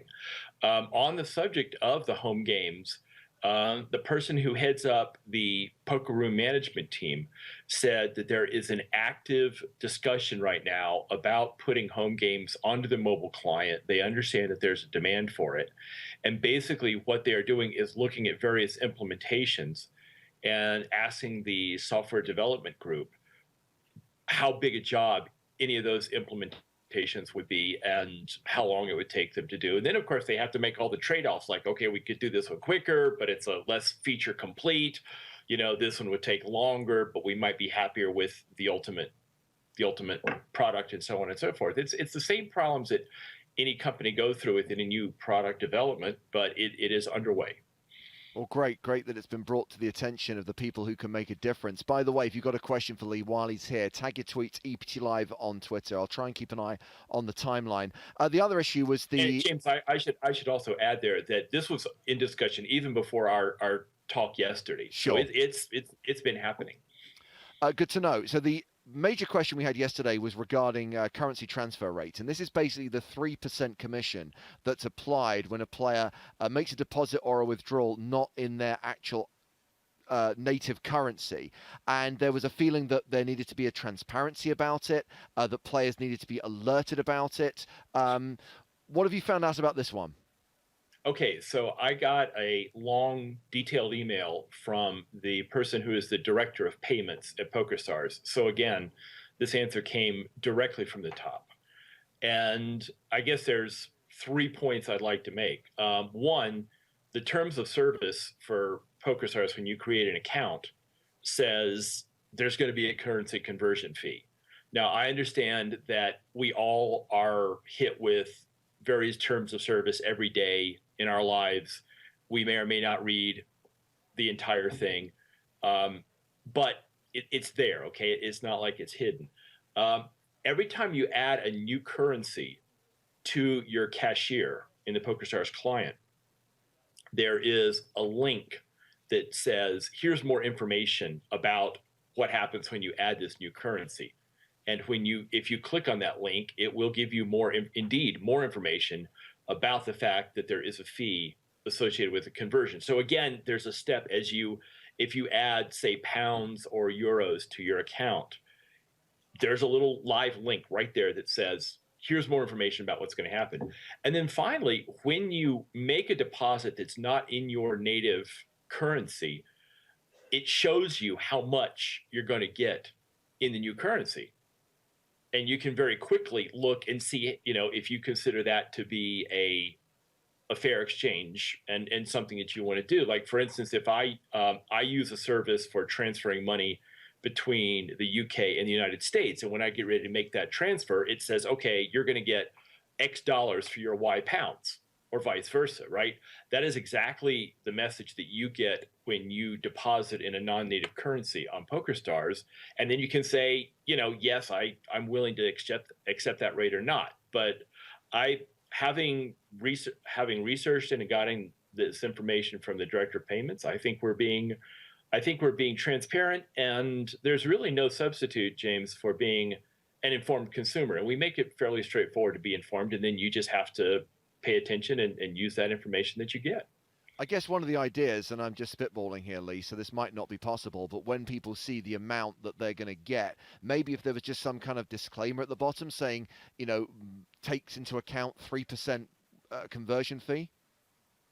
That's a perfectly reasonable suggestion. And what I will do is I will respond to the person who's director of payments and at least throw that idea out. And maybe we'll do it, maybe we won't. But I will certainly pass it back, and we'll see what happens.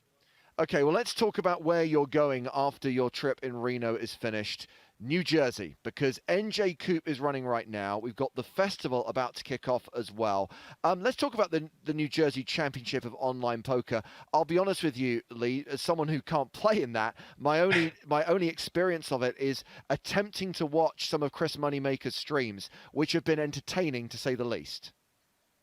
Well, I've been enjoying watching Chris. I think he's great fun to watch, and I will take this chance to repeat the fact that Chris chopped one of the large events in NJ Coop. I think Chris is great value for entertainment because he's just Chris, right? I mean, there's no barrier between him and his audience, so I think he's great fun to watch. But yeah, it's 43 events. The largest buy-in is $1,000, which is obviously a reflection of the marketplace. It's not the whole .com liquidity, so we don't have room for $5,000 events. But it is, the top event is $1K, and that runs through the 31st. So it's running up through Monday. The other thing that I think is kind of exciting is a person named Shrimply Pibbs, which I have no idea what that means.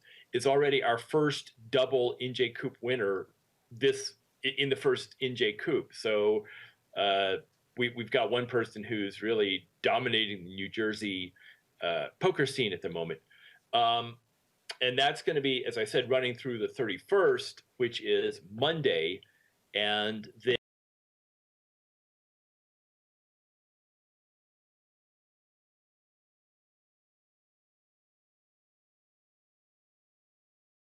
which is, if I'm not mistaken, it is the first tournament series branded with the new Championship Festival nomenclature.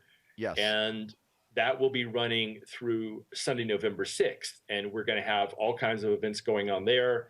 I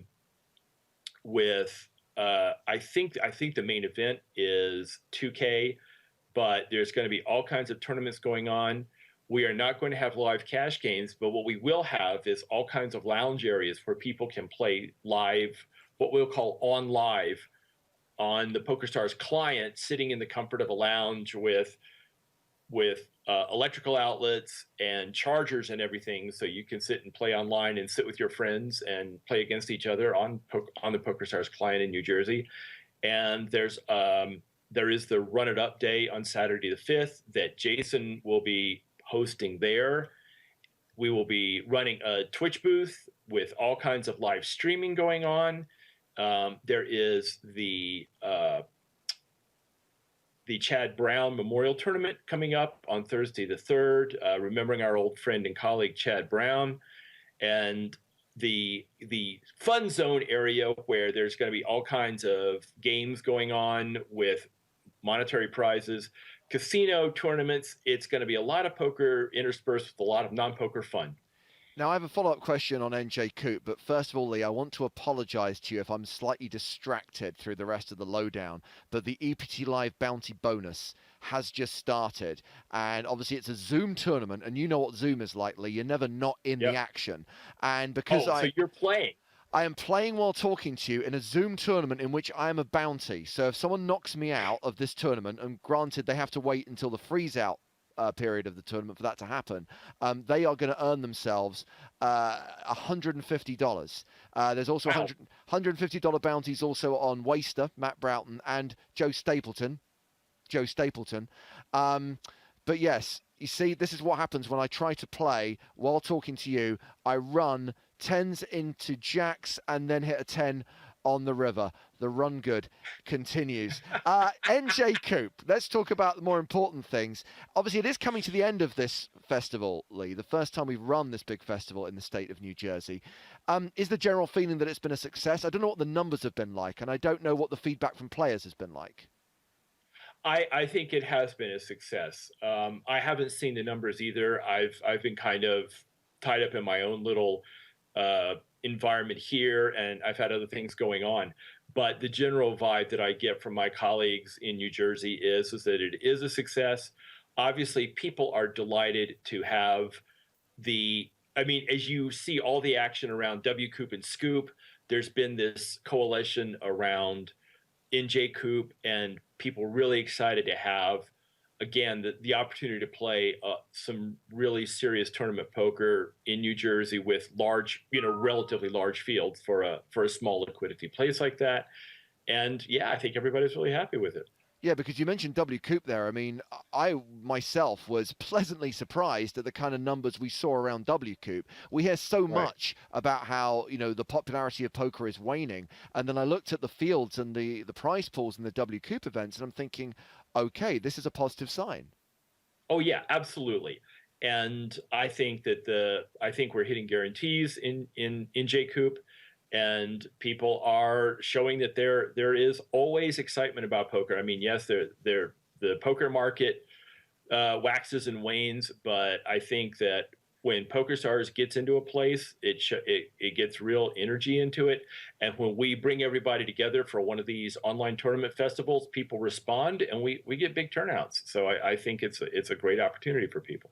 So, Lee, we've got the live event in New Jersey, the first ever festival, and then in December, we have got what will be officially the last EPT in Prague. Mm-hmm. I know, obviously, you've been to the Czech Republic before, and I appreciate that you spend most of your time on the other side of the Atlantic now. Are we going to see you in Prague for what is likely to be a historic event? Unfortunately, I'm not going to be in Prague. And, I just have to say that for people that are thinking about it, if you haven't been to Prague, this is your chance to be at the closing out party for the EPT. And Prague is no better place to do it. It is an amazing town. It's beautiful. It's Christmas time. The Christmas market is astonishing. It's an awesome venue. And I wish I could be there with you all. And if you have a chance to go, go. Well, hopefully, Lee, you'll join us again from Prague for more remote lowdowns.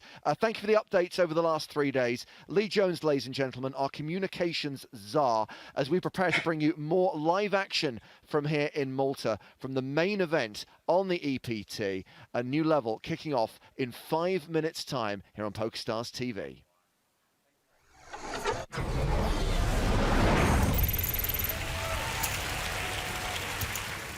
Eastgate here has got suited connectors, but they're both hearts now. On the slim chance that the flop comes down hearts, Eastgate is in serious trouble. Very serious. Oh, but that's a good card for Peter. Better card. Ooh. I don't. Yeah. Everything's great for Peter, but that's not going to be a great card. Okay, let's run through it then, Greg. We've got the, of course, the straight draw for a start. Yep, straight draw for Eric Liu, and he can be very aggressive, so he's probably not going to just go away here when Peter bets this flop. So if the king or the 8 comes off, it could be really bad news for Peter. The real problem is going to be if they get it all in right now. I mean, Peter's a 2-1 favorite, but that still means a third of the time he's going to lose a monster pot to Eric. These guys are going to be heads up now, headed to the turn. Let me see the turn, please. The good news for Peter, though, is that an 8 or a king comes off. It's a 1-card straight. That's almost worse than the straight, because now Peter's going to be sure he has the best hand and the best draw. Absolutely. Peter sees this as money for nothing. Especially if a heart comes on the river, there is no way Peter is going to think he does not have the best hand. To have such a good hand and see your percentage increase as the hand goes on by so little lets you know that there's danger. That's a big bet, though. £75,000 into the pot. I think we know the type of player Eric Liu is. He's going to call this. Could he come over the top? He definitely could come over the top here. I mean, if he senses a little bit of weakness, which would be a mistake, but if he senses it, or if he just decides, I have so many outs here that I'm just going to shove, and if you call me, how bad can it be? You know, I've got a third of the deck to beat you with. Yeah. It looks like he's just going to call. Taking his time, being very precise. That's the call. As Greg has already said, a third of the cards left could beat Peter. He's in decent shape at the moment. He's still favourite for this hand, but these are the hands you love to commentate, but don't like to play in as much. Well, they're tough. Oh, there it is. And there it is. Yep, he hit one of those outs, and the good news for Peter is that it wasn't a heart, because now with just a jack being necessary to make a straight, Peter is not going to go broke on this hand. Will he bet it, though? I suspect he's going to just check call here. Okay, Peter's going to check. It's over to Eric. Eastgate knows the dangers in the king. Of all the bad cards that could have came down, that's probably one of the least bad for him, as you say. He should save a few quid. Yeah, exactly. This is definitely the card that's going to make him most likely just to check fold. Over 250,000 chips in the pot. What type of bet should Eric be thinking of here to maximize his win? Well, that's a tough question to answer because it depends what he's seen Peter do so far today and exactly how many chips Peter has, but probably about 120 to 150,000. Eric's put out a bet of? Oh, over. A bigger bet than I suggested, but he still might get called here, but probably not. I'd say not. I would say what Eric is actually doing here is he's trying to bet big enough that it might look like a bluff. Sorry about the awkward question there, Greg. I'm the Jeremy Paxman of poker. Well, it's not an awkward question. It's an excellent question. It's just very hard to give you a good answer. I could write a whole book about what you should do in spots like this, and it's all going to depend upon your image, your reputation, your opponent, what they think of you, what you think of them. There's so many intangible factors here that it's impossible to give an exact answer. And that book's out for next Christmas. I've been promising that book for 4 years, and I'm about 10% done. You don't need to write about it. You're too busy living it. Plenty of time to write books when it all goes wrong. Yeah, but I could have made a nice little chunk of change if I'd gotten that book out 4 years ago.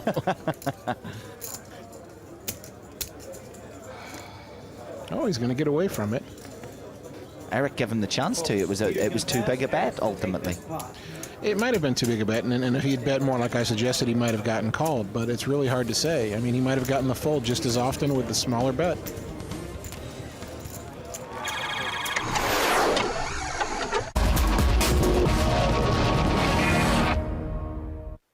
Hello everybody and welcome back to the PokerStars.com EPT Malta, where we are up to our socks in main event coverage. Just 19 players remaining. I'm Matt Broughton, he is Joe Stapleton. Hello my babies, and we are also alls deep in the bounty bonus tournament right now. Yeah, we are multi-tabling and tasking beyond our abilities as we take a look at the chip count on our feature table. Same table as previous level. Ole Shemian now top of this table, 1.776 million. Frederick Jensen second, over $1 million. Shortest stack, Zhizhang Lao with 12 big blinds. Dominic Panker has been on the edge of elimination a few times, now sitting with 280,000. At this level, 8,000, 16,000 on the blinds, 2K ante, hour and a half levels. But it really depends on how many other short stacks are out there, because obviously the whole point of today is to get down to 16 humans. Joey, how long do you think that's going to take? How long is a piece of string? I think that we'll do it in this level. I think you're right. And is that official? We're definitely done at 16? Do you know what? Never say never. But that's what I've been led to believe. Perhaps as we speak, I'm not ready for today to be over yet. Well, it's been such a fun day. I'm sure as we speak, there are a lot of people panicking to a great degree. But I apologize instantly to anyone who's playing, who runs into me in the bounty bonus. I'm kind of trying to decide whether to do the job they're paying me to do badly or play in the bounty tournament badly. It's a real close thing for me. It's a pretty ambiguous sentence you said there. I like that. Thanks. Do I left the a lot job of they're space. paying me to do badly. Yeah, you need to put some commas in that sentence, otherwise it makes too much sense. I don't like it on the left side because I'm also so you know. I got a game I want to play, but I don't think we could possibly follow this table, play the bounty bonus, and then do a round of you couldn't possibly know and you'll probably never get it. No, I think not. I mean, the way it's been so far this this event, I have got just so many competitions just hovering that I just fear we're never going to get to. But it's up to you, Joey. I can't help you police any games you want to play. Put it that way. Yeah, no, I think we'll just focus on doing the jobs we're paid to do badly. I like it. Don't forget, hashtag EPT Live. Do get in touch with us if you want to chat with myself and Joseph. We are going to have a guest this level. Just going to leave it there. Just going to tease you with that for the moment. Man, I left my coffee on the other side of the room, and I don't think there's any way I can possibly get it. Just go for it. Go on. I'm tethered. No, go on, look, watch this. Like, I'm going to turn you off. There, I've turned him off. You don't have to run. Nothing's going to happen. And they're all in, and that's it. Good night from Malta. Oh, Joe, I can't believe you missed the whole end of the show. That's really embarrassing. I wasn't talking about that. I was talking. Oh, I hit some buttons. I was talking about my bounty bonus tournament. All shimmy on the button. Correct. Feature table chip leader Ole Chemion is indeed on the button. I think my hearing must be slowly deteriorating because James Hartigan's audio settings are working for you? They're starting to be less of a distance between where I normally have the volume and where he has it. And he has it at ridiculous o'clock. So I think perhaps finally the hours of headphone work have got to my drums. So it looks like Zhang Lo. Frederick, now you're the only one at the table without glasses. He's not too keen on folding his big blind. I mean, it's just one more blind to call, but no, he folds. Yeah. I actually brought my shades.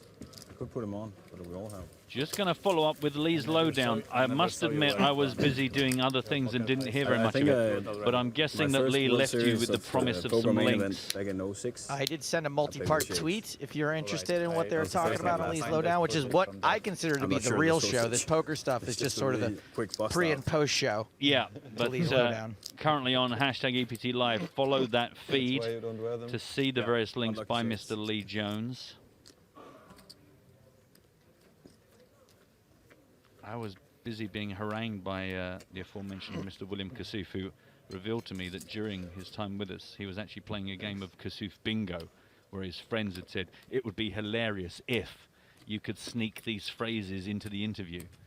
And it was, to be honest, if anyone's ever going to do well at that game, it's him, because he says such rubbish for such a huge percentage of the time that anything else just seems pretty much par. 32. So he didn't exactly break the rules of EPT Live, but he did make a mockery of it. He didn't abuse anyone, but he was irritating to some. So, I mean, I think we have resolved nothing.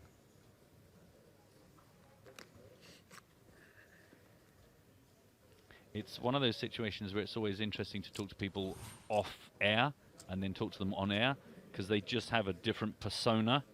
And I don't have a problem with him at all, but I don't think he's doing himself any favors, because when you talk to him casually, he has a different kind of shtick to when you talk to him on the air and he suddenly goes into a slightly more righteous kind of protester. But I guess... Well, he didn't get very righteous with you. You had your face firmly planted in his backside. Well, I'll be honest, that's my stance on it, is that I think I don't really have any reason to do other than tell the truth about who I think is mostly in the right.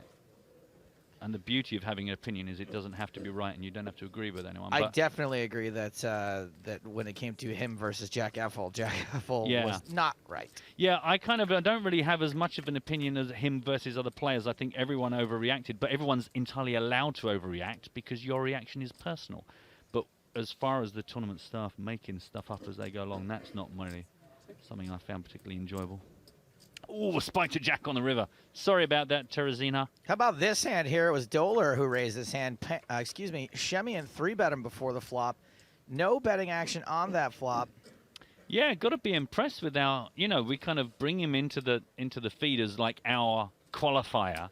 But then you realize the guy's had a runner-up spot in a Sunday Million. Got the odd decent live cash here or there. You don't win a spin and go unless you're a great player, Matt. Well, that I'm going to take issue with, but you don't come runner-up in a Sunday Million without knowing your onions. And here he is with some of our greatest, Frederick Jensen, Ole Chemion, Dominic Panka. These are names that we have come to match with the highest level of play on the European Poker Tour. And here is our guy, our, quote, qualifier. I need a flame sound effect. I don't have that. Yeah, something sort of explosive.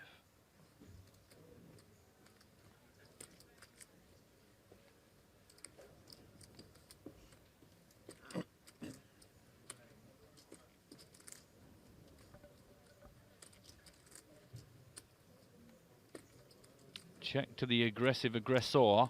It's kind of gone flip-flop, as my colleague Joe says. A raise from dollar. Re-raise from Shemi, and then check post-flop. And then Bastian Dollar tried to take control again. Yeah, he made a small bet on the turn. Yeah, 200,000, and he bet 75. That was post-turn. Now here we find ourselves post the 3 of clubs. So 3 clubs out there. A couple of 7s. It's sort of straighty, it's sort of flushy, it's sort of paired, so it has many qualities that we like. And now it's 215,000 into 350k. So 215,000 more to call. And Dollar looks like he is interested.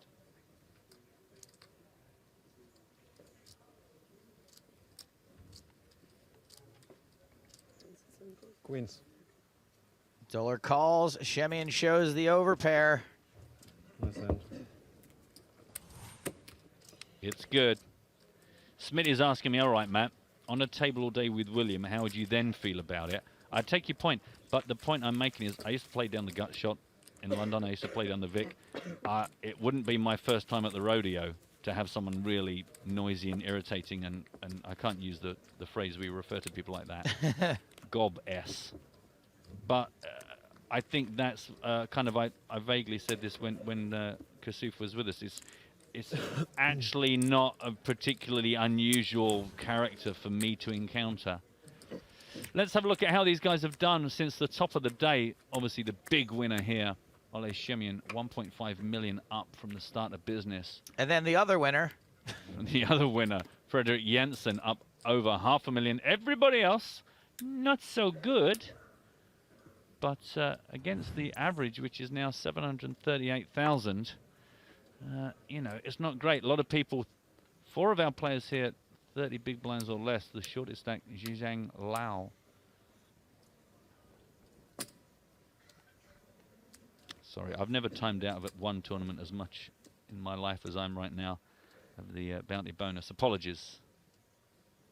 I've been incredibly fortunate the last couple of days. I've either been on a break or about to go on a break. You've had a big chunk of free time. I have had a huge chunk of free time. It's just the way things go. Ole Shemian treating this tournament as his own personal Zoom table. He is involved in every hand. Yeah.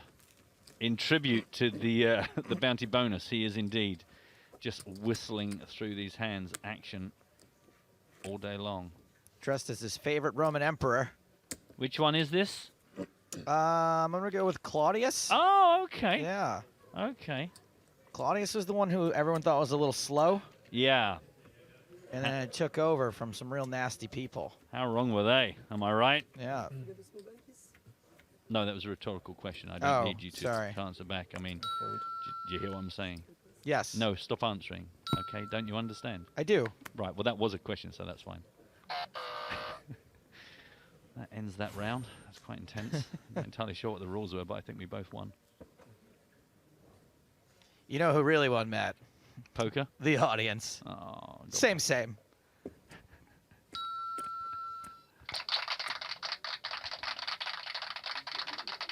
Well done, everyone. For that, you get a button raise from Frederick Jensen. That is your prize. Don't spend it all in one place. Treat yourself. Treat yourself. Head on down to JJ's, get some waffles. 32,000, be thy price. Shame Dollar's name isn't Bill. Dollar bills, y'all. Heads up, small blind versus button.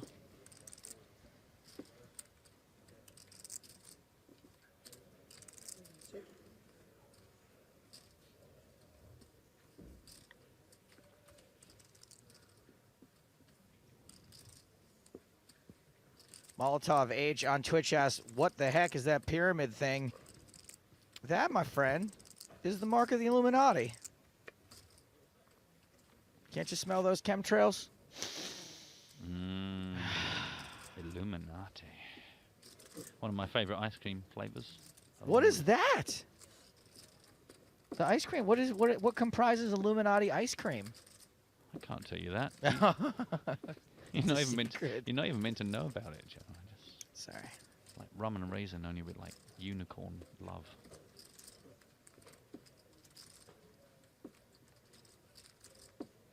Check, check after the Queen of Hearts on the turn. Now the 7 of Diamonds.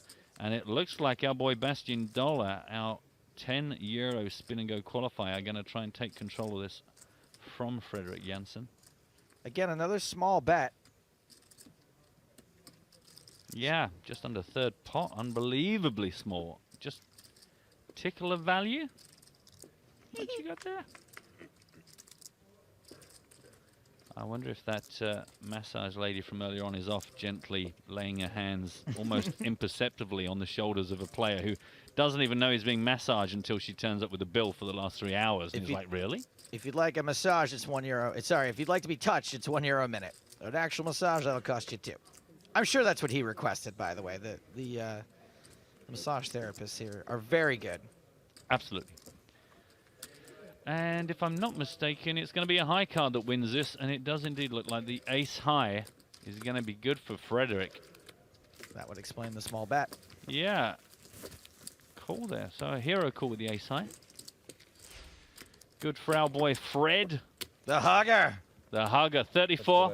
Over $3.5 million in recorded live earnings. 1 EPT victory and 2 EPT final tables to his name.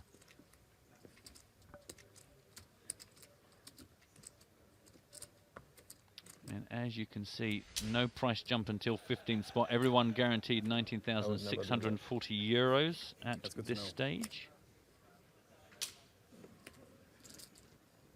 We have a dynamic, guys. Right. Just going to check in our lobby of the bounty bonus. Late reg ends in 5 minutes. 7,500 players, so that's good. Broke yesterday's record.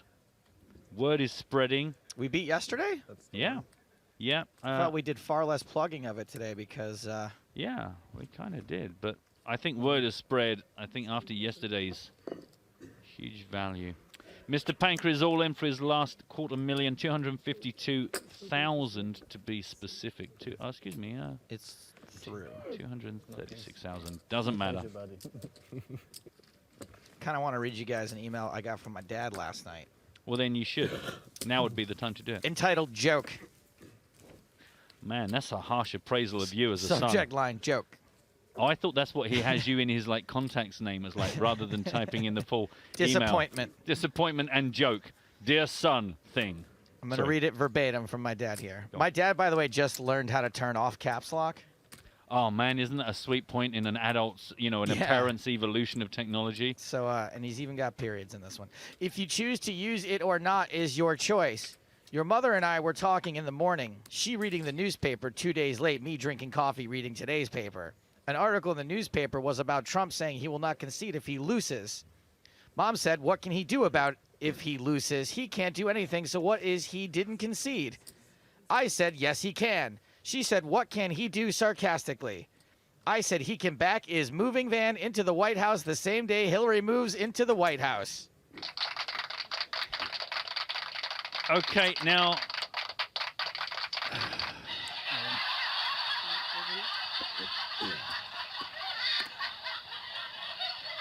I think... I'm done. You can't outplay me there.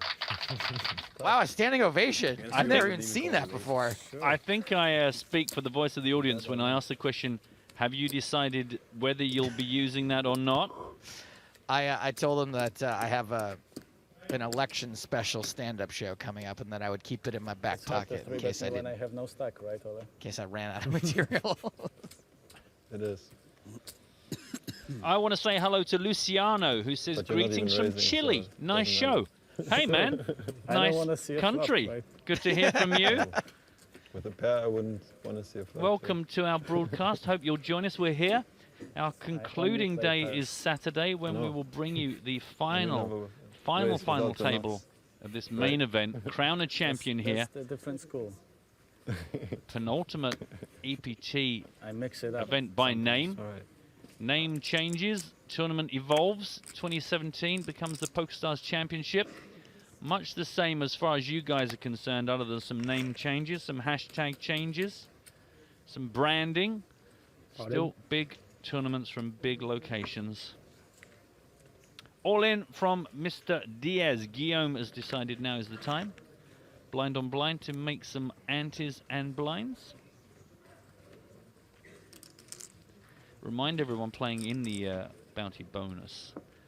No bounties are up for grabs. And I'll try and get my timing right this time until after the breaks and the add-on period ends. Then you can pick up 150 bucks by knocking out myself, Joe, or James. We've got a call, and Guillaume is going to be at risk here. It's King 10 versus Ace Queen. Both cards live, excuse me. Obviously kind of blocking each other to a degree. You thought you were ahead, right? Hmm? 63%. Almost. Zhizhang Lao survives, but he is the player at If that risk. was you, yeah, I was sure I was. If you were thinking 5 seconds, but. Ace right in the door. Splatoosh. 4-1 favorite now to survive and continue. 10 of diamonds. Wrong. 10 of diamonds.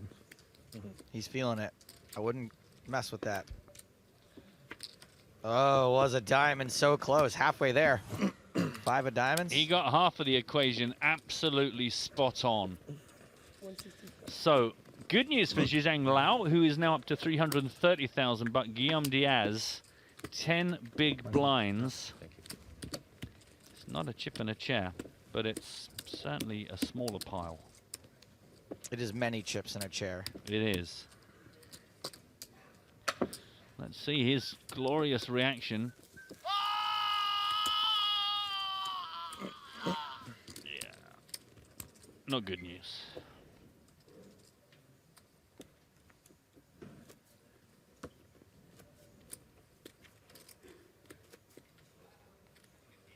Hand number 60 on the nose. 6-0. 6-0. Not really. I probably don't. Pythagoras theorem. Totally reeled in. I was listening to him when he said that, and I was like, man, I mean, I know what Pythagorean theorem is, but like, I don't even know what he's referencing right now. And I was like, this guy's quick. I was like, he's really witty. Do you know what? I actually, when I found out it was a troll, I actually said, you know what? I really like that line. I was planning to use it because, you know, pi is 3.12722, like, you know. And when the actual line he used it when he said, oh, you know, it raises 3x as in accordance with Pythagorean's theorem, I thought, wow. Well, pi and Pythagorean's theorem are two different things. No, I know, but my brain You put them together, right? I tried to put them together. You gave him credit like I did. I was like, oh, that's... Yeah. I was like, I'm going to have to find out what that means. I certainly thought about it more than this guy is being paid to just say stupid things. And there was a couple when the flop was coming down, he said, is this, I wonder if it's going to be letters or numbers, which again just strike me as the kind of thing he says. Can't believe it. He seemed quite excited to be a guest and then just trolled us for the whole time. Unbelievable. He's got the coconuts. Apparently, he's got the absolute coconuts, which I didn't realize there was a kind of an ultimate coconut. A raise by Zhizhang. A call from Frederick. We're on first name terms for this round, I've decided. How you doing in the bounty bonus? I'm doing really well. What you got? I have got almost 10K, well, 9,100. Sweet. Looks like a continuation bet. 94,000 in the pot. And Zhizhang 42,000. You know, Matt, I finally saw the movie Pi. I give it 3.141592653589793238462795028841971693999375105820974944. I thought it was more of a 4, but Everyone is allowed an opinion. Oh, we got trolled like a boss, says Carl. Oh, look how you're just making all the stars align. Wait, we got trolled like a boss, or he trolled us like a boss? I take it. I don't know. People just like using the phrase "like a boss," and I'm not sure they've entirely worked out how to compose sentences. I'll send it out.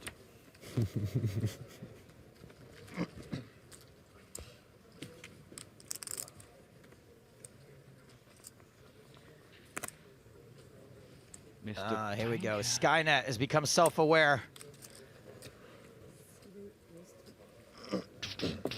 It is Judgment Day.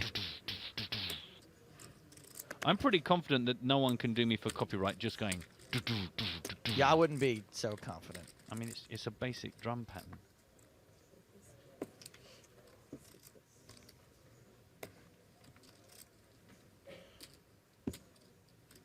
Definitely not winning the hand that I'm currently in. Unlike Mr. Dominic Panker.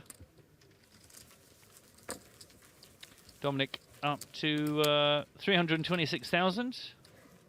Still hardly out of the danger zone. Danger zone. 20 bigs, which doesn't sound too bad, but it's hardly a dream come true.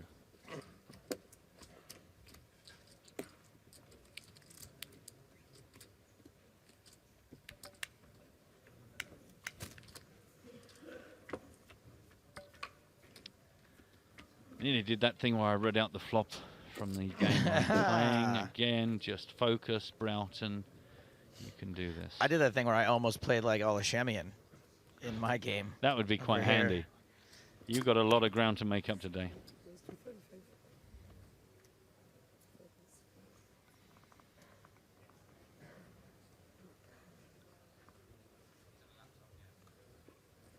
Gravy on me. On my PokerStars table has said, "Boo Joe." Frowny face. And I wrote back, TY. Oh, it's more Doler versus Shemian.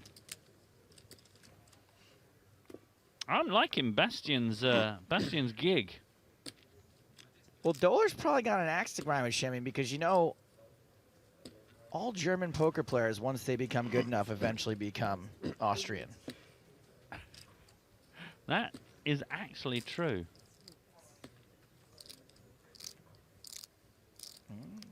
There's nowhere for those glasses to go, buddy. Can't push them up any further. Can't pull over any further. 88,000. Mr. Valentine has set the price.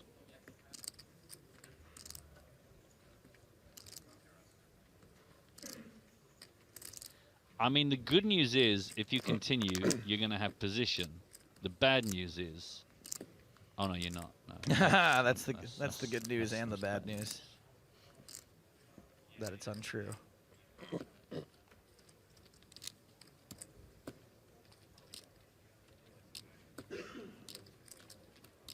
I mean, the good news is if you continue in this hand that you will be Olashemian. That's true. That's the good news. Shemian would have position.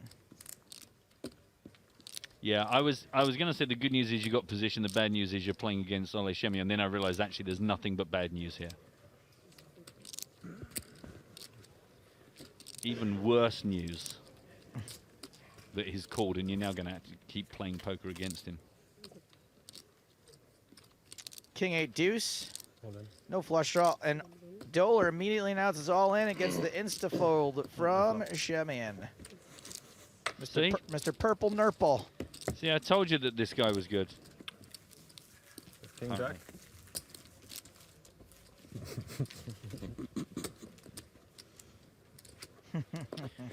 We're going to step away from the feature table because there's something going down town. Down in the city. Armin Mete versus Benjamin Pollock. We've got an ace-queen versus Jack-10 on an 8-9 queen board. Pretty tough race queen to win this one, I think. Meta, better, getter, outer. Here, thanks. That was Joe that said all that stuff, wasn't me. So that'll be 18 humans left. Big pickup for Ben Pollock. Meanwhile, more all-ins over here. We find that Guillaume Diaz is indeed all in for his last 157,000. 157. Told you. Yep. He has called. Still some other players yet to act. Could be interesting.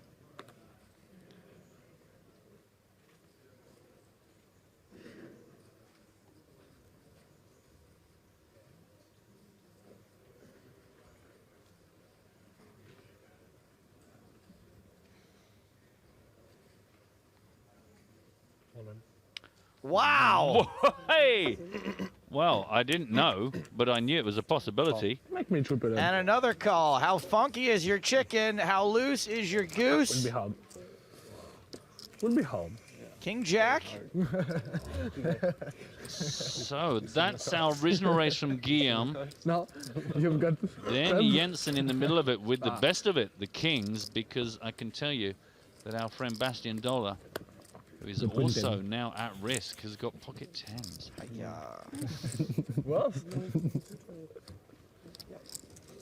Jensen, a 72% favorite, three ways, not too shabby. You want to bet on it? Are you sure that's not Freiberg? Because I'm pretty sure he was camped out right by the spawn site. I stay sit. Round by the banana, where that you got that That's clear right. shot right through the middle. Oh, snakes alive! Somehow a 10. Sick. Well, I think Diaz can still win this one too, though. He has not. Yeah. He's gained equity. A cheeky queen through the middle of this would be the real sniper. No, it doesn't care about your Diamond. Diamond Jensen's got more outs now to come back for this Queen one. of Hearts. I need the Queen of Hearts. The EPT computer just blew into flames trying to work out who had what equity. Just keep it red. That's gone. Aye, aye, aye. Snakes alive. So, I'm afraid Mr. Guillaume Diaz Thanks, man. Good game. is going to have to leave us.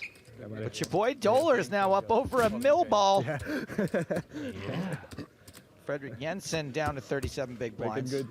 Make it in game until the ends up.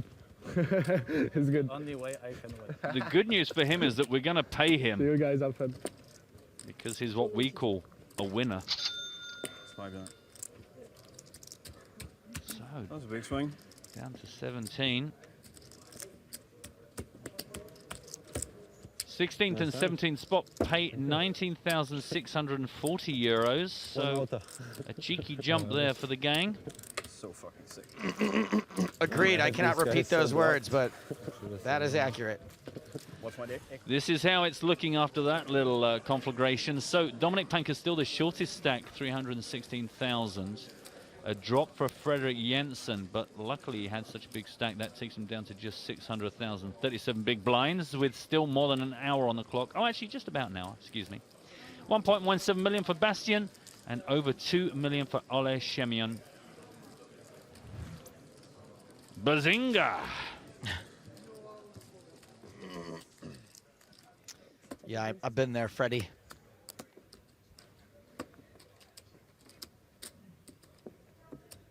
Trying to keep myself composed. It's fine. This is poker. No big deal. I hate you. I mean, it's cool. 350. Nice and fish. Thank you. Robert Ross is quite worried. He's saying the way things are going, this coverage is going to end before the free roll password is given out. Do you know what? Good point. It's a very, very keen point.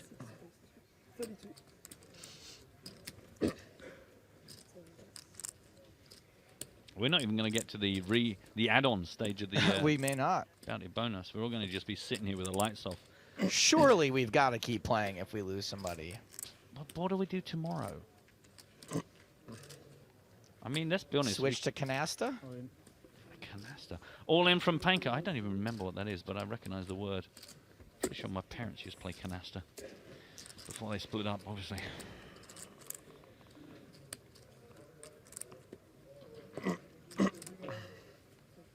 Frederick's very good at giving you no idea whether he can't wait for it to be his turn, so he's going to call, or whether he can't wait for it to be his turn, so he can fold. Got the best of him. So word is that we will play all 4 levels today. So don't worry, guys. We will get all of our passwords, all of our gaming, all of our fun and laughter. I'm sure there's some kind of like cliched phrase or adage that sort of expresses the sentiment of like,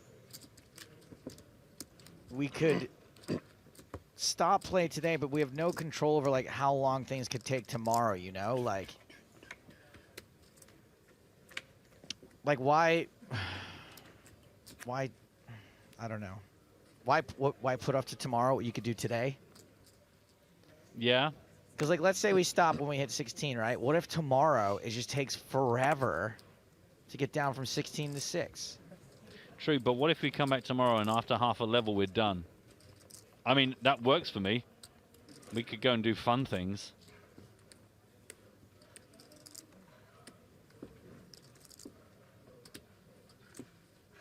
I don't know. I mean, I had low expectations, but I mean, it is my birthday, but maybe like if we just... Today is your actual birthday? No, tomorrow. But so maybe if actually we came back tomorrow and like played for 30 minutes, we could all go like jet skiing. What do you want to do for your birthday tomorrow, assuming we get well done in a you know what? reasonable time? I don't even...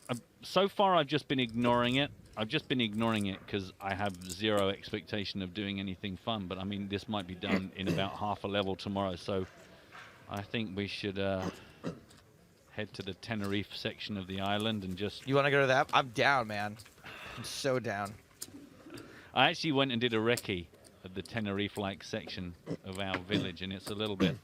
Maybe it'll look better at night. I'm sure in the daytime it looks pretty awful. It's a little bit scary in full bright daylight. Oh, Steve Mark's on my table. Well, he was. He said hello. I think he might have gone now. I've just said hello to people that didn't say hello to me. How embarrassing. Hand 66. 17 players of the original 468 entrants. Remind you, top prize, 355,700 euros. Yeah, yeah. Kachinga. Created nearly 2.27 million euros as a prize pool.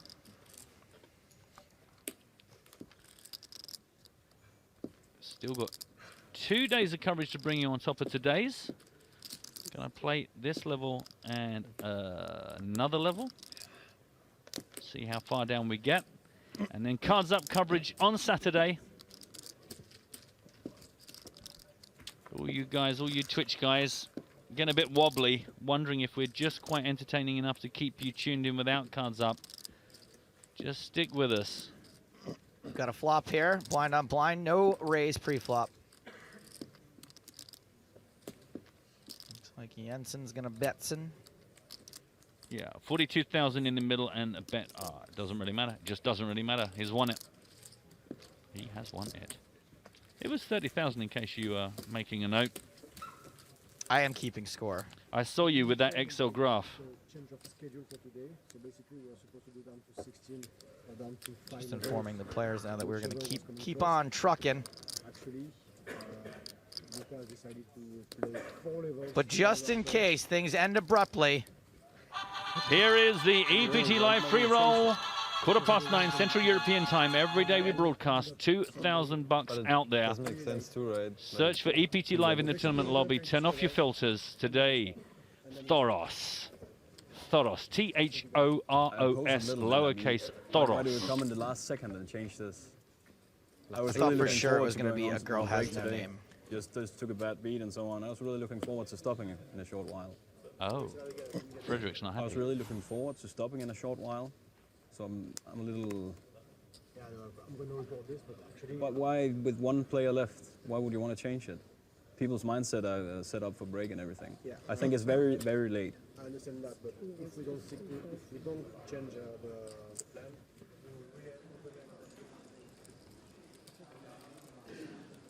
I mean, the original plan is never to play down to 16. The original plan is to play 5 levels. I thought it was to play 5 levels or 16, whichever comes first. No, okay, my mistake.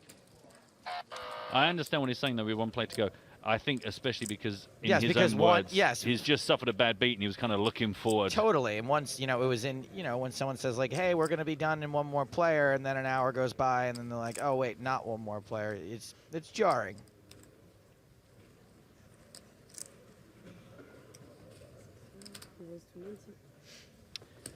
Raise here, a re-raise even, should I say. It was a raise under the gun from Ole to 35,000. Re-raise to 90,000. We're playing for a lot of money. You're telling us this is...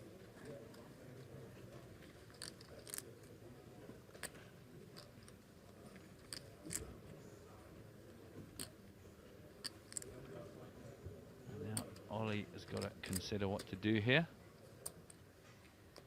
Also, Zhizheng Lao, they've got a lot back there. Not a lot of chips behind to play with. Now he's got over 1/3 of his stack in play right now.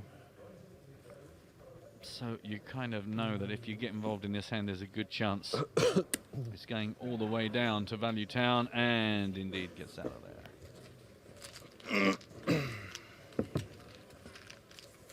Thoros, incidentally, just to remind you, is your password. I have no idea what that means. It's something related to Game of Thrones.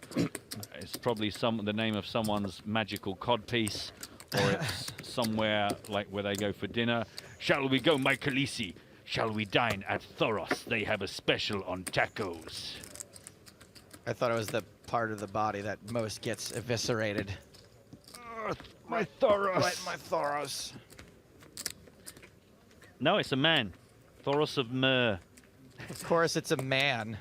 Wow. He's a man.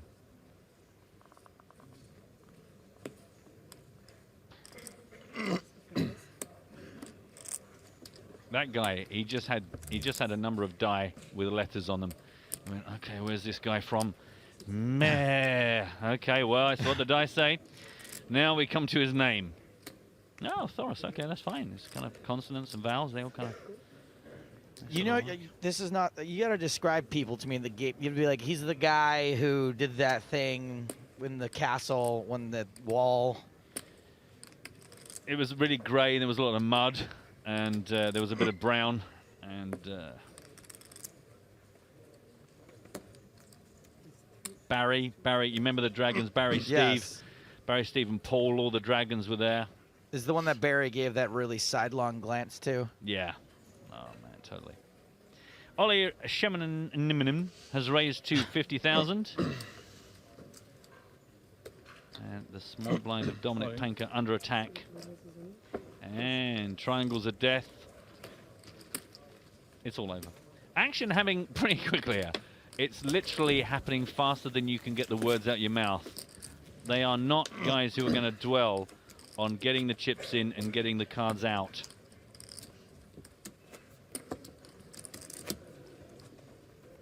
I'm on my third Do you reckon it's going to be long days? I'm on the second. We stop now? Could be. Smitty is really putting us to the task. He's saying, see if you guys can really multitask. Give me a shout out in 5 minutes to remind me my bath is running.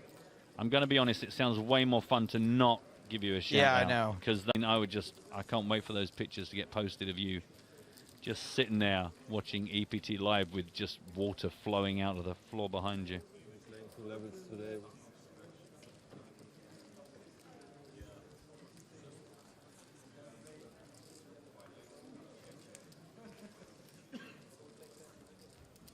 Folds round to Dominic Panker's button.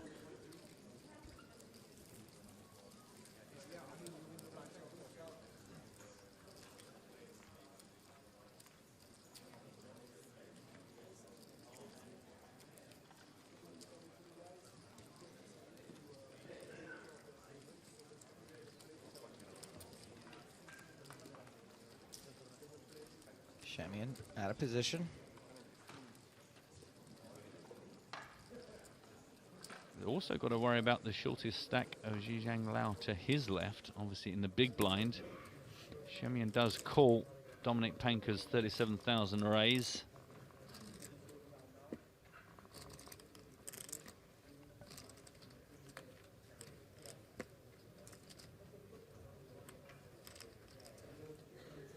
Cards duly protected. Options being considered. I mean, he's getting really good odds.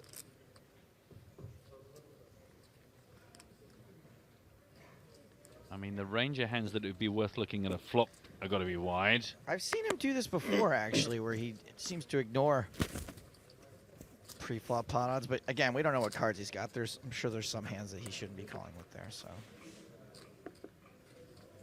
as we head into the break, I can tell you that Joe Stapleton has a 4,000 in chips. I rebought like 3 times though since the last time we talked. Oh, okay. Yeah. And this is where I made the mistake yesterday of thinking we come back from the break and that the bounces are in effect. That is not the case. Apologies. That was totally my bad yesterday. We've got a 9-high flop, 9-4-3, 2 diamonds on board, 100,000 in the middle. Mr. Panker raised pre, and he is going to c-bet here in light of a check from Ole Shemian.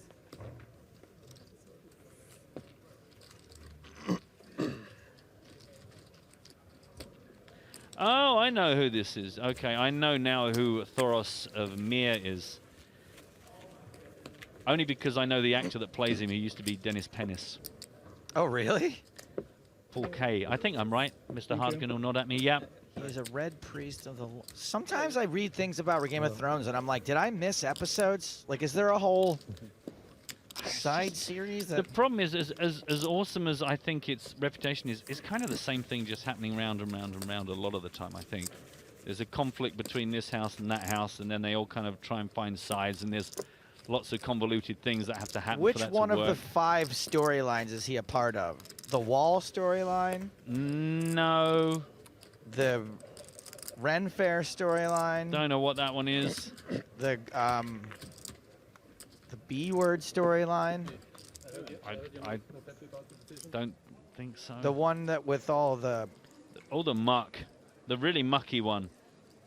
In the most recent season, the Hound came across Thoros while pursuing the guys. Hey, why do they even have him play that part, by the way?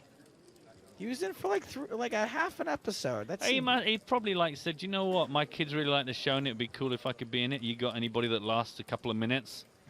And they went, we've got about 200 people that last 3 minutes. Which one do you want to be? Which one's got the best this outfit? Thoros guy is like one of if I'm thinking of the right guy, he's like kind of cool, right? He's like not a horrible person. He's earthy. He's gritty. Mr. Dominic Panker raises 40,000 units.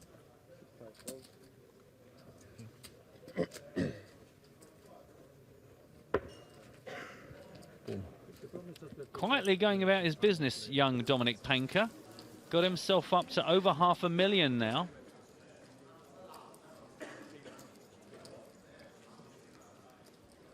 $44 minutes still to play through on this. Level 21, 17 players left. Hand 71. You know that my problem with that Game of Thrones is? So many white people. They all just look the same. I can only differentiate them by how dirty their faces are. Or how many limbs they're missing. Or their height. Seems like a strange way of categorizing the characters with such deep, rich storylines, but honesty is an important thing.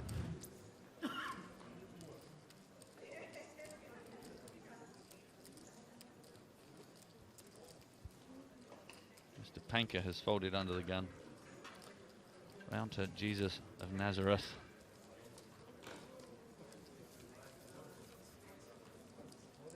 I think that was a raise. Didn't see the chips long enough. It was a raise. 35,000 from Ole.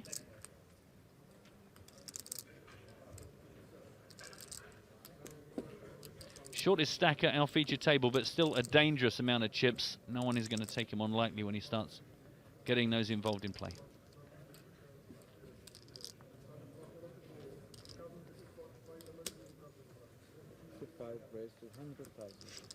Okay. A 3-bet to 100,000 on the nose from Zhejiang Lao. It's 280 behind, right? That Dennis Pennis guy, by the way, had one of the all-time funniest lines I've ever heard. When he is interviewing Demi Moore, and he says, "Yeah, if the right roll came along, would you consider keeping your clothes on?" Yeah, she didn't. She didn't give him too much time, did she? No. Yeah, there've been a couple of crackers. That was the very first kind of in your face humor. Well, it was the first thing that I found almost too uncomfortable to watch. Like, you know, I'm not very good with that kind of pranky stuff, you know, like that Sacha Baron Cohen did so well. I found that easier to deal with because the victims kind of didn't really know what to make of it. But when people are just outright... When they're angry, it makes me uncomfortable too. Yeah, I Yeah. don't really like rudeness. So here we go, boys and girls. Fire off the 4-bet alarm, Joey, because we've had a raise from Ole, re-raised by Zhizheng Lao, and now a 4-bet. See, I don't understand, why isn't the 4-bet in the top left hyphenated? I mean, if we're going with a style, we've got to stick with it. Those are the basic rules, and I'm just going to say that for the 3rd time this trip. 460,000. I don't really care, it's fine, doesn't matter.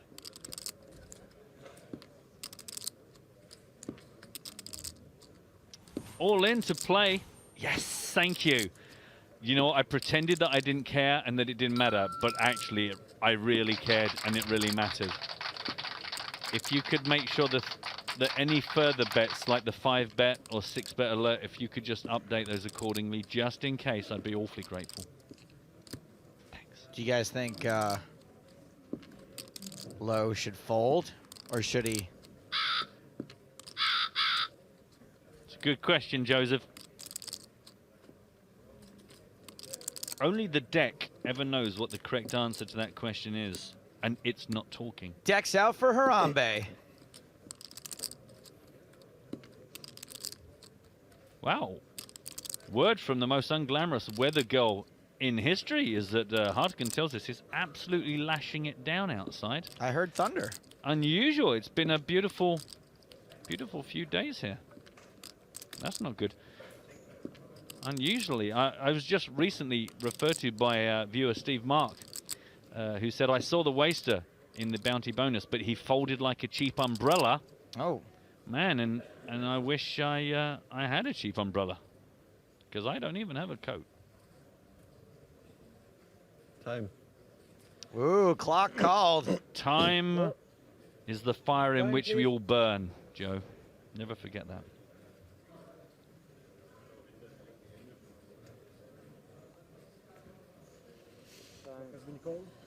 Time has been called. Any gentlemen? So do we have a reasonable interest?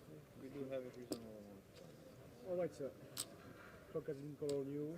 You have 1 minute to take a decision. 50 seconds plus 10 seconds countdown. And it starts from now.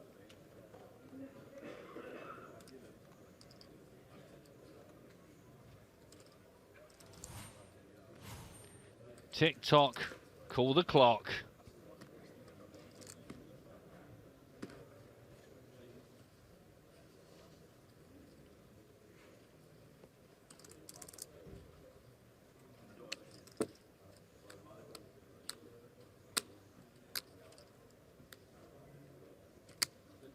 You have 30 seconds left.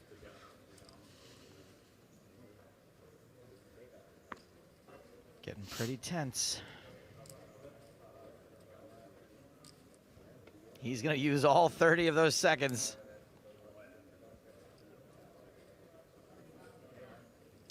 Tricky spot clearly here. It's going to be the ace-jack, isn't it? Ace-jack all the time. Everyone hates the ace-jack all the time. Let's them Ooh, go. that card did not want to go.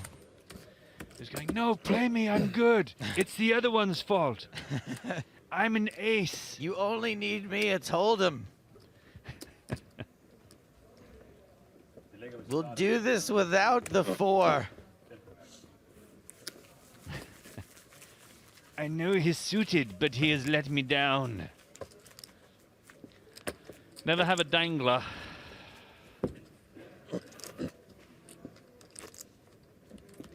Caught a hanger, Sarge. And 72, 37 minutes left on the clock of this penultimate level of the day.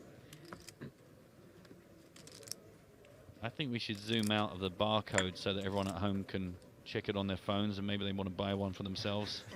At least get some competitive prices.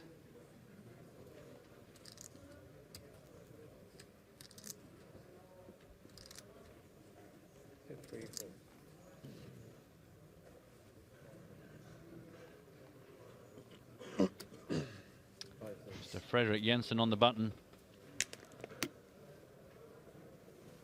You know, it'd be cool if us playing extra time ended up working out well for him. Now, granted, we are still within. So much throat clearing. What's happening? Stop drinking milk on break. Who is... I'm having flashbacks. It's Lou. Oh, yeah. Didn't we have someone who just hilariously was just constantly clearing the throat to the point where me and you kept like snap looking at each other like, are we being wound up here? Are we being trolled? Yeah, I don't remember who that was. I think it was an older chap, but I don't remember exactly. It was a really great comedy throat clear too. It was like... it was like a trumpet being sounded. It was like Chevy Chase at the beginning of Spies Like Us when he's like... Now, Mr. Dominic Panker is considering a squeeze here, is my thinking. Mr. Frederick Jensen, remind you, raised after 2 folds from the button. Bastian Dola called from the small blind. And now Mr. Dominic Pankar, as I believe it's correctly pronounced.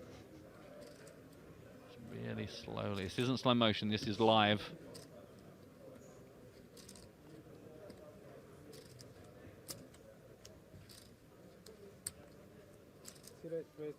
There we go. Squeeze! 3-bet, 112,000 from Dominic. Does it sound like a squeeze to you?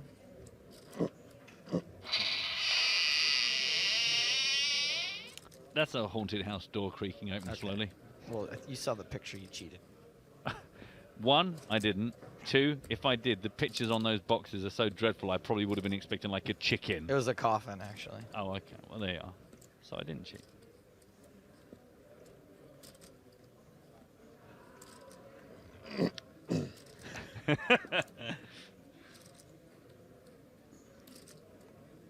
Be awful if it turned out it was the dealer. I mean, we just have to stop offering free milk and gorgonzola on breaks. Yeah, wash down with a chocolate bar. It's just it builds up too much obstruction in the back of the throat. Fattens the larynx. Makes the larynx fat. We've learned that one before, haven't we? I think we've all learned a lot about that. Come on, Freddie. There he goes. Oh, bingo. And bango. And multi-venture, a bongo. Even the occasional bongo. Bastian Dola does not want to play this fight. I think Panka dishes this. I would say from his... No, he does not. He's called it. Good.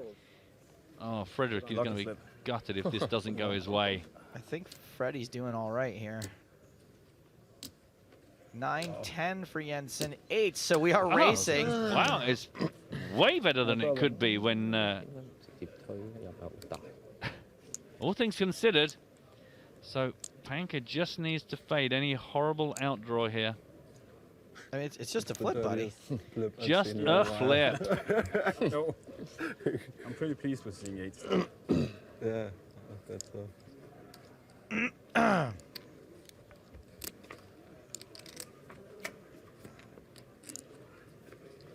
8 on the flop. Well, but Jensen can make a straight. Good flop for TV.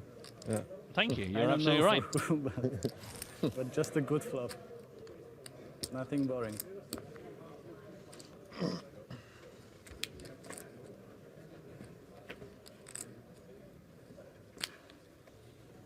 Jack or 7. Jensen has 8 outs. Jack or 7.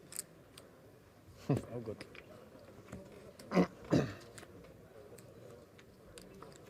Ooh.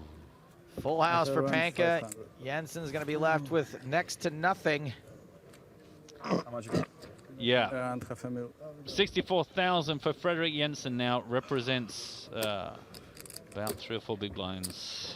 I'm sorry, mate. I'm sorry. Also, business time in the bounty bonus.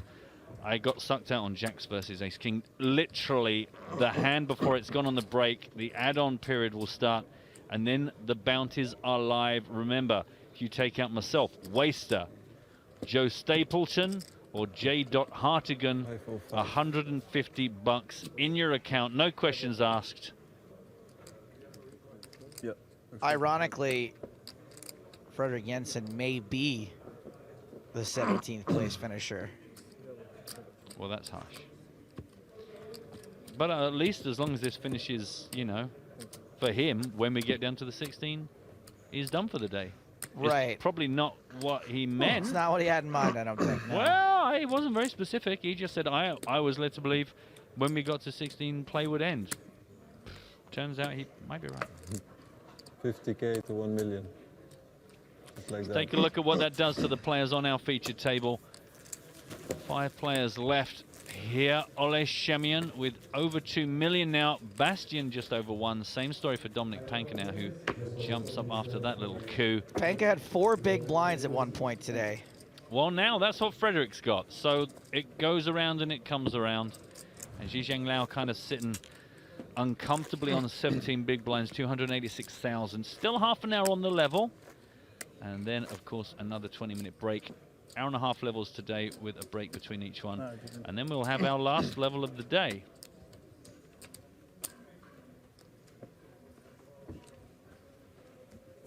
A lot of love for the Pankatron coming through. Don't forget hashtag EPT Live if you would like to converse with us in any way. And of course, we're trying to keep an eye on the Twitch chat as always. If you've kept an eye on the Twitch chat, you'd know that right now, in the house, Lex Veldhouse. Like a house. Keeping the troops happy with a bit of chit-chat and a song and a flash of leg.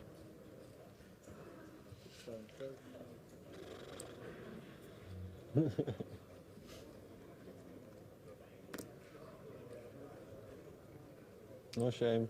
Lex Veldhouse, the pride of northern Belgium. This one is okay. Oh, I think I've missed the opportunity to add on. Has the add-on come and gone? Yeah. Oh, man. Oh, no. You saved $1.10. Well, I'm going to make someone rich real easy. I was distracted by the job I'm employed to do, rather annoyingly. Blind on blind. Jiggity Unraised chick. pot.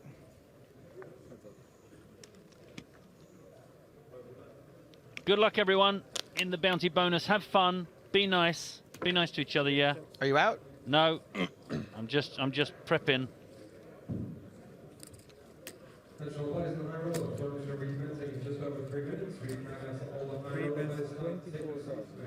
Well, Shemian has decided to bet this flop after being checked to by Dominic Panka. Panka is not folding. And my guess is that Lex is in the chat to get ready for the fact that he is going to be joining us soon via Skype.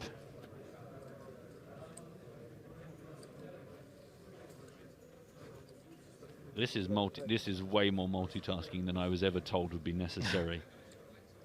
But you're absolutely right, and we welcome to the stream Lex Veldhouse. Hi, Lex. Hi. How are you? I am very, very well. How are you guys? Yeah, we're good. We're just ticking over, you know, doing our thing. Lex, huh? Lex, are you excited for Blow Up Friday tomorrow? Yes, very much. Yes, I was in Italy for a few days with my girlfriend, and the first day back on stream will be Blow Up Friday. What a good excuse. Do you need to blow something up after having spent some time with your girlfriend? No, I just like, you know, if I haven't blown up a poker tournament in about a week, I get very agitated. Lex, does Blow Up Friday mean something special, or is it just what you call your stream on Fridays? It's just, I mean, like, I used to get a lot of criticism, and probably rightly so, that I had a lot of blow-ups 2008. So I kind of just want to show people that know me from back then how I played poker then, and that you can play some street poker with some cool results too here and there, and none of this GTO nonsense. Oh, so it's like you just want to prove to people that you're still capable of blowing up? Well, it's just like a more fun approach to poker, right? You play exploitative, and it's more so like the one-on-one, let's see who can make the other fold kind of play. and I have a few beers, and it's just a laugh, and it's just kind of like a fun way to relax to people that are on the grind, and they so that they don't have to do it themselves. You know, they can just concentrate, and I'll do the spewing for them. Nice. So if you feel like going nuts, you hang tight, you play some good poker. I'm gonna go ahead and dust it off for you. Exactly. Nice. And what is the? Have you had any big wins or losses doing this blow up style? Well, it started out with me also disregarding like short stacks and stuff, and that got too expensive. Like I would just bust like 20 tournaments in an hour or something. But you know, like just like a regular WSOP for me. But it's I mean, it used to be a little bit expensive, but I have some scores here and there. Like I scored like two $1,200 wins back to back last 2 weeks, and that does a lot, you know. So it's not crazy. Like I spend like a few $100s on buy-ins, and we'll see how far we get. Are you still mainly a cash game player? I actually play mainly tournaments now. Okay, and so what is a good week for you? Like, what do you need to make in a week to have a profitable week? Well, I mean, I would say that I played a European daily schedule. They don't have that many big tournaments, but it's also like small fields, so it's perfect for streaming because you get deep a lot and stuff. And I would say that I would spend about 500-600 in buy-ins every day. So you know, if I have like a 3K score somewhere, I'll be even for the week. But you know, there's a lot of smaller scores here and there, so I do pretty good.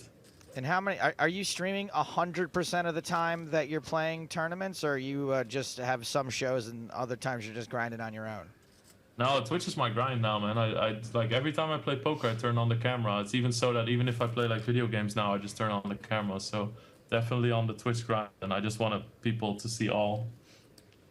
I really admire that because like all the time I'm like, you know what? I think I should stream while I'm doing this, and I'm like, nah. Then I gotta like perform and be like entertaining. Yeah, entertaining and stuff. Coherent, dressed. Yeah, dressed. Make sure there's not like dead bodies in the background, stuff like that. You know what I mean? Like, I don't know. Well, yeah, but I mean, I just started. Just turn on the camera. I sit behind my computer like I normally would. Like, of course, I'm not talking to people normally, but like of course, I get emotional, both positive and negative, when I play poker. I mean, I'm sure this is no surprise to most people.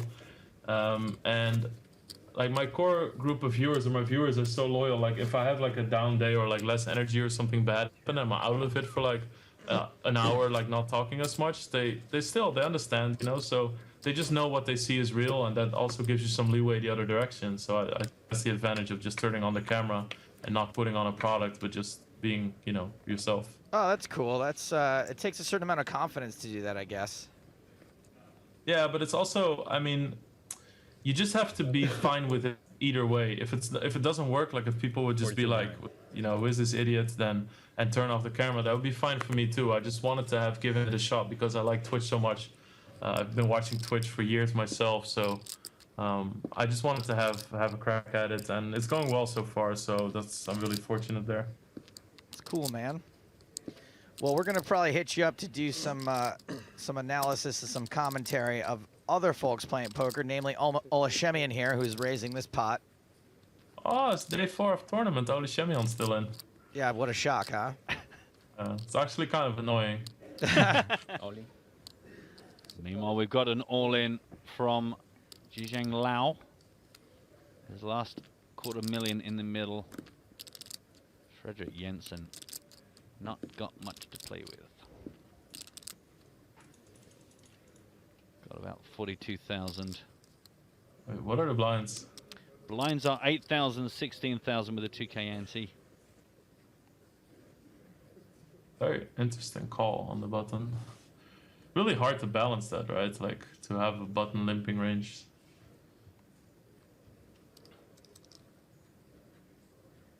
Frederick looking pained. I mean, he can't love his spot no matter what. He's got no chips. There he goes. Oh, shit. So, Frederick Jensen calls and is the player at risk against the other short stack. And it's going to be 9-10 suited clubs for Lau. And the Queen 3 off for Frederick Jensen. Not had a great afternoon at the office.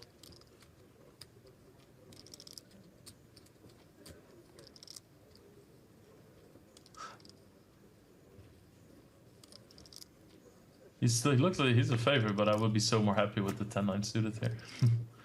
It just looks nicer. 10 on the flop. Bang. Poor Freddie. Okay. Not going well. You know, we Did he absolutely lose it? can't stop playing now that if he goes out. All right. Good luck, guys. Ah. Well, Well, yeah. you That's a kind good of, card. yeah, you immediately think, oh dear, and then you think, well, no, hang on. Yeah, I mean, it's better than a blank. Yep. He gains an out. 4 jacks in the deck. Will we see one? Yes! Yeah, all right. Oh, hello, baby. Take your jumper off and sit back down, big boy. Cry, baby. Oh, okay.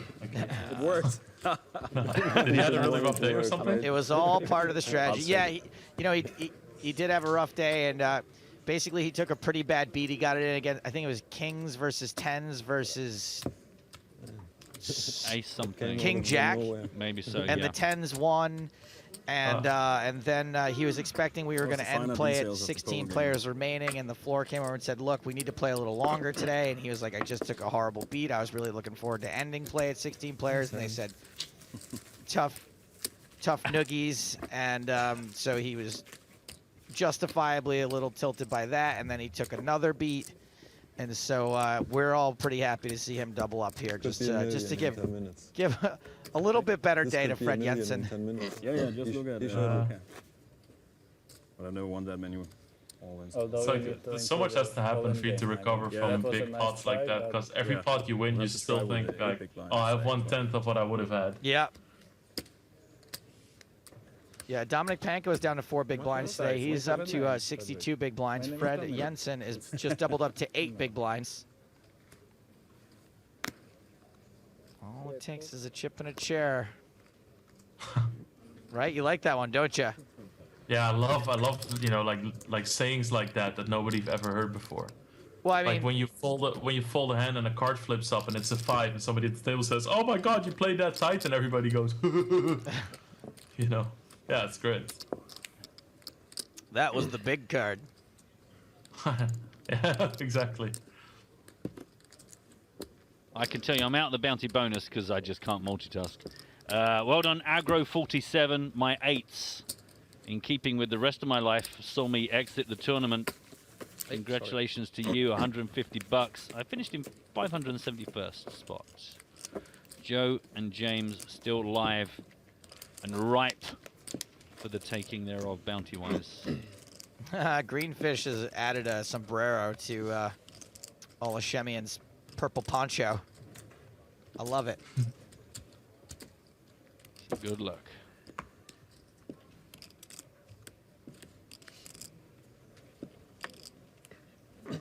Hand 77, 20 minutes still left on this level. Frederick Jensen back, but by no means out of trouble. 130,000. Just below Zhizheng Lao with his 204,000.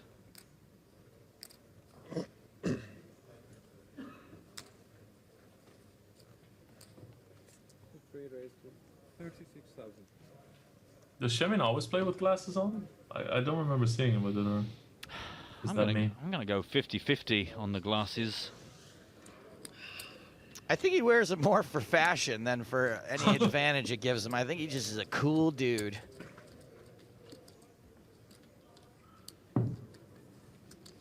These glasses will go well with my intimidating purple blanket.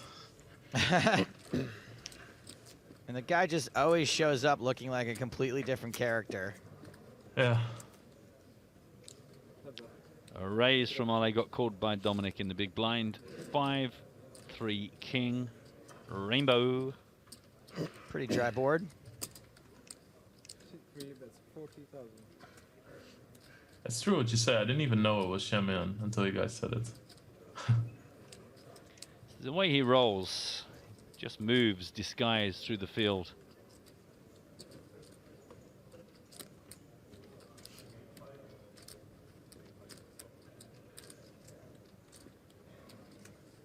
I'm going to call this one Touch of Evil, Shemian.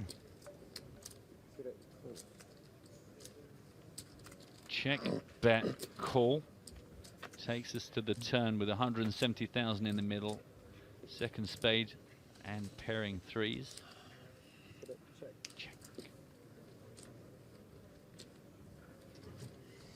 Doesn't really change anything on the board.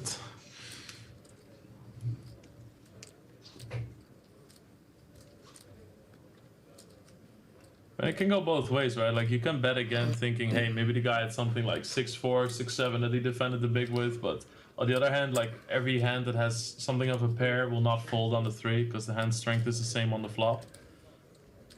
But you might be able to get rid of some ace-4, ace-deuce.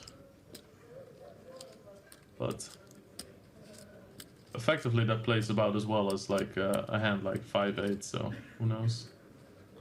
Well, Shemian keeps his foot down, 78,000 now.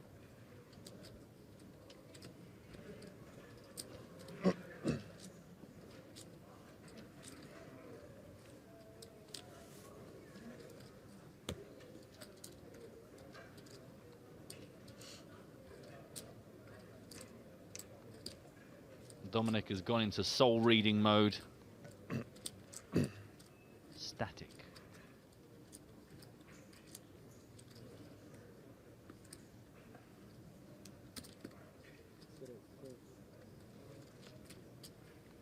Ooh.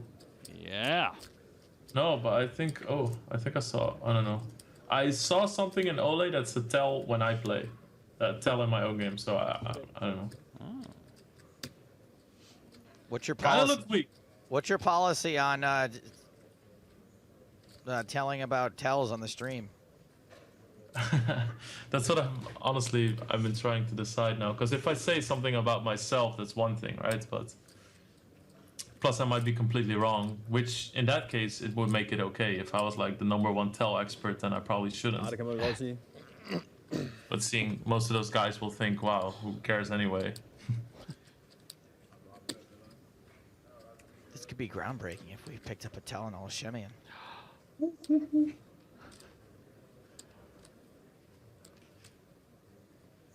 Well,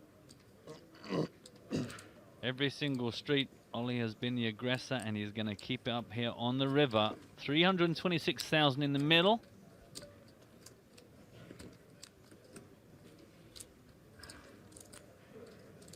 Three bets, 238,000. 238,000. Looks like he's going to get a real quick call from Dominic Panka.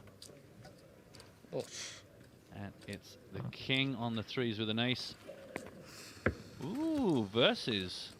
Trip 3s. Trippity trip. Oh. So Lex, was the tell you thought you saw, was it a strength tell or a weakness tell? No, it was weakness. Like the thing is, I'll tell you, the thing is, when the dealer could reach the chips, but when Panka called, Shemian pushed the chips towards the dealer. Ah, and yes. It's something that I've noticed myself doing in cash games, and I was always incredibly weak. I think that people tend to do that when they're on a draw because they're in a hurry for the next card to come out. It could also just be like, all right, take him. Like I want to show like I'm confident. Like, oh, I'll help you. Like I'm being nice, whatever, you know. But So almost like a reverse tell. yeah. But I think I do that. I did that subconsciously. So it's funny because after I hadn't played EPTs for like a year and a half, my first one in Dublin made me do it again. Like one of the first hands I did, and I was like, oh, okay, so 7 here we are again. blue and something. Interesting though, the check call all the way. I don't know. Maybe you want to go for a river check raise.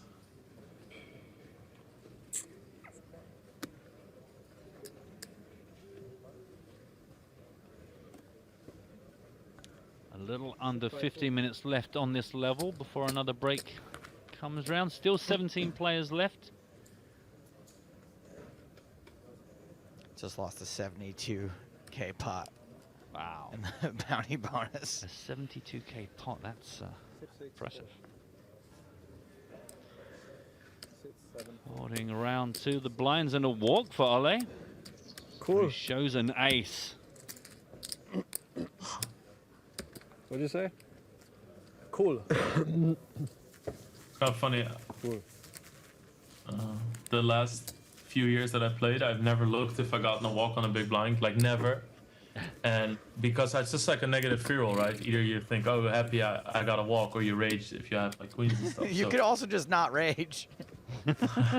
Well, why wouldn't you rage? Like, isn't it? Because I would just be like, oh, I just saved myself from getting these queens cracked. Thanks, everybody. No, so sick, Jenny, never lucky. Then you go rage. So, then one time I remember. So one time at the EPT, I looked and I had kings, and then after that, never again. So I've looked once in like 5 years. You learned your lesson. Yeah.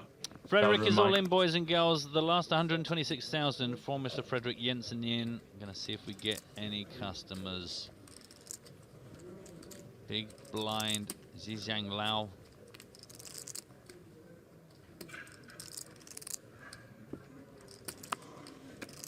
It didn't work.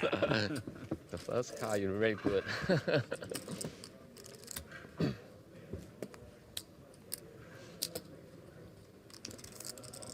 Jensen back up to still at 8 big blinds. Fantastic recovery from 8 big blinds back to 8 big blinds. Everything to play for.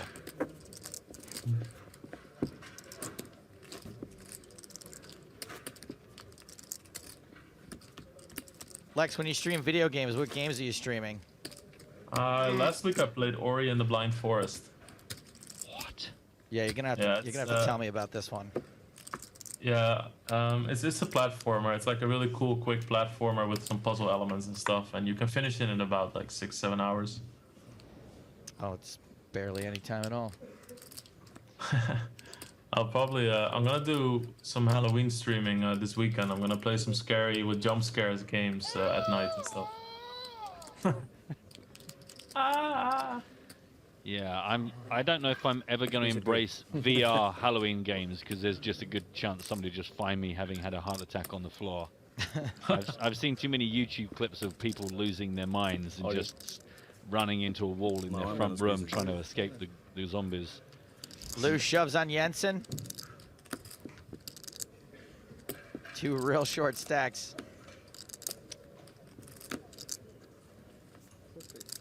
And Lou's going to take this one. Yeah, you get the feeling the fact these two guys just sat next to each other with tiny, tiny stacks, just going to keep on bouncing into each other. Speaking of Halloween gaming, Lex, did you ever play the Friday the 13th game for NES for the original Nintendo? No, I actually didn't.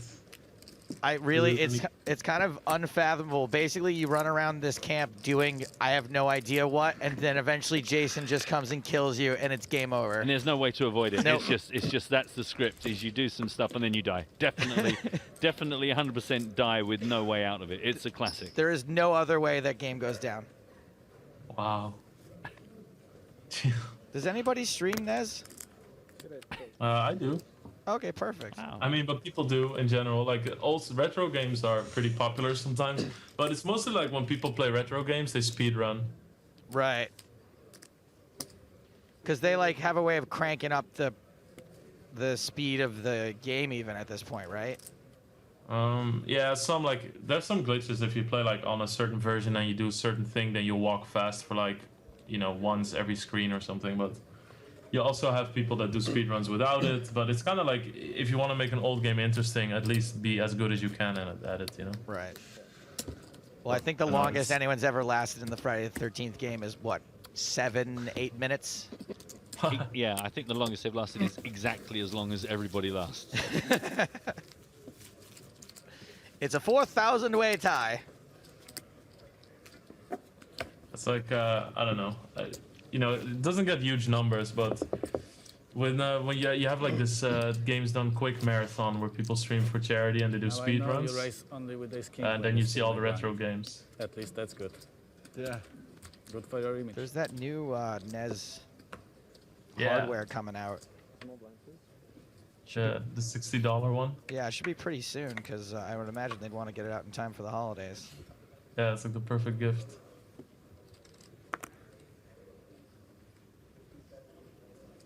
Wow. The perfect gift for the generation that loves buying itself presents. Yep. Yep. Wow, you guys sound old. Time more expensive. We are. Lex, you're like 2 years younger than me, aren't you? Yeah, well, so why are you acting so old? It's because he mixes with much older people, Lex. We're rubbing off on him. Well, not You guys are pulling each other down. all the time. Wow. A raise under the gun from Ollie makes it 40,000. 30,000. Yeah. God, it's so sad. Like every time you pay an ante, you look down at your stack and you think, oh. Yeah. Just the big blind of Dominic Panker to beat considered here. You're gonna take a look. Believe me, huh? I believe you. I just have good price to play against Ace King. Queen 5 tray, 2 spades. Panka's good price. So kabliert.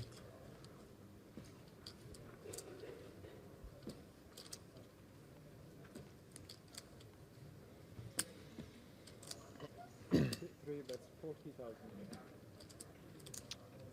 40,000 into the 74,000 pot.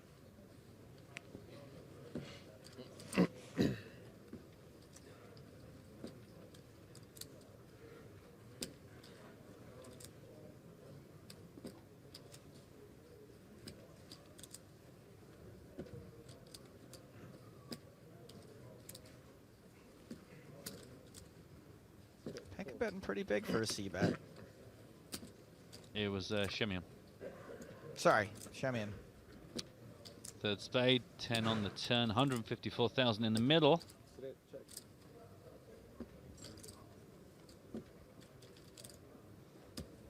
Spederu! All the classic catchphrases just spilling out onto the stream. Do you find it hard to forget, like, considering how much you're streaming, is it hard to not keep saying crazy things when you're not streaming, so you're just shopping? Oh God! And you see like a spade in the... Yeah. Go on, sorry. When I was in Rome with Mirta, I said so many things. I do like Schwarzenegger things on my stream, and I said so many things to Schwarzenegger. He's like, "All right, you're not streaming, you know, let it go." You were like, get to the chopper. Pain causes it. Yeah, but they were all bad. Come with me if you want to live. Yes. Panka, Skynet. His CPU is a neural net processor, a learning computer. It's kind of interesting, the bet. I have to check on the flop. You might want to give Shemian a chance to bluff at it. So maybe I would think that he either has nothing or like jack of spades, 9 of spades. Shemian did have ace king. Kablooey. I can tell you also that Mr. James Hartigan's bounty has been taken by Mesco111. So just Joe Stapleton still up for grabs. He's got 14 grand right now. So 150 has been taken from me. 150 bucks has been taken from James. Just Joe for the value, for the win. I'm making it tough on everybody.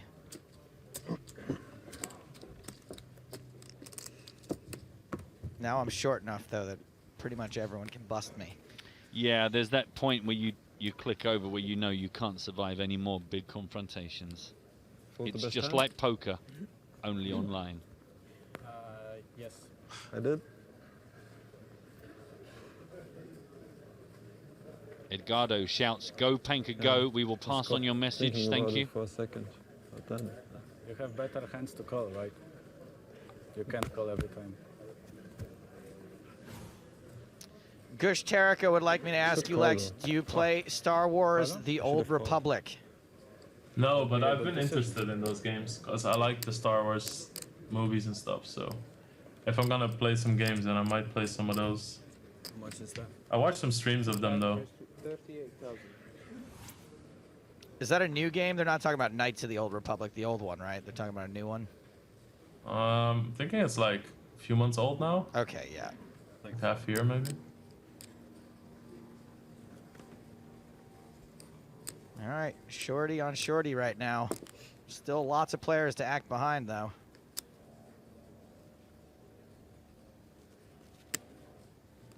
I've just been Jensen'd. You went out and...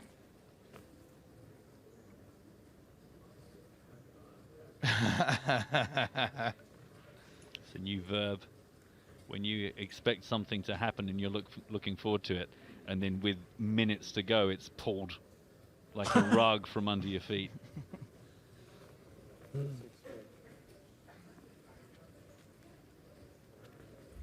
Raise under the gun, Xi Zhanglu. Bastian Dollar's been pretty quiet for a fair while. Been all about Dominic and Ole, but having to think about this one.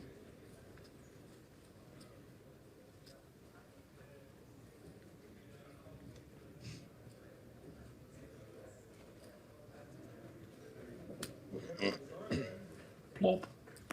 So that goes to 98,000. 98,000 is the raise. Zhang Lu got to think about this one.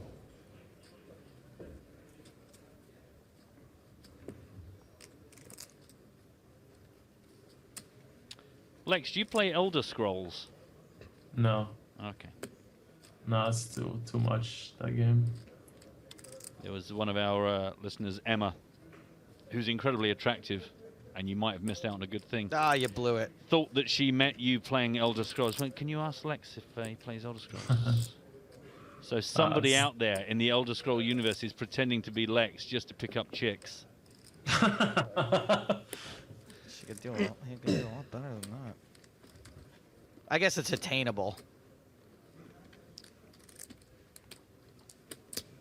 I mean, I like now I'm just gonna go with games that are easy to get into, like Ori's a platformer. There'll be some other stuff. I will, however, play Battlefield. I think that looks amazing. Battlefield 1 or whatever they're calling it. Yeah, Battlefield 1, yeah. H1Z1 looks good too, but I need to make, like, it's very taxing on your computer. Like, I have a good computer, but to stream a game and play a game like that in high quality, yeah, you need a beast for that. So I think I'm gonna get a new computer and then play them.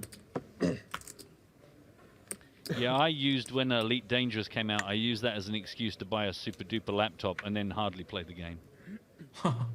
But at least I got a new laptop out of it. Stapes is out, everybody. Oh, who took you? Best 621. Open Well done. shove with Jack 9, I call with A7. The rest is history. 160? Well, this is probably going to be the last hand of the level as the time ticks down into the break. So we'll pick this up and then we'll set Lex free back into the ocean to stream everything he does in his life, complete with catchphrases. I'll be streaming grocery shopping with my girlfriend tomorrow morning. Then some traffic. Tomorrow's beer day. We stream and we have fun and we bluff. Crazy days. I see the all-in triangle of death that immediately didn't even get the chance to get his chips out there, immediately takes that one down.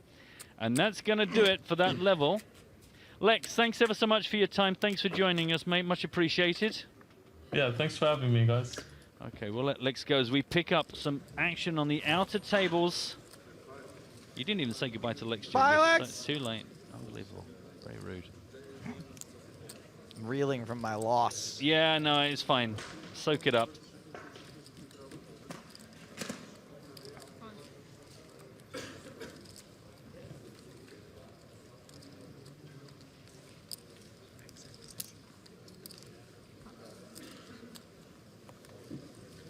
Just trying to find out who's still active in this hand for you. It's 3 players. Is it Dmitry Yurasov is seat 4 versus, details incoming,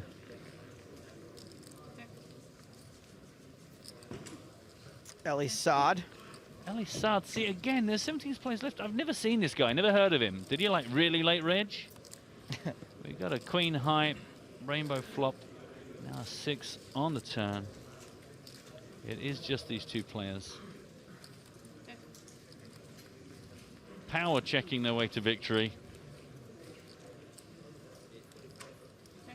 To check around, we do have 3 players, however.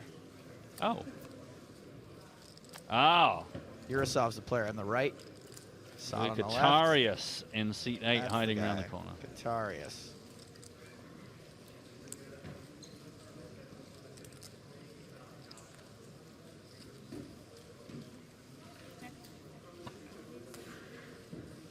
Looks like the best hand's going to win, just like in real poker. Occasionally it happens. 6-3 holds up. And the last small pot of this level goes to Ellie Sad. Let us remind ourselves of how things stand on our feature table. No plans to change this for the last level of the day. Short stacks, Frederick Jensen, Ji Zhanglo, both sitting with respectively 6 bigs and 9 bigs, coming in at 10,000, 20,000 with a 3K ante. Ole Shemian with 1.6 million, 1.5 for Dominic. We'll be back in 90 minutes, so join us for more here from EPT Malta.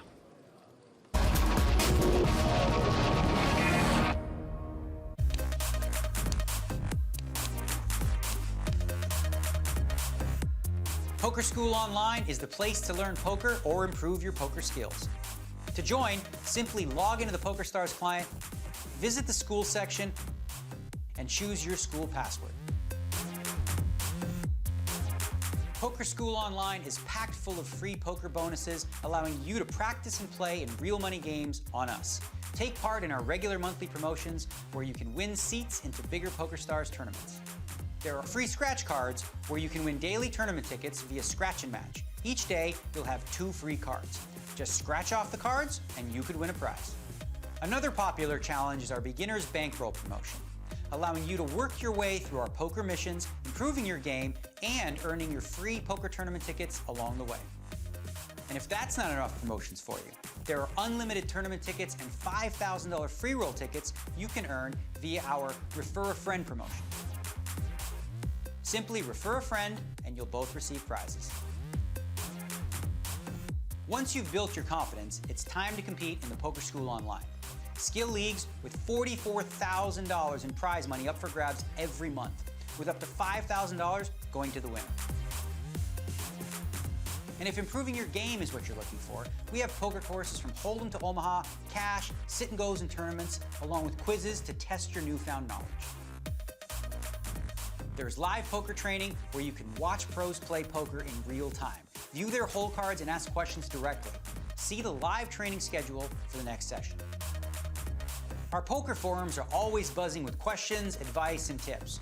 You'll find all types of players from beginners to pros discussing all areas of poker. Now you've heard what's available, it's time to get involved. Simply join Poker School Online. You may even be eligible for our welcome bonuses full of tickets and cash.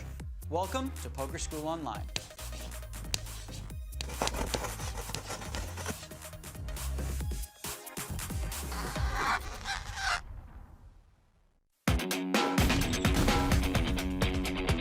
To call or not to call?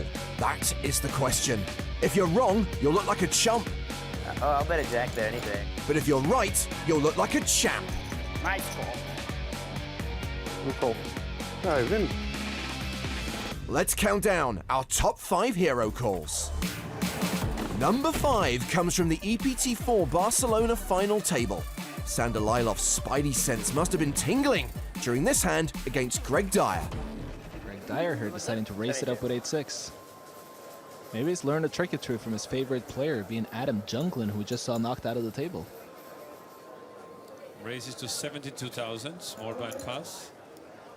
Sander Lilov is the chip leader. Call. And he will call in the big blind with his pocket 5s. And Dyer is checking back to see, what did I have again? I knew it was crap. 8-6, oh, okay, that was it. Flop is 9 of spades, check of diamonds, 4 of spades. And the question is, who's going to bet at this pot first?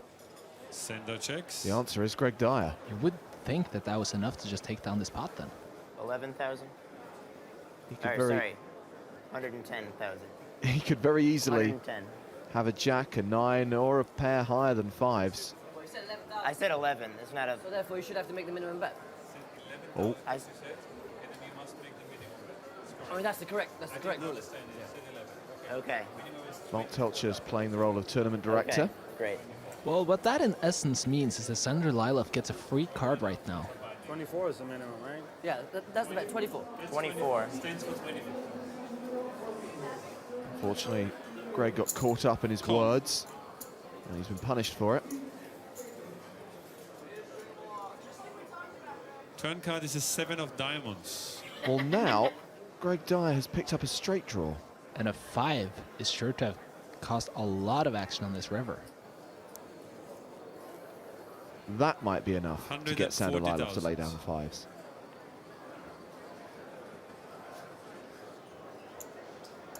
He might put Greg on a draw. A couple of spades, a couple of diamonds, the straight draw out there as well. And that's probably why he has called here. River card, 4 of clubs. And Greg Dyer misses on the river.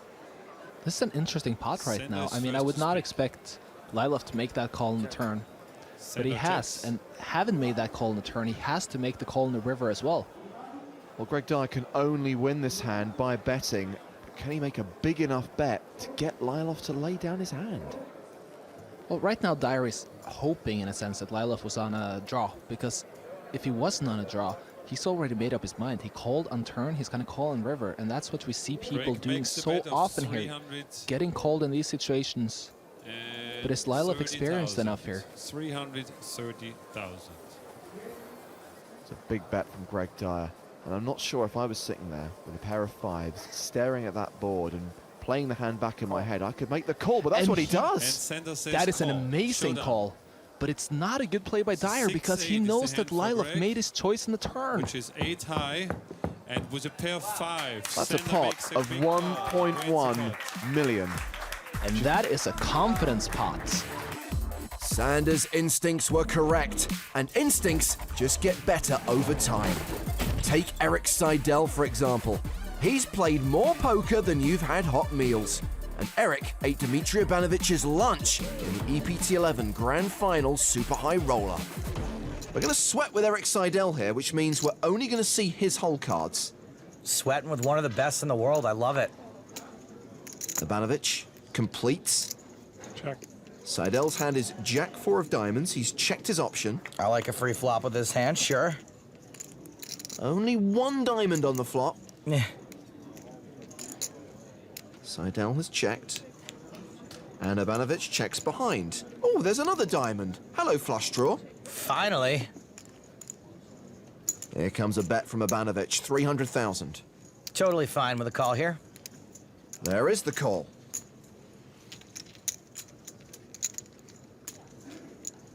The river card is a heart. Seidel with just Jack high. So now we just want a free showdown. I don't think Seidel's going to get it. Ivanovic bets 525k. Well, for me personally, this is an insta-fold. I just don't see how we're ever winning here. Yes, we know he tries to win every single pot, but we're losing to some of his bluffs even.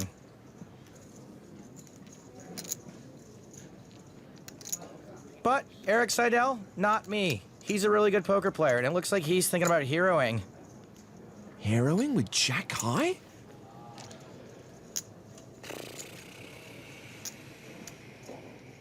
I still can't quite believe he is thinking about calling this. He's called with Jack high. Makes a call I wouldn't make. And he's right. And wins a pot I wouldn't win. In a tournament I would never be in. Wow, behold the master at work. That is 5-0 for the old-timer. Urbanovic is getting his lunch eaten, and he knows it. Well, that heads-up battle against Seidel made Urbanovic rethink his approach to the game. At number 3, more super high roller supremeness. At the 2015 PCA, with the title on the line, Steve O'Dwyer found himself facing an audacious bluff from amateur Roger Sipple. Ace 10 for Steve O'Dwyer. Uh-oh, Steve's doing the dominance dance.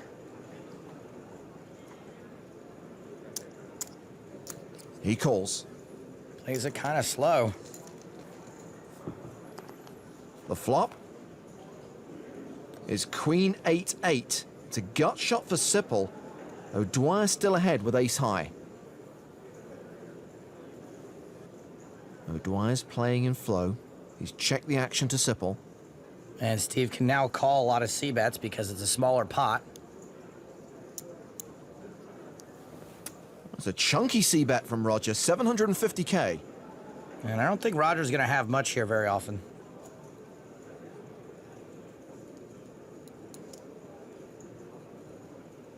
O'Dwyer calls. A pot of 2.4 million.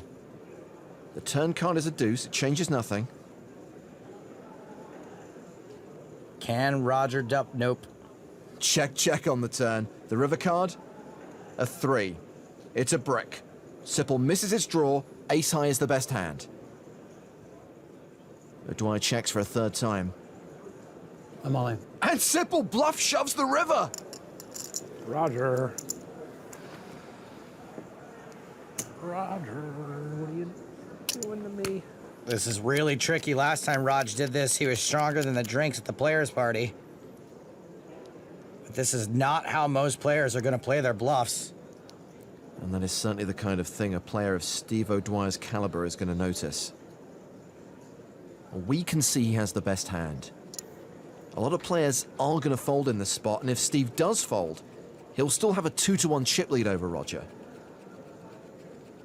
But considering he has the best hand, if he heroes with ace high, he will win the tournament. Father Time is going to need some time.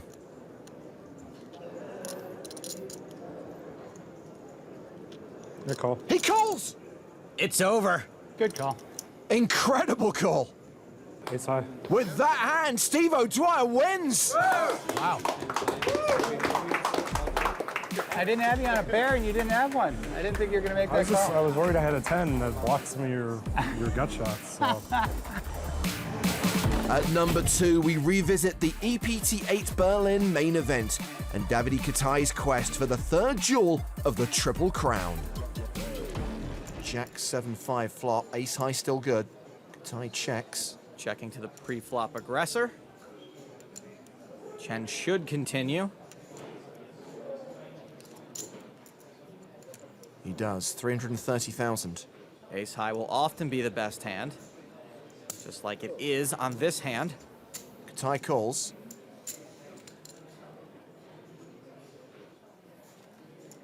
Nine of spades on the turn, changes nothing. Katai checks a second time. See if Chen slows down as well. He does, he checks behind. 10 of clubs on the river. You would expect it to go check, check, maybe check bluff here. But it looks like we're going to see a bet from Davide Katai. Is this a value bet or a bluff? Pretty sure he doesn't want to call, so I'm guessing this is a bluff to try to fold out a 7 or a 5. Chen should be ditching this right about now. But he's not. I know he's not calling. Well, this is certainly a bluff. A raise to more than 1.5 million. To be perfectly honest, there are tons of hands Andrew could have here that have ace-3 beat. Tons. Katai is not taking his gaze off Chen at all. It's like me with a chubby redhead.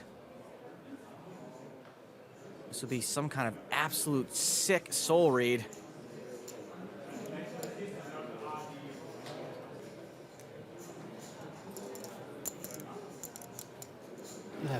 Awesome call alert. Agreed. I don't know how often ace tray is going to be good in that spot, but it's infrequently enough that I'm confident in saying that is a losing play in the long run. But Davide Katai just made a soul read on par with Mystic Meg. Katai went on to win the title and earn that coveted Triple Crown.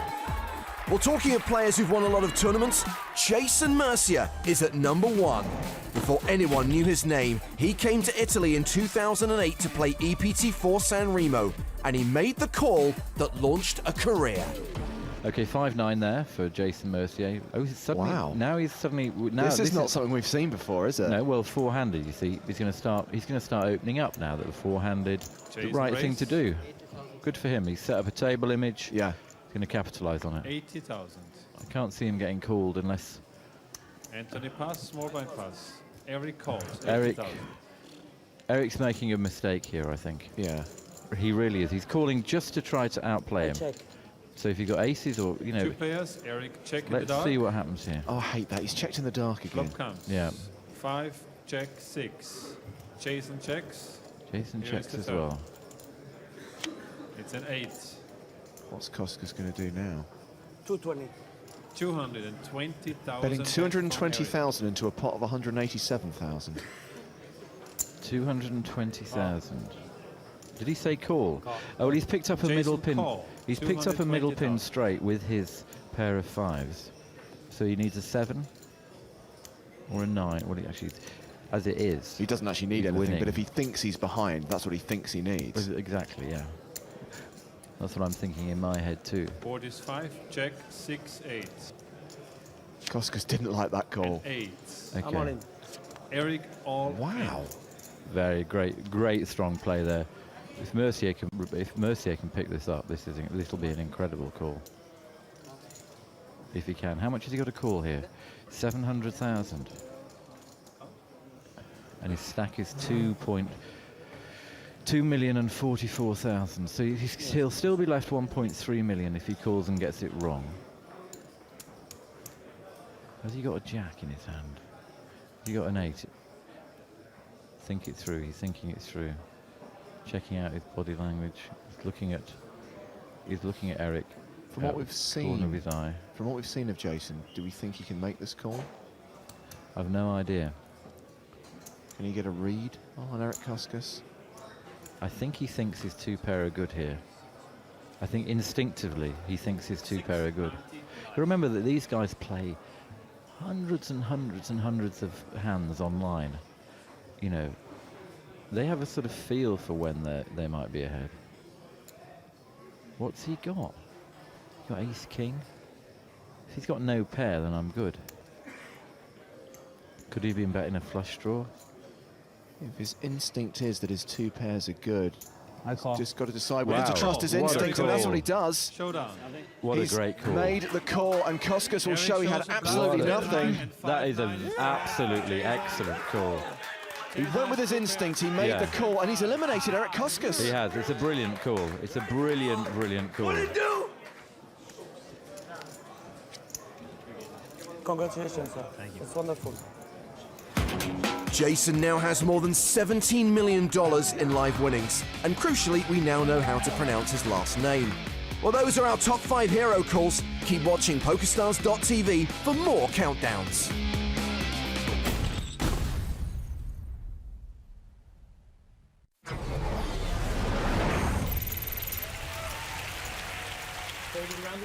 Dominic Cullen in the small has ace-10 of diamonds. Well, a relatively strong hand now. Blind against blind. He's going to raise it to 135, so it would cost 85,000. Eastgate's got ace-jack. Well, he's got Cullen dominated and expected at least a call from Eastgate. He might even decide to move all in here. Try to pick up the pot before the flop. I'm all in. And that's exactly what he's going to do. Eastgate moving all in. He does have the best hand. Cullen quickly calling with ace-10 of diamonds. Far behind, you see the percentages. Eastgate well in front. 68% chance to double up here through Cullen. Has ace-10 suited in diamonds. And Cullen gets the bad news. His ace-10 dominated by Peter Eastgate's ace-jack. Let's see the flop. 2.3 million in the middle with 5 cards to come. No diamonds, no 10. So far, so good for Eastgate. Cullen would need to catch a 10 or 7-9 for a backdoor straight. 2 cards remaining. 10! Unbelievable. Oh, Peter Eastgate is on the verge of elimination. He will need to hit a jack on the river, or the 2008 World Series main event champion is gone from this tournament. Very Oh, he hits the jack on the river. You see the reaction from Eastgate, stunned. Television for you. He says, that's television for you. The drama turned, made it look like he was out the door, and all of a sudden, Eastgate is now a contender, getting lucky to catch that jack on the river. Well, in the end, the best hand held up, but Dominic Cullen can't help but think, oh, I had you there. You had a 5% chance. Horrible 10 then. He was just that close to getting lucky, and then the jack on the river, and that's really going to put a dent into his stack.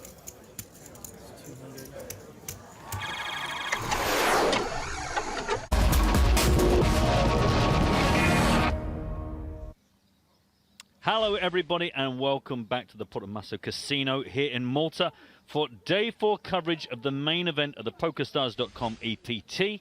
We have got just 17 players left and one more level on the day before we wrap things up.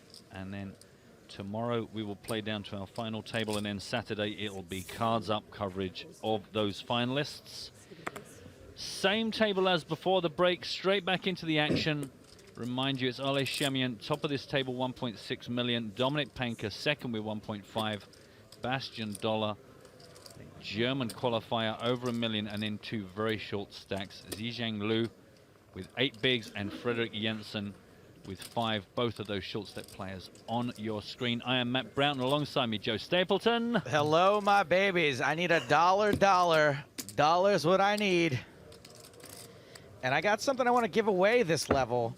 Nice. But we're going to take another break when we get to 16. We're going to redraw. So it's best not to start that now. We got 2 folks at this table, one with 8 big blinds, another with 4 big blinds. Yeah. So I think we're going to wait till after that. But I've got a question from the Matt Broughton, famous Matt Broughton game. You couldn't possibly know, and you'll probably never get it, just as soon as we get down to 16. Sweet. And there you see, we're now at the 10,000, 20,000 blinds level. 3K antes, and the aforementioned short stacks and the big stacks. A bit of a divide between our current players on this 5-handed table. We're also going to have a guest join us during this level. Fatima De Mello is going to be with us in the booth in about 15 minutes time. Remind you again at the time I will, speaking like Yoda for some reason. If you want to get in touch with us, hashtag EPT Live when she's with us. If you need to get any questions to her, she's a grill. So don't forget twitch.tv/PokerStars. Also one of the vehicles with which to get questions to us. So apparently I'm going to give away 3 PokerStars goodie bags. Each of them has a Bluetooth speaker, a water bottle, a pack of cards, and a key ring. Oh, man. I was looking for. I want a goodie bag. I'll give away 1 on Twitter and 2 on Twitch. If people don't get the answers very quickly, I'll give away to the first 2 people. If a bunch of people get it all at once, then we'll spin the wheel. Spin the wheel, Ricky man. Ricky Spanish. Oh, look at that. Look at those goodie bags. Oh, man. See, I always get a lot of... I've got some old drawstring bags that I carry my stuff Bluetooth around speaker. with. Look at... That's not... That's a water bottle. That's a water bottle. This Bluetooth speaker can carry water. That's multi-use. Yeah, I definitely want one of those. If anyone can get me one of those, I will give back my fee for the day. Oh, so this is what my rake is going to? Making Bluetooth speakers? Just the amount of money you've lost today has paid for all 3 of those goodie bags. I'm stuck big time today. Yeah, you've not had a good day on the tables. I was trying to do that match 'em up thing that you can do in the cash tables, and I didn't know how it worked, and so I lost $50 doing that. And then I lost another 50 once I knew how it worked. And then you played your usual game and lost another couple of hundred. Then I lost, yeah. Mr. Frederick Jensen has asked for a count. As we see Zizhang Liu go all in, we happen to know it's about 169,000, I believe. Zizhang! Oh, he's called. Still players live in their hands. You never know your luck with a saucepan and a duck, as my granddad never said. So Jensen, the player at risk. And Bondo. King 10 off for Liu, and it's the A7 suited for Frederick Jensen. As my colleague, Mr. Joseph Stapleton, says, he is the player at risk, but fortunately he finds himself ahead right now. Passwords in the top left of your screen, by the way.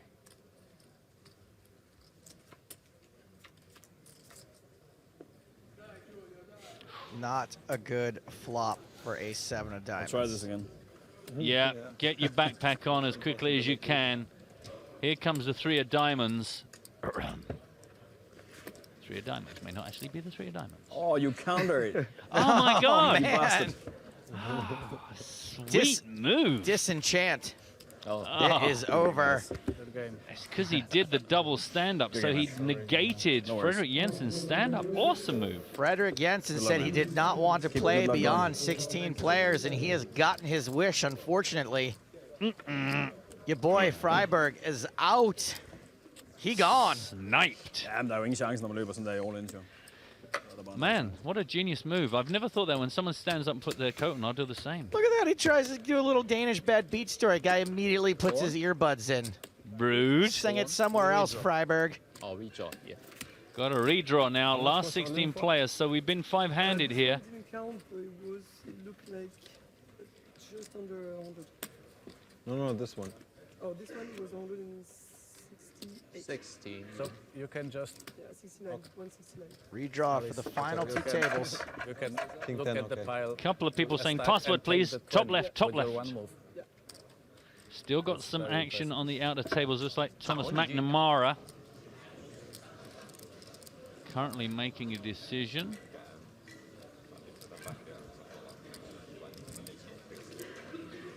Matt Carlson in seat 1 in the white t-shirt involved in this.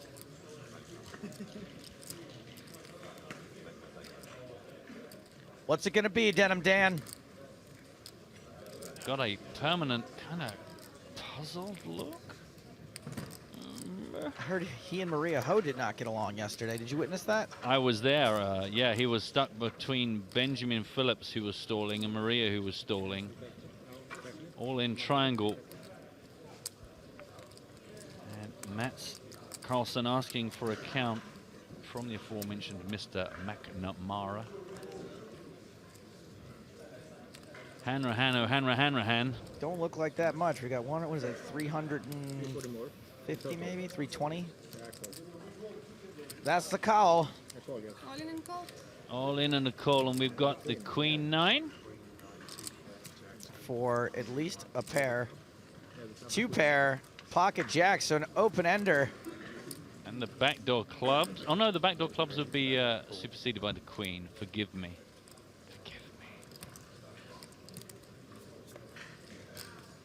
That'll do it.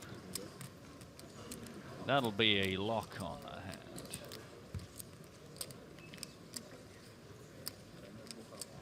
He turns a full house and rivers a full house. Doubles up through Mats Carlson. Playing two full houses, almost unbeatable. Only a royal flush can beat that, I'm pretty sure. I haven't got my laminated ranking card with me right now, but I remember seeing that on a website at some point. So that looks like that is all of play concluded. So we are going to do the redraw for the final two tables. Join us in just a few minutes for more here from our main event at EPT Malta.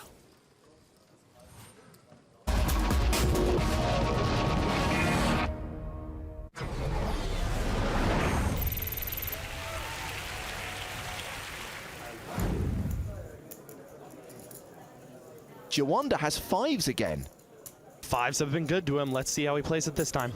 Blinds now up to 50, 100,000. He makes it 265, and Van Plu, now healthy again after winning Marchese's chips, will call with sevens. And a quick call from Varsek, King Queen of Diamonds in the small blind. This could have been a great opportunity to Varsek to just ship this all in pre-flop. He's only playing 21 big blinds. Juwanda's been opening a lot of pots at this table, and Van Plu's been defending against Juwanda's open. Now he has to play this hand out of position against two skilled players. We go three-way to the flop. A set of sevens for Van Plu. Vamps with the slot machine. Jackpot in his eyes. Varsek will check. We get the continuation bet from John Juwanda, 570,000. Juwanda's going to keep up with his aggressive style, putting both of his opponents on overcards. Van Plu just makes the call. Varsek will stand down. A little Dr. Slow play from Van Plu. Juwanda seems to be a bit worried. Those were worried eyes. 4 doesn't change anything. Juwanda does pick up gut shot equity here, 6 to the straight. There's over 2 million in this pot now. Juwanda's not one to let pots go.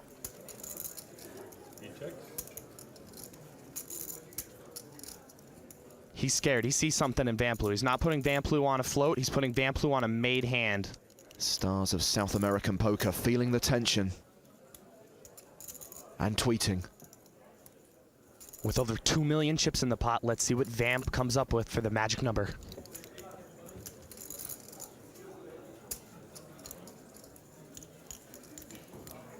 The number is 600,000. That's a big stack, but it's a modest bet. It's only 600K into a pot of 2.7 million now. Now you reckon Juanda saw something. He did, he immediately folds. The veteran live pro picked up something on the young internet pro and made the disciplined check fold. This heads-up battle begins with blinds at 80 and 160,000. No ante in heads-up play on the EPT. Juanda is on the button in the small blind. Jack deuce. This is an extremely light hand heads up. It can't flop much equity. And with no ante, there's a little bit less out there to go steal. But Juanda wants to steal anyways.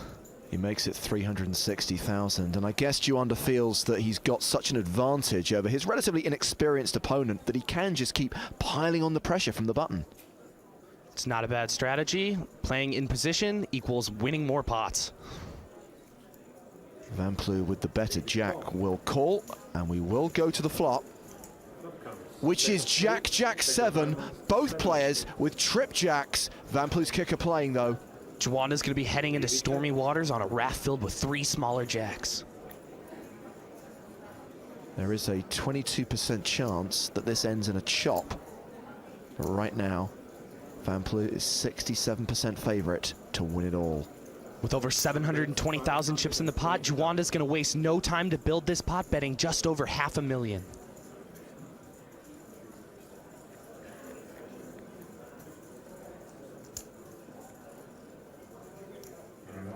Van Plu is check raising.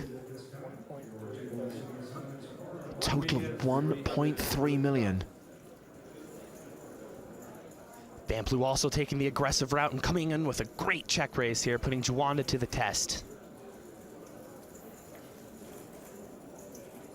And Juanda re-raises. It's now 2 million. It's nearly impossible for Van Plu to rebluff Juanda's 3-bet. At that point, he can only jam a better jack or a spade flush draw.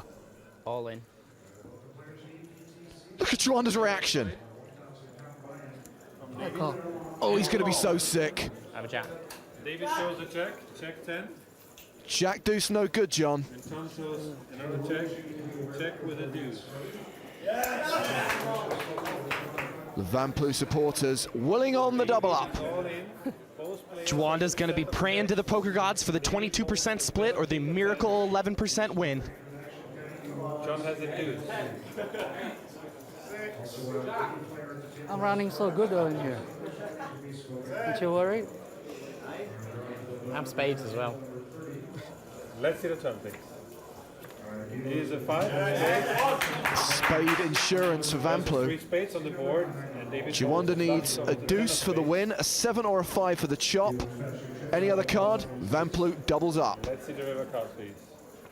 It's a queen. It is a double up for the Scotsman, and he takes the chip lead at this final table.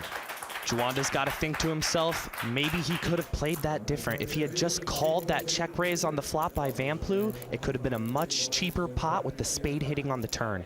It could have slowed down the action for both players. Juanda min raises. Van Plu again with another dominated ace, but at least his is suited. Well, in that case, stick another 200,000 in the pot. Let's see a flop. Van Plu starting this hand with just over 32 big blinds. Ace 10 still in the lead, plus a gut shot straight draw for Juanda. Juanda's elected to check this one back. Bingo. John Juanda has the nut straight. Van Plu does pick up a flush draw. If there's one turn card I wanted to see, it was the Jack of Clubs. The nuts for Juanda and the nut flush draw with the gut shot for Van Plu. Action card. And Van Plu is going to lead out on the turn. He bets 625,000. And with 2 flush draws out there, Juanda isn't going to slow play this. Juanda's surely to raise. There's a lot of action-killing river cards, and he wants to make Van Plu pay. How much is he going to ask him to pay?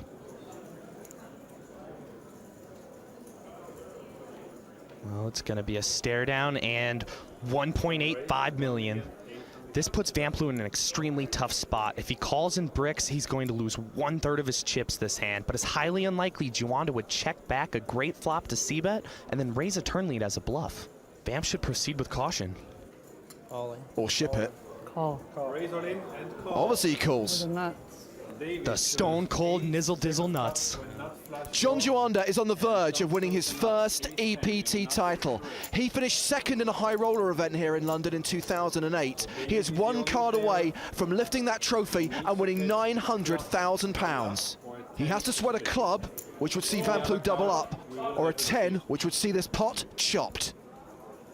Is John Juanda the third champion of EPT 7? No, it's a club on the river. The nut flush for Van Ploeg gives him the double up. So near, but no cigar for Juanda. Van Ploeg won't be needing to go to the gym anytime soon. Eh? He gets enough exercise pushing his luck. After 5 shows, that's the best you can do. Amazing the way momentum has swung here in Van Ploeg's favour. Juanda on the ropes. Juanda doesn't have much wiggle room. But remember, it wasn't that long ago that he was one card away from winning the whole thing. King deuce of diamonds on the button. 11 big suited king, ship it. All in. That's what he does. John, all in. And Van Ploeg has an ace. And a decision. Call. He calls it! And now it's David Van Ploeg who's on the verge of winning his first EPT title. He is 60% favourite with 5 cards to come. These two have played 135 hands of heads-up hold'em. And now Juanda will need to get lucky to survive.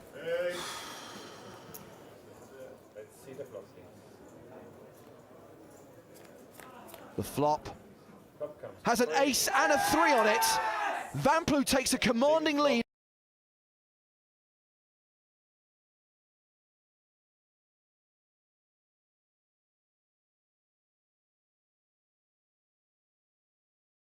Over on the turn, David Van Ploeg could be crowned the winner of EPT London, and he is! The Scotsman has done it! He has taken the title here in London, and John Juanda has to make do with another second-place finish on the European Poker Tour. But right now it's about this young Scottish internet pro who's won his first major tournament title. Oh man.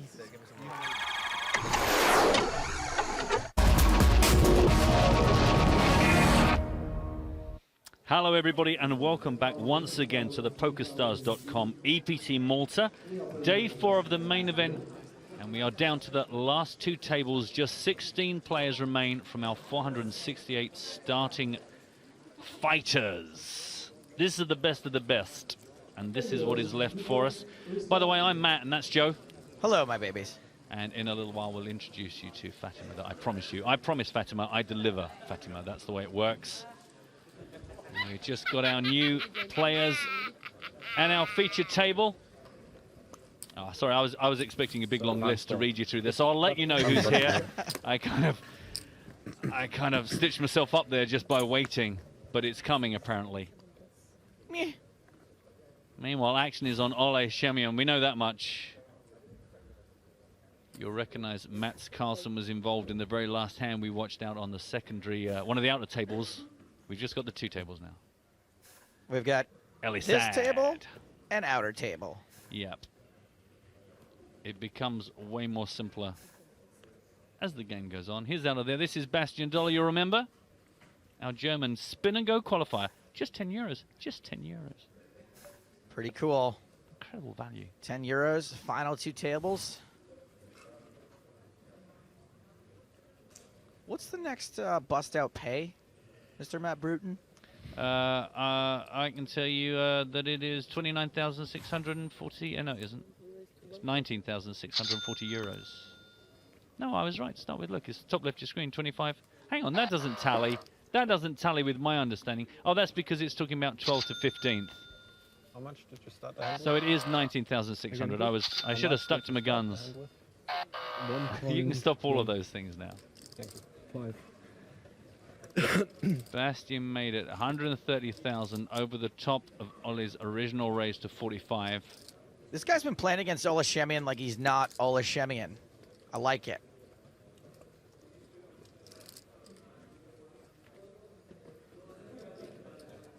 Although he's dressed more like Ola Shemi Shaman.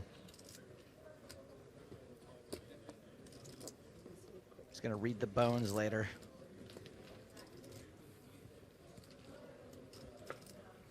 So 314 in the middle. Do you know, I'm not going to muck around. I'm just going to bring Fatima in because this has just all gone backwards.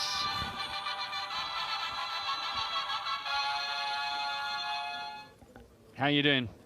Oh, Can we do the fart before you introduce me? It's Fatima. Hey. Genuinely laughing at electronic fart noise. There's a woman after my own heart and a woman after a funny fart. Yeah. I don't know what it is. It's stuck in my, I don't know, late 10s. Teens. Just let you know before we continue, my plan is to just basically, while you two giggle, I'm just going to like keep every now and then talking about the poker. Yeah, Ola just bet, right? He did, 116,000. Yeah, she showed I'm sure no one noticed. Flush draw completed. He's feisty enough to bet that one. But like the $10 qualifier who's in the hand with him is a German reg, right? Yes. Funny he plays $10 qualifiers then. Well, he knows where the value is. Spinning it up, yeah. Good tip, I guess.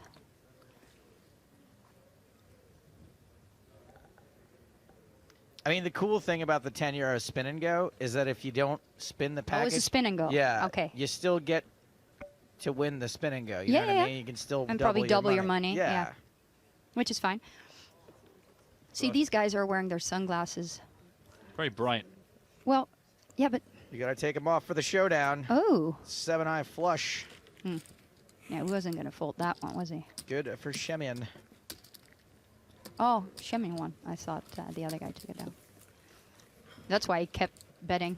Now we can tell you in full about our friends on this new featured table. Ole Shemian, Dominic Panker, Mats Carlsen, Luis Katarius. Those are the players over the million mark. Then Bastian Dollar, Alexei Boyka, Thomas McNamara, and Eli Saad. So the shortest stack now still pretty decent. 31 bigs, 39 bigs. We're at 10,000, 20,000 with a 3K ante. We've still got an hour and 20 on the clock. We didn't even get 5 minutes into the previous level before we hit that magic number. And this is going to be the last level of today before we come back tomorrow and play down to our final table. And then Saturday, it is nothing but final table cards up. Helma says, yes. Hello, Fatima. Hello, back. No, I was saying what I wanted to say about the sunglasses. I've tried it for a while because you kind of feel protected, you know, and it feels kind of nice. But then because there's usually no daylight in the room, in the poker room, I just get like a little, not sleepy, but a little more sleepy-ish. Well, it's got to be. And I tend to make more mistakes. It's got to strain your eyes, right? A little bit when you're when there's less light coming in. McNamara raising his button. Start of day chip leader. Yeah, and we can expect a change of dynamics, having been five-handed for so long in the previous levels, and now here we are. Everyone's spread evenly across the last two tables.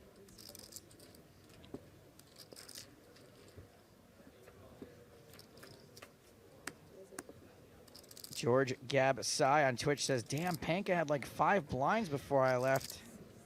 That's the way he is. Well, I guess if you only have 5 blinds, it's just like you're winning a flip or you're just ahead and then it holds. And it's easy game then, you know? You're either out or you run it up pretty quickly. He's a run-it-up warrior. Nice. It's always nice when you get to see, like, guys that you know at a table like this. You know, deep in a tournament, it's always fun to root for the people that... Well, sometimes it's nice for the people... Well, we like a good mix. That are from your country or whatever, but it's nice. Yeah, it's a good mix with Ola and Ola, Panka. Dominic, and then a 10-euro spin and go qualifier. It's awesome. Yeah, it's nice. Couple women. Oh, no women. Maybe they are, but we can't really notice. We don't know what people are thinking on the feeling on the inside. Exactly. Really feminine. I feel really manly a lot of the time. Story checks out. Right? I feel manly on occasion. On occasion. What occasion? you know, if I've been Christmas, I don't. Halloween. talking about sports with my dude friends. And you know more than them or less? You know, just chatting about the balls that they, the scoring Their and ball, stuff. what? Arm Yep. wrestling with sailors. I found you Yeah. arm wrestling with sailors. Yep. He was pretty masculine. Sometimes if I'm in a beefy dance contest, I'll feel Nice. really manly. Nice. Yeah. Yeah, me too, man.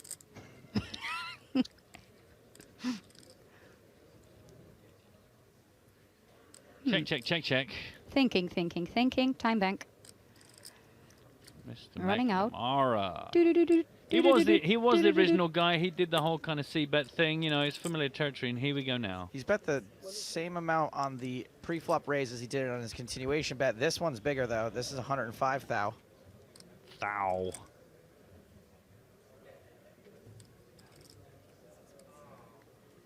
Wins. Poker.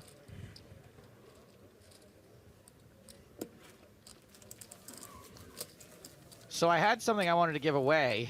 Oh, yeah. How long is Fatima here? For the whole level? No, we've got to let her go. I was told 45 minutes from when she sits down. Oh, really? The clock's ticking. We've got a lot of stuff to get through before the end of the day. Oh, okay. Just getting rid of So me. should It's I fine. run? Should I run the comp while Fatima's here? It seems like a waste of a competition, and it seems like a waste of Fatima. But Okay. I'm gonna just. I'm just one big waste. But yeah. I'm just gonna what leave is it to you, What Joe. is it? I'm What gonna is leave it? it to you. Well, it's just a trivia question for the audience, and I was going to give away one of these goodie, well, 3 of these goodie bags. Ah, that's nice. But if I run the competition, there's not really a lot for you to do during the competition, and so I don't want you to sit Why? here sitting out. Well, because you don't know the answer. So, I can guess. No, Well, then you can guess, but then I can't really tell you if you're right or wrong. that's fine. All right. It's fine. It's the last level. It's Fatima- nice for people Fatima to wants win us a to do goodie it. bag. We're gonna do it. Boom. We're gonna do it. Decision making. Shamian raised to 45,000 Under the gun. All right, Boom. let me get my with a prize wheel scarf set up. around his shoulders, looking like the hipster he is. Like he used to take, or maybe he still will, take his skateboard to the PCA in the Bahamas because there's like quite a bit of distance between where he would stay in the Cove and then to the poker room. So Yeah. he'd just skateboard over there. It's always Makes sense. Cowabunga, makes man. sense, but There's some long it's walks. just funny. It's just nice. Different. Fold it around, coming up to the blinds. Alexei Boyka in the small blind. He is out of there. Mats Carlsen, the last remaining obstacle. I cannot believe that Nicole Allen thought of this nickname for Fatima before I did. Oh, Fatima, yeah.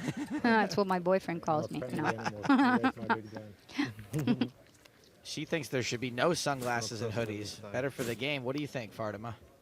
Well, I want to know why it would be better for the game.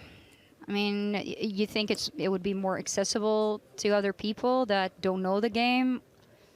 I mean, I really don't mind it. I guess when you're an outsider, it becomes more of a thing like, you know, people that are judgmental about it anyways have something to hold on to, like, oh yeah, and they're always wearing hoodies and sunglasses, but they serve a purpose. I mean, yeah, I'm not totally for it and I'm not totally against it. It sounds really like diplomatic, but I just don't really care. Yeah, That's probably it. I don't really care either. If anyone wants to do it, I kind of like the spirit of poker that anyone can just do whatever they think is good for them and be really authentic. And I like that about poker. You know, it's a little rebellious, you know, and so what? We wear sunglasses. Ola's wearing a purple scarf. Who cares, you know? That kind of mentality, I kind of dig that. So I guess I'm more for just doing whatever you feel is right. Do as you please. She's a poker Yeah. libertarian, everyone. Boom, yeah. Well, he was aggressive pre-flop and post-flop. And here we are on the turn with Ollie Shemian betting 115 into a pot of 204,000. Mats Carlsen been happy to check call thus far. He's breathing pretty heavily. keep him Carlsen, did you alive. see that? He's like holding his neck and you can see his breathing. Whoa, almost folding. With that sort of excitement, my guess is he does not want to fold. He is raising. But did you see that too? Did you guys see that? Notice that too? Uh-huh. Like he should be wearing a scarf, I think. Or a purple shawl. Oh, he's massaging his neck now. Wow. Deep in the larynx. Oh, it seems so bloody calm, eh? Don't you think? So calm. But on the inside, he might be like screaming. Nah. No, I don't think so. That's the Yeah. thing. He really seems calm to me. Well, he's been here a million times before. Yeah. Ugh, 4 spades. Gross. Puke. Man, Mats Carlsen looks like he's gonna explode. So did Ole bet the flop? He did. Oh. He has bet every single street so far.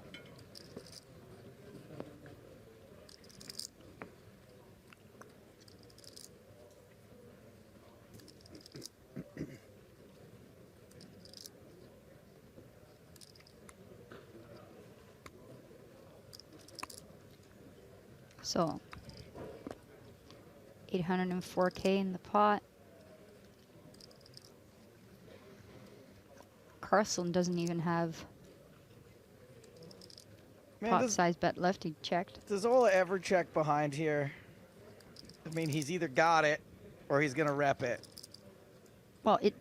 There we go. Oh. Correct. Interesting. Ace king. Yeah. He's king, no spade. Yeah, it was gross for him. The spade I guess for I will. Carlsen. Oh, I don't think it's gonna slow roll him. Oh wow. King of spades was a mixed blessing. Looks like Ola should have repped it. Oh yeah, he's annoyed. He didn't bet now. He was thinking about it. I mean, Joey knew. You knew what to do there, didn't you, Joey? I did. Yeah, you knew what Ola would normally do. I mean, Let's take a look outside because Dmitry Yurasov and Yuri Gully. The Yuris are at it. It's the domination nation. Yuri with the ace-8. But at risk up against Dmitry Yurasov's 8-9. These guys just so happy all the money's in so they can speak in Russian. Such a relief. A diamond on the flop. Yeah. Ace do you know more about this hand or something? 2 diamonds on Do the you flop. know more about this hand? No. Are you sure? Runner. Liar. 16. What are you talking about? How can I possibly know anything about I this don't know. hand? It felt like it. It felt like you had heard it or something. No. Really? Yeah. It felt you were talking towards it. I mean, look, you're looking for... That's a KO. Goodbye, Ghoulie. Oh, that's pretty nice. Imagine that in your hotel room. Do I have to? Yes, It almost- try to. It almost happened once in Monaco, let me tell you. Really? What happened? That in my hotel room. Who? Him? Joseph Carlino? No. I know you're aggressive. I mean, he got as close as the lobby. Okay. So down to 15 players, boys and girls. Unbelievable. All right, back to this competition, huh? Yes. Oh, Yes. All right. man, you know it's doomed, don't you? There's going to be a break in a minute for no good reason. Matt, you remember how I was talking about how I really feel for the guy that has to go unclog the toilets like every 7 minutes? Yeah. Well, we've exchanged a few glances, me and that guy. Oh, really? And I came out of the stall, or the cubicle, as you all call it, and I was washing my hands next to him.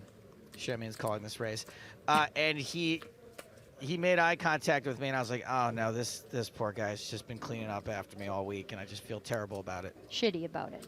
Feel exactly that, Mhm. which I'm not allowed to say. Oh. Pity about it. Yeah, I feel Titty about poopy it. about Titty it. oh no. I feel like crap. And so so I'm washing my hands, and he goes, hey man, and I'm like, oh god, he's gonna say something to me. I can't. Are you the one I recognize? Yeah. Is that yours? Is that your DNA that I'm washing off my hands right now? And so Check on the flop. thank you. And he goes, sorry. He's like, you look so familiar. And I'm just like, sick to my stomach. And he goes, and it turns out he thought he knew me from home. And he says, have you ever been to blank country? Okay. And so the question, and you couldn't possibly know, and, we'll and you'll probably never get it. What country did he say? I'm willing to give away 2 gift bags Two PokerStars gift bags on Twitch, one on Twitter. And so on Twitch, what you need to do is you need to use the right capital letter to start the name of the country. Right. And that's a clue right there. It's a one-word thing. And on Twitter, I'll be watching that too. So if nobody gets it right away, I'll take the first 2 people who get it. If a bunch of people get it, then I'll spin the wheel. Can I spin the wheel? You can spin the wheel, absolutely. That's fun. That's something for Fatima to do during this. Nice. So you guys start typing in countries. Oh, but I like the way you did the hint. Do you want to know the answer just so that you don't accidentally say it? Well, it's written on my screen somewhere, and I don't want you to accidentally read it. That's all. oh, well, I don't know. Whatever you think is right. I feel like you should know the answer. Okay, I'll know the answer Call then. with the best hand, and I call with the best hand, and I raise with the worst hand. Like you. Okay, he asked you if you'd ever been there. Right. Okay. And the answer, by the way, is no. So okay, yeah, that's what I was going to ask you. That'll narrow it down a little bit. Oh wow, so many people are popping out. Yeah, we got like my a couple goodness, that's so. thousand people watching You guys on are Twitch right now. fast.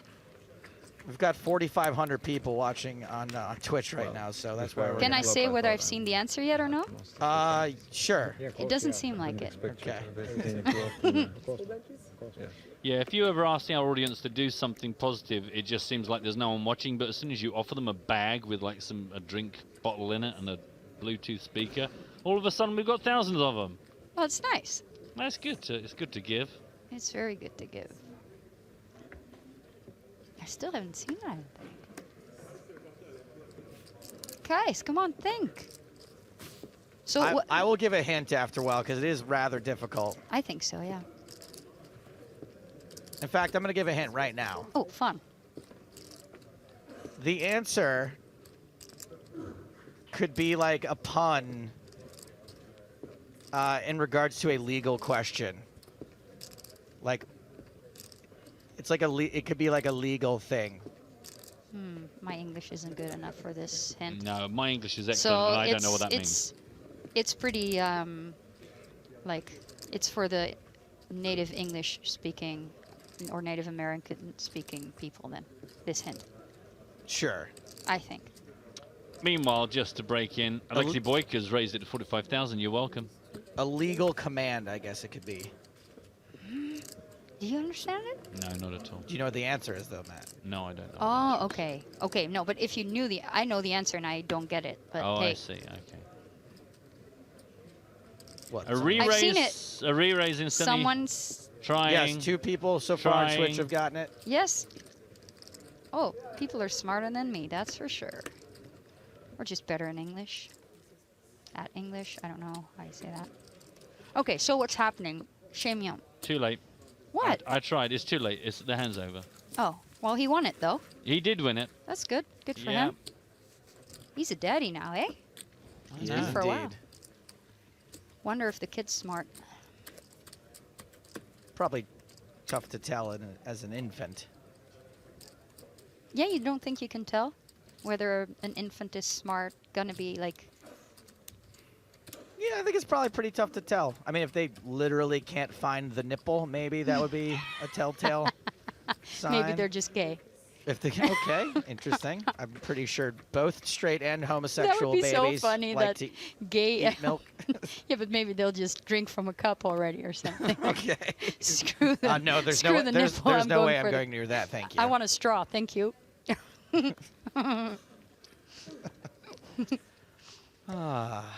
So yeah, I guess it's tough to know.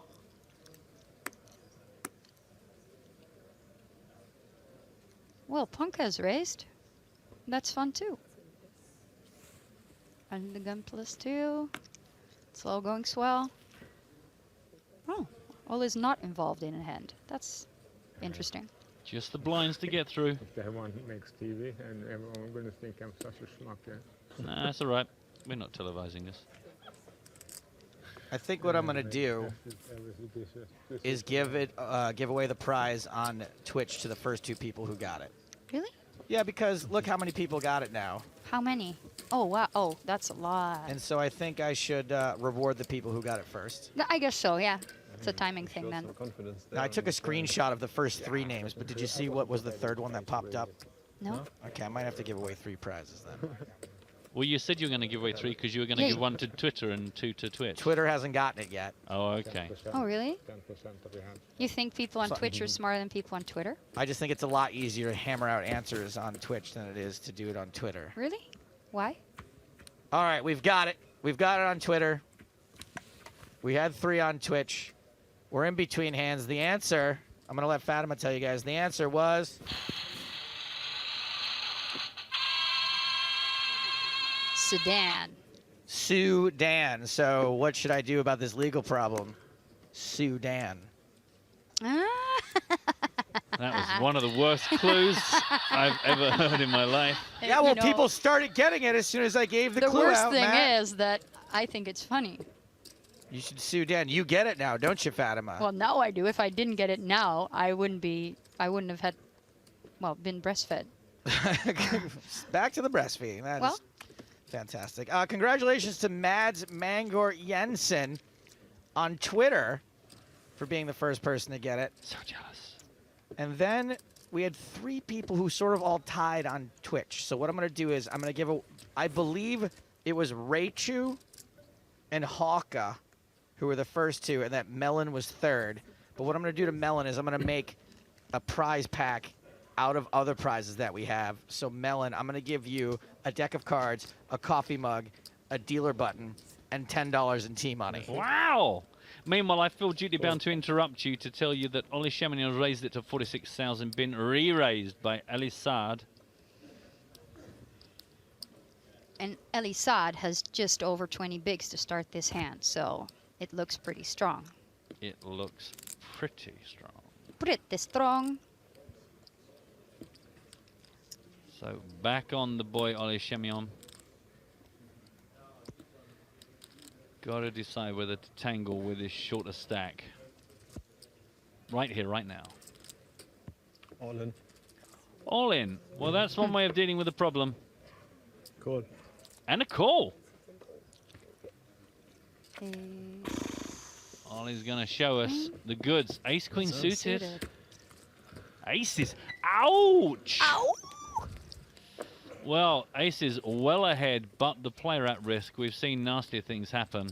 118 to 1 to flop the flush, of course, we all know. It's a key number to remember. Well, it looked really strong, and I guess it was really strong. Well, that's disappointing. That's a pretty decent flop But I wanted to see the for the clubs. aces. Did you? Yeah, I wanted to see clubs. Why? I just thought it'd be fun. Explain. Well, it would just like give us a bit of a Sweat. burn. No, yeah. this is boring. Yeah, you're right. Yeah. Boring. 0%. Always nice to be in that position, drawing dead with the river to come. So good news for Ellie. Yeah. Up to third immediately on our feature table, just between Ole and Dominic. It's so funny how like he just doubles up, you know, like it's easy game that way. Yeah. Just wait for a hand. Just Look really wait for strong, aces. Just still wait get for it aces. in. Yeah, wait for aces, go from the bottom of the pack to like over $1 million. So now 4 players over $1 million. 1.1 mil for Ollie, 1.2 for Ellie, 1.4 for Dominic, and just a touch more, nearly 1.5 for Mats Carlsen. Yeah. Entirely conceivable we don't lose a player in the next hour and that we just come back with these guys tomorrow to play down to the final table. You know what is really commonly being said right now on both Twitter and Twitch is what a great clue that was. Oh, good for you, Oh, man. good. Good for you, the Joe. answer Yeah. to a legal question is just people really seem to be responding. If to you'd that, said, yeah. like, you know, you get into a legal battle with, like, you know, Daniel Negreanu, this might be something. I think it's the Dan bit I wasn't entirely. Too easy. Too easy. But Yeah. Good job. Well, I good think for you, Dan's Joe. not going to be happy though. No. A lot of people. You're like telling people to sue him, so. But this guy, he It's not thought cool. he was like he was sure he recognized me from the Sudan. Because of all the hair. Do you mean Dan Bilzerian or? Well, I'm sure that's the case for someone. That girl he threw off the roof. Meanwhile, Mats Carlsen, chip leader on this feature table. 45,000 is the raise. Not by that much though, but yeah, still. Yeah. I'm just, you know, I'm looking for narrative. That's good. Good for you. Thank you. Responding to it. Oh, there's Shemian cause, at least. More humans. Oh, he's in the still hand to again. go. He might not be. Oh, he's loving it. He's got all the new. No, he just doubled up. He's like, okay, Yeah. I'm just gonna chill out for a sec here. All the new chips. Regroup. Wait till my next aces. Guitarius out. Big blind of Thomas McNamara. Nope. Double denim.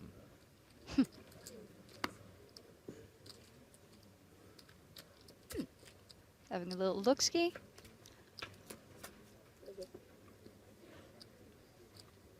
Queen 9-5 rainbow. 144,000 in the middle. Mats Carlsen. His poses are awesome. He's got that finger right up there. Just holding his brain in. So, And then he's touching the chips. so it doesn't Ugh. come running down his nose onto the table. Hope the boogers are dry.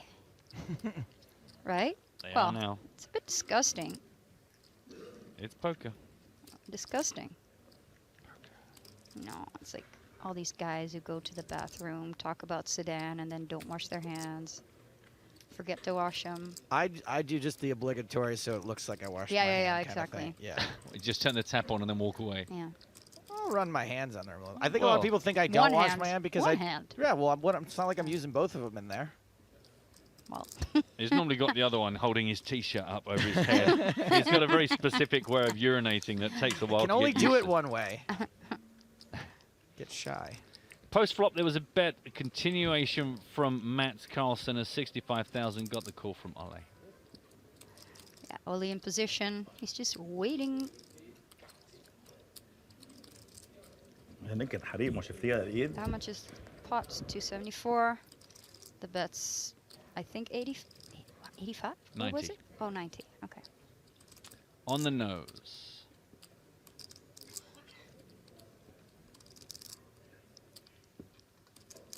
So, not much. Small bet.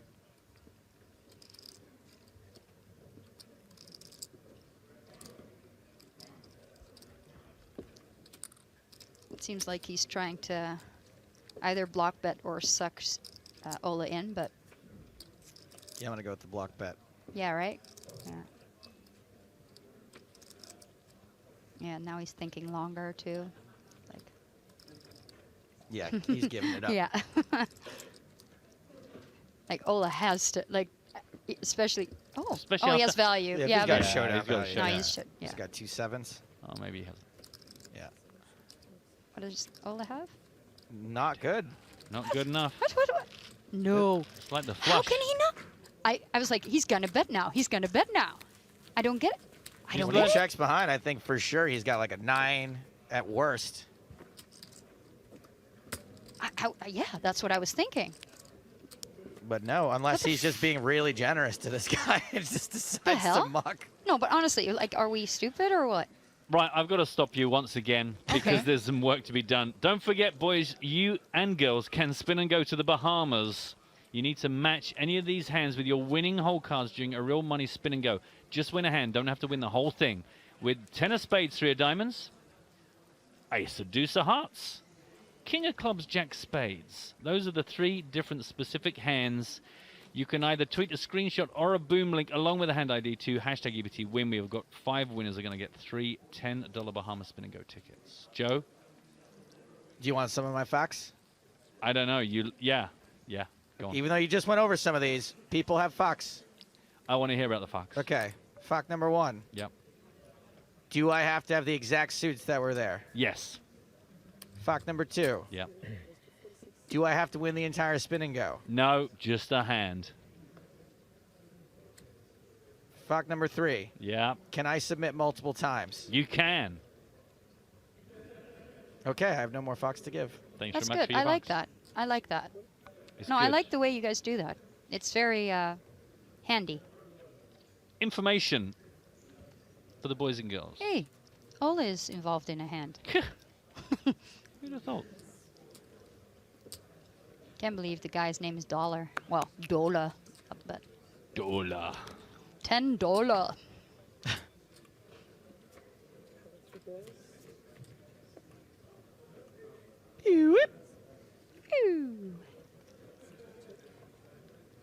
King 7, 3-2 hearts. 3 players, 172,000 in the middle, 15 players left. Free roll pass. I'm just doing that thing where I'm reading everything I can see on the screen. Free roll password, Thoros. We're live. A check from Dominic Panker. Met by a bet from Ole Chamion. 63,000 into the 172k in the middle. Dollars out.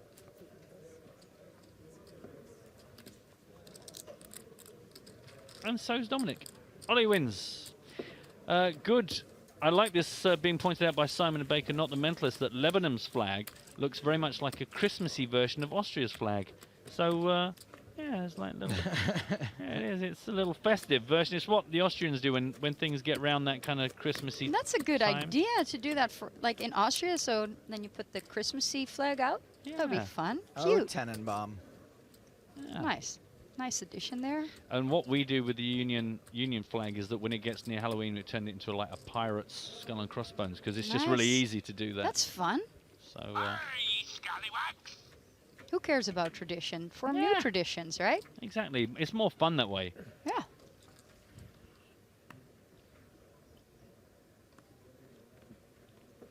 Hand 97. You're welcome. There's a good, legit question. I'm being asked, does the PokerStars New Jersey count for the spin and go contest? I don't know. Why Is that- not? I don't know.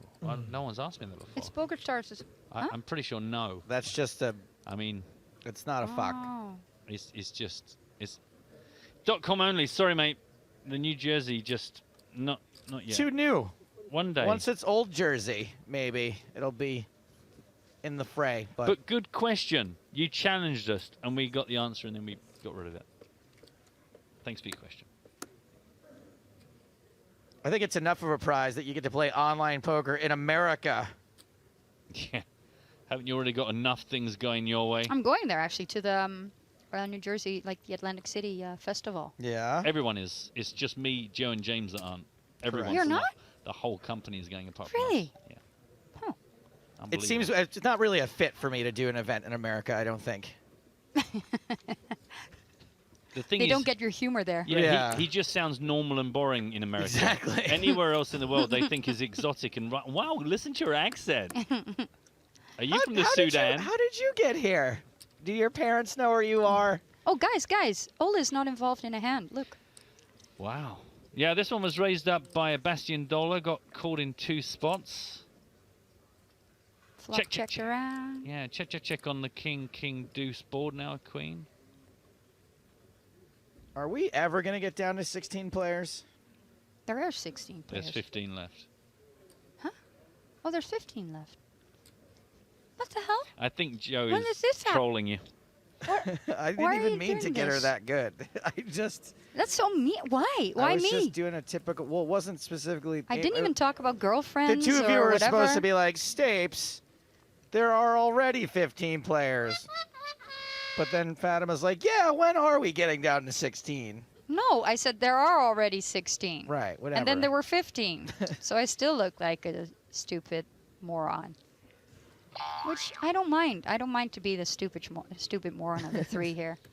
So exhausted. It's probably drawn good. Huh? Fatima, I Running. meant to tell you, I went to Amsterdam for my birthday. Ooh. And I met a girl there, and I told her that I knew you, and it was on like Donkey Kong. She was so impressed. Oh, really? Yeah, crazy. Did you get her to impressed. bed? Like. I'm not gonna answer that question. Oh. But it worked out. Nice. Did you have to like show a photographic proof of you and Fats just like hanging out? I think I didn't have to, but I did just because. Did you tell her I waxed you? I did actually. Yeah? I showed her the video.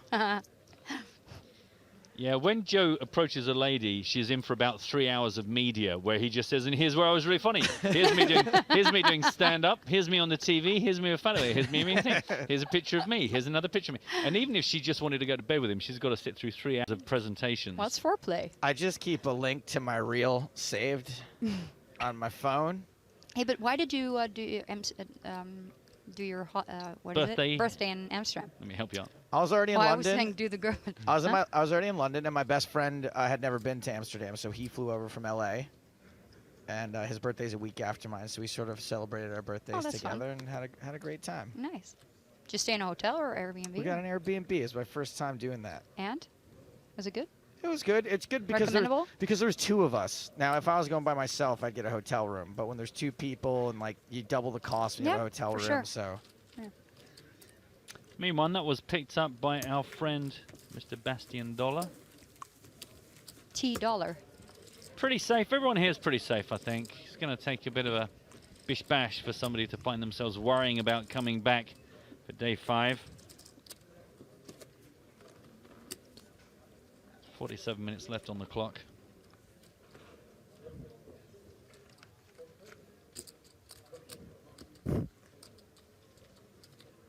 25K if you bust now.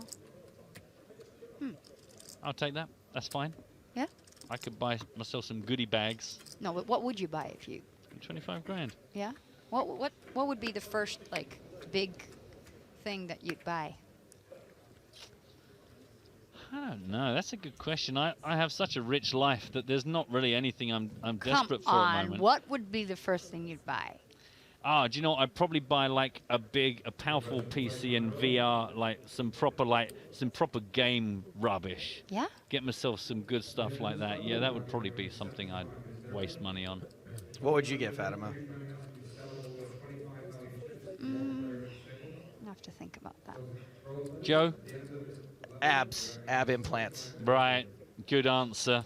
Liposuction. Yeah, whatever. All over. Probably the combo. I would get liposuction all over. Really? You could get like prosthetic back. No, I'm too scared to do that. It's pretty gross. Well, why not? The liposuction. It's like Is it? It's disgusting. Have Is you it? ever seen it? Oh yeah. Oh, but it's intriguing it's to horrific. watch. It's like a horror show. It's intriguing though, isn't it? I guess. Do you in watch the Botched? In the same way, like on E-Entertainment? like an autopsy is intriguing. I know, but do you watch Botched? No. It's on E-Entertainment, Oh, and it's it's like botched people. surgeries? Yeah. Ugh. It's interesting. Ugh, no. It's intriguing, but no. What would I do? I don't know. Like, probably put it towards like a house investment. I think. That seems pretty sensible, and I don't think that's boring. I don't. Think I am boring. I didn't realize that was. I should have said sofa. But there can be a mattress. lot of unboring things that go on in that house. Could be. I'm just going to quickly again break in with some poker because Katarius, who's been pretty quiet since we met him, has raised 45 grand, and Mr. Dominic Punker has had enough. He of has this. a nice jacket on, though. Yeah, you know, he's ready for Huh? ready to hit the field. He's German- going to. Do you know this story about? I guess you guys know who Johan Cruyff is. Maybe you don't. I do but not. I do. You don't? Johan Cruyff. Yeah. Yeah, Johan Cruyff, like a soccer legend. He was in the States for a while, actually, in Washington and stuff. And Kennedy's sister looked for houses for him. So he was like a god. No, well, in Holland, he's a god. But he was a big-ish deal in America, too, it seems like. Okay. Yeah, he was, yeah. But, well, he died and he released his autobiography. Well, he didn't himself, but yeah, his family did. And the biography says that during the World Cup in '74, Adidas sponsored the Dutch soccer team. It was the first time the Dutch soccer team had a shirt sponsor, like even a brand to sponsor their shirts. Oh, how cute. And Johan Cruyff, like you guys say it, Johan Cruyff, he had a sponsorship with Puma. So he's like, well, I can't play in this shirt. And what they did as a solution was just take off one of the Adidas stripes. So he only played with 2 stripes. So it was not quite Adidas. No. It was 2/3. It was It like was Adidas. Adidas. But I thought it was funny, like, no one knows about this stuff. And it's like, Even back then, branding was a big deal, huh? it was the first time, though, like in '74, it was the first time that the Dutch team had a clothing sponsor, They like almost a brand. ruined it for all of them. Johan Cruyff. Cruyffy, yeah. I learned a Dutch phrase. Oh. It's a really lame one that I think everybody Say it. knows. The knock on the coca. Oh, yeah. Noke in the coke. You're even shy saying it. Yeah, I think, well, it's a bad fun. word. It's not a bad, it's a bad sentence. Right.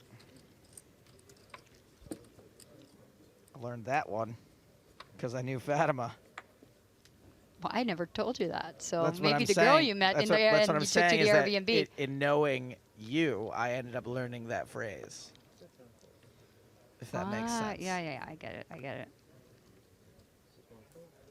Man, imagine when you go to Brazil and tell everyone you're friends with Andrea Corey. I know. Just how much action. I tried that once with 2 Brazilian girls in LA. They had no idea who I was talking about. I just had to scurry away.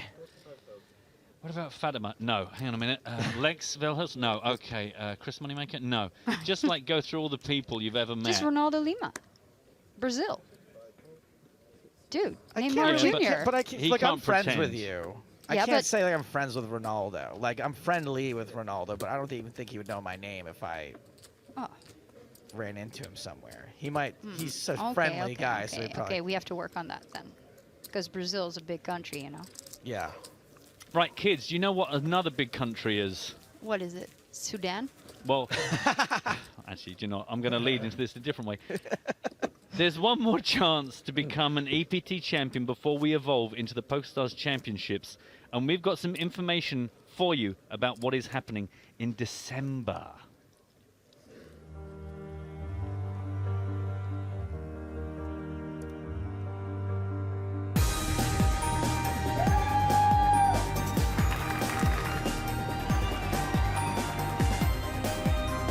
Vicky Curran is stunning! I'm thinking aces or kings. Cocktails, TV table. Once she like goes after me every time. I have no idea why. You call and it's over, baby.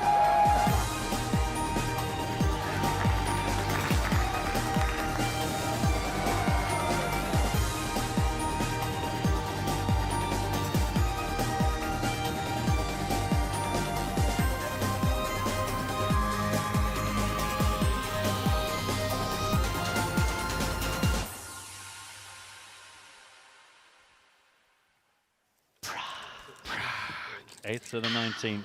The last ever EPT event before we do indeed turn ourselves into the PokerStars Championships and Festivals. So make sure you come and join us. I'm pretty sure we're going to have a great turnout because everyone would love to be kind of crowned the official last ever EPT champ. So don't panic. It's kind of one of those internal restructuring things that I'd like to think for you guys at home. Means we just carry on bringing you the stuff you love from the cities you love. But that's a pretty sweet place to be right before Christmas. Get yourself in the mood. More information, I'm sure, about that as the weeks roll by. But right now, we've still got some business to attend to here. Ola Shemian 3-betting his arch nemesis, Mats Carlsen. He's taken his sunglasses off.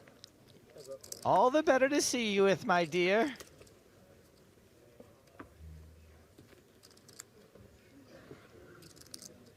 Jack 6-4, 2 diamonds.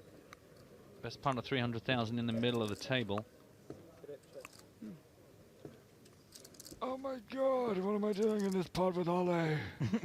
Let's stick my finger He's got a tiny bit of grass. close to my nose. And he's going to blow through the middle of it. And go, Like, is he breathing in his own, like, smelly breath now or something? Like, Doesn't matter. does that make him calm? Matters what you've got. Mats Bainson.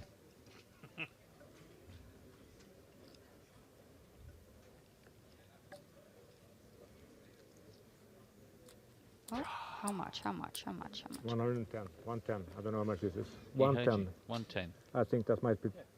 Don't panic. Don't panic. 110. Yes. Don't panic. We're okay. He's talking all of a sudden. He hasn't been talking much. Go on then. There's your change. 10,000 is your change, and we thank you. Wow. Street, three strikes and you're out. This Only. guy owns Ola Shemian. You just can't beat him. I would like to see the hands here, though. I'm sorry, you're going to have to come back on Saturday.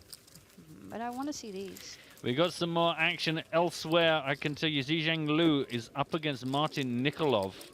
We have got Ace-8 versus the Kings. Ace-8 suited. Any Kings out there? An ace on the floor. I think that's what you're looking for. He's got the bunk triangle. Is it safe? It is. Oh, look, it's the girl. It's 1 potato, 2 potato, 3 potato, 4 girl. Do you remember the quota? Oh, no, she's doing it. She's doing it. Tremendous. She's out of control. She seems happy. Zing. Hand 101.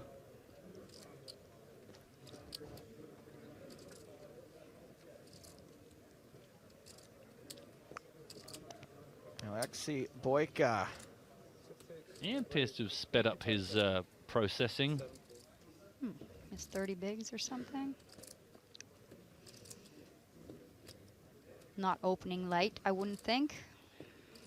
Unless he wants to maintain a stack, but he hasn't been that active. Yeah, about 600. Very true. Well, Hashemian really anxious to play a pot that doesn't involve Mats Carlsen. But did you see, like, before Boyka bet, like, raised, Ole was already checking them all out, and, Yes, like, sorry. pretty intensely. He seemed interested, you know what I mean? Ellie, however, wants to eat food. I just want to eat. Bastian Dollar is also out of there. Back on Boyka. It's just these two left in the fight. 144,000 in the middle. And it's a 9-7-3 flop with 2 hearts.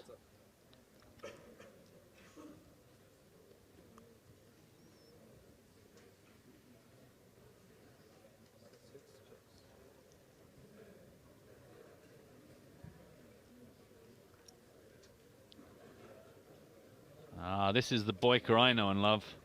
What? He's already checked. No, I know, but just look at him. It's just like a robot. I'm like a robot. I'm gonna be a robot. I'm talking like I'm a robot. That's very small bet.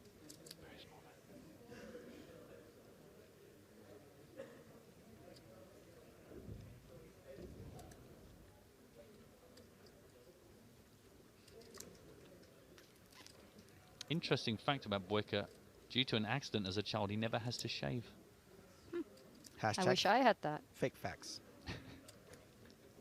Well, would be handy. What? Her arms are pretty Hairy, yeah, but I'd never shave my arms. But my armpits, like, I have to, or, like, other spots. But then I am kind of lazy.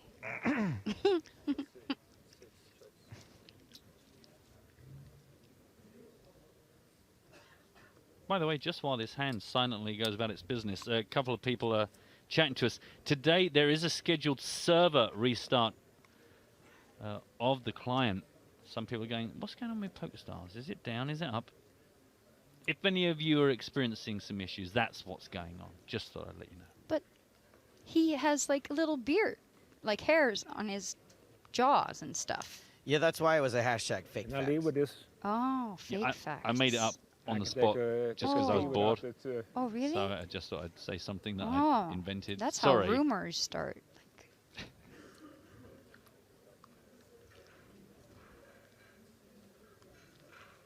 Okay, so Yeah, come talk- on, guys, talk to time me. bank. See No, ya. I'm getting impatient.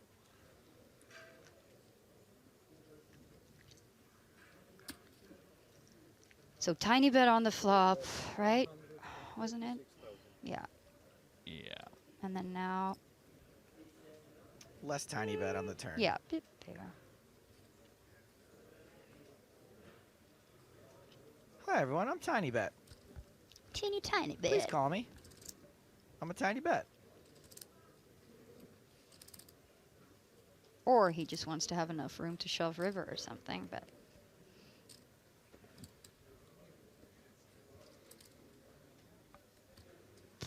yeah.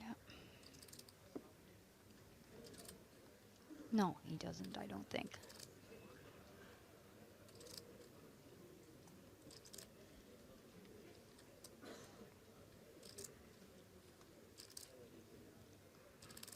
Look at the guy's railing. Funny. Just like.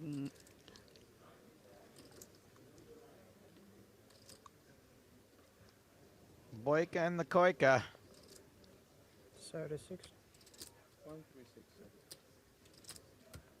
That's a call. Ah. So 528,000 in the middle. So what do you guys think he has? What range? Which Like, who? Boyka. I think Boyka. You think he has overcards? Do you think he has like a smaller pair than 9s? I think Think he has like 8s, for example? Yes. Like I meant 8s, not AIDS. Nope. I was certainly agreeing with 8s. With 8s. Okay.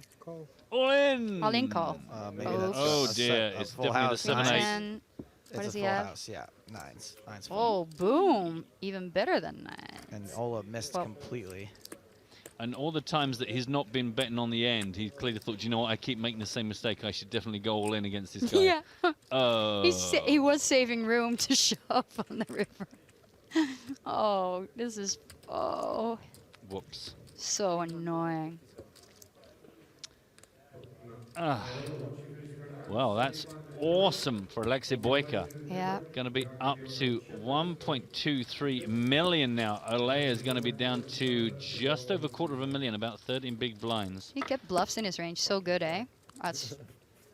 It's so good. Like, if you look at the dynamics, you know that Ola is like, okay, now I'm just gonna, you know?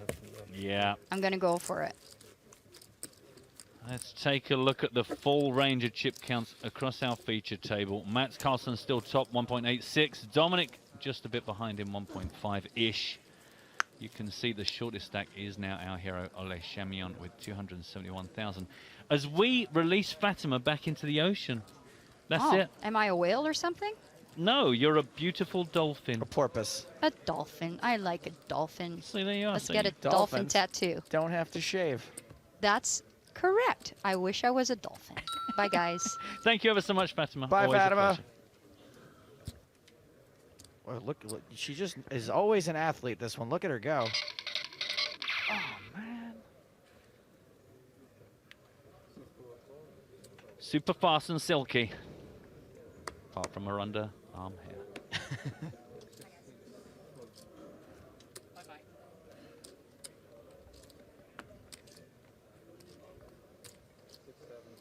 I feel like when Fatima's on, we're always like teetering on the edge of just everything coming to a screeching halt. Do you know what? I try my best, but sometimes it's just, you just have to sit back and wait for the magic word that says, okay, we can let Fatima go now. We got a good cop, bad cop that one sometimes. It's just, there's just no way around it. I think actually they force us to have team pros in as guests so that there's like 45 minutes that someone else is babysitting them. Yeah. Like while Fatima's here, she's not lighting the building on fire Yeah. or like possibly invoking a lawsuit. Yeah, and now someone else is going, oh, really? That 45 minutes went by so quickly. Let me pick this one up for you, boys and girls. Mats Carlsen raised to 45,000, got the call from Eli Sad and also from Luis Catarius. Now we have a Jack 9-7 rainbow flop, 169 in the middle. Catarius has checked, so has Carlsen. Eli Sad with the Christmassy Austrian flag. Now, I got a very interesting tweet directed at me recently, Matt, and I may have to bail from the booth here. Okay. Because Marc-Andre Ladouceur just tweeted at me, "Sup, Stabes, you want a rematch?"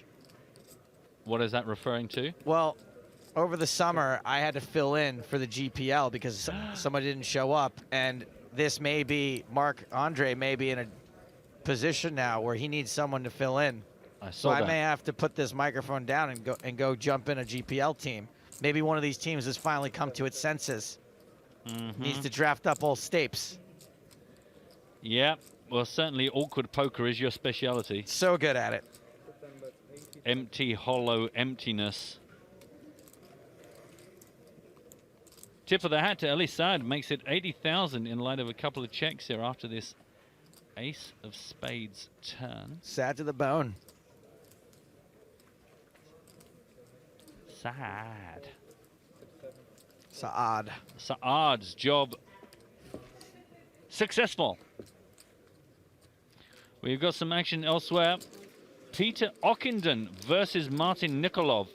It's a classic ace-queen versus pocket tens. The tens are at risk, but they are ahead. But it is a classic race, as mentioned previously. Tens are a slight mathematical favorite, like being a prince versus being prince. Okay, not sure that one works anymore. Alive. Oh, straight on the flop. I mean, not ace straight, but you know, immediately the ace falls. Needs a 10. Or we're going to lose Martin. It's not a 10. And as promised, we lose Martin. Martin Nikolov out in 15th place. 25,030 euros for his action, down to 14 players. Got 27 minutes left on the clock. He looked like a F1 car, just so many different tags and things on the side of him there. I think there was a Castrol GTX thing on his back, I could be wrong. Looks like Kitty Quo has stood up Marc-Andre for his GPL match. She probably had some shopping or a nice meal. Where do I download the software? Let's do this. I'll live stream it. Oh, don't you have to like both stand awkwardly in the box looking at each other? That's only for the summer series. Oh, I thought it was all like that. No, it's online now. So it's heads up poker.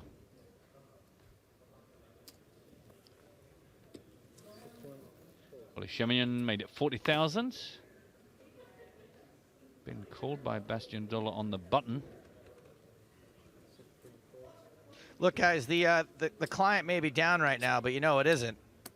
My soundboards.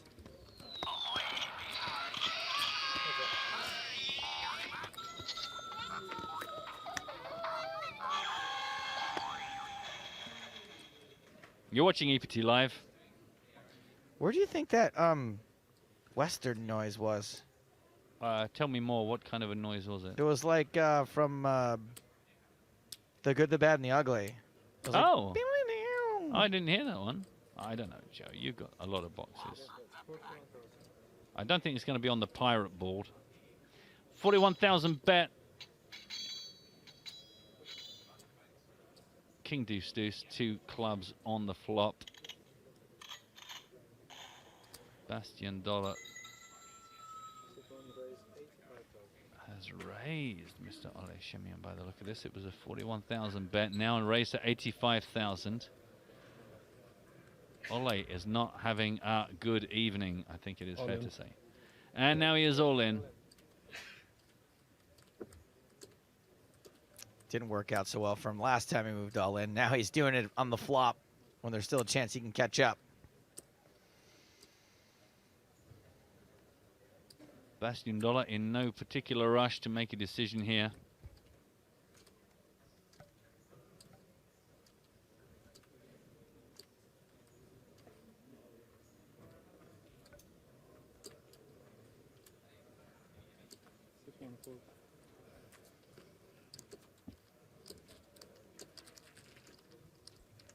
And Bastian Dollar elects to fold. Ole now on 438,000, about 21 big blinds. 24 minutes left on the day. Remind you, action starts 12 noon Central European time tomorrow. The penultimate day of cards down, and then Saturday is all about the final table, baby, as we crown the penultimate EPT champ. Cards up on Saturday, the 29th.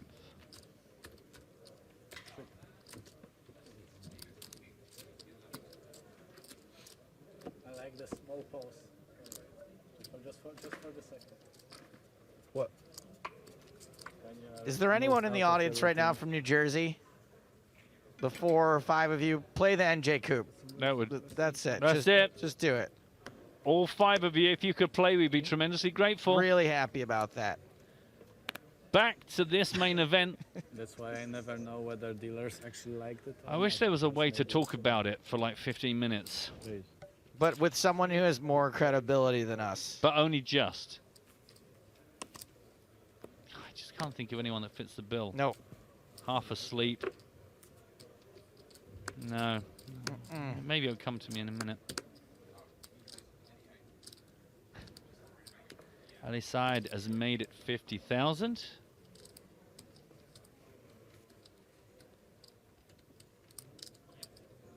Ironically, Alexei's nickname is Boyka Boyka, so Alexei Boyka Boyka Boyka coming to a decision right now.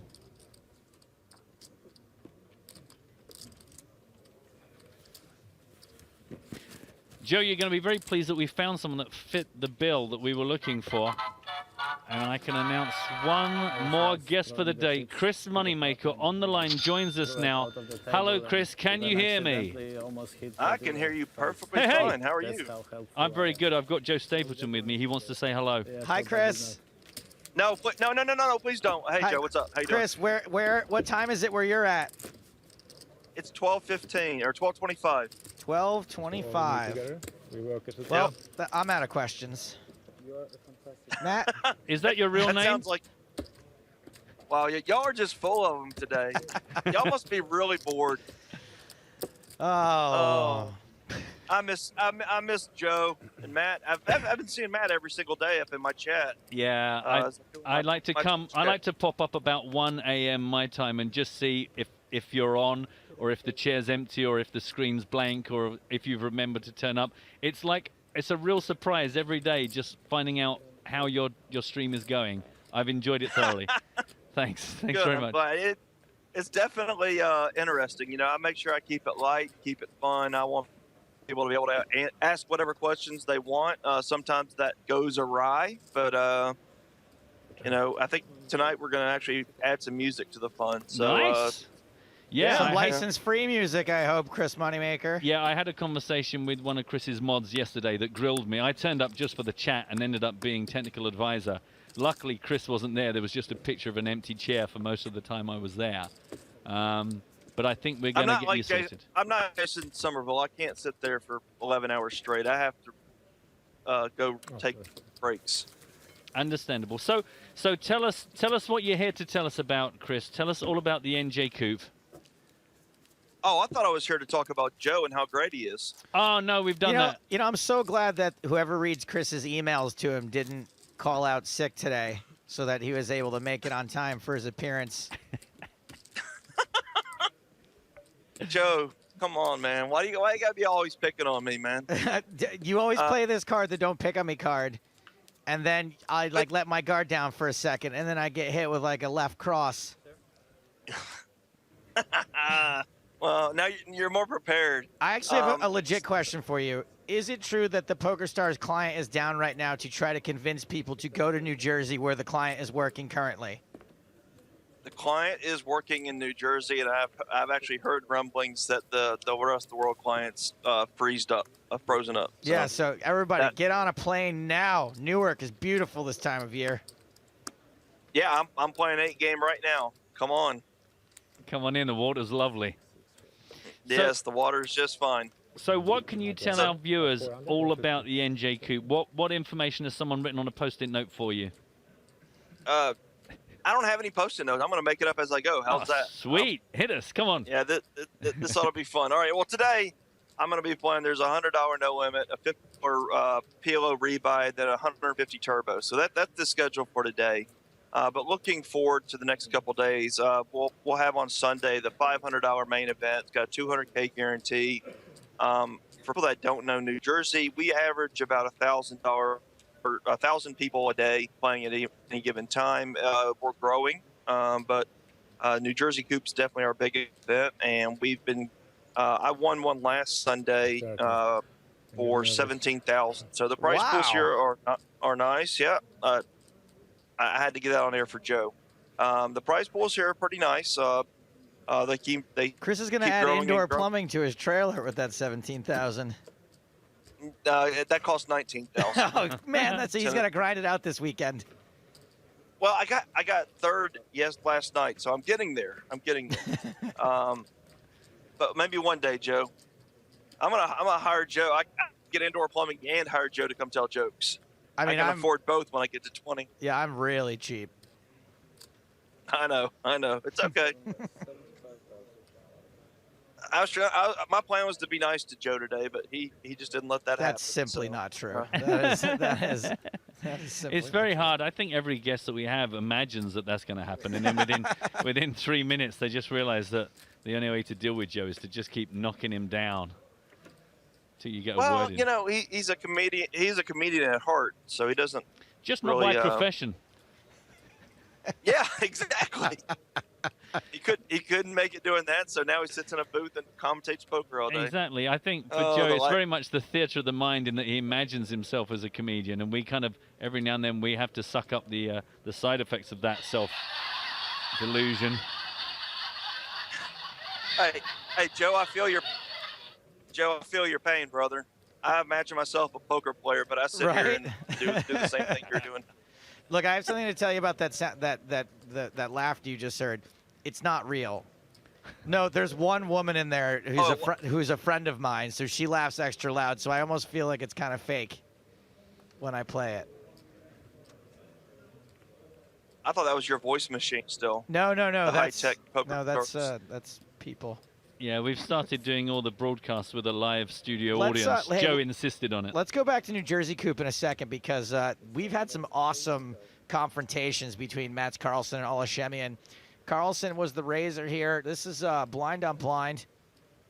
He continued flop for well over half pot. Shemian called, went check on the turn. Now he's making a pretty small river bet. And Shemian's 0 for 3. In confrontations, at least the last 3 confrontations against Mats Carlsen. Yeah, he would be very keen with only like 16 minutes left on the day to make a dent in Carlsen's stack and get himself a bit further up this leaderboard right now.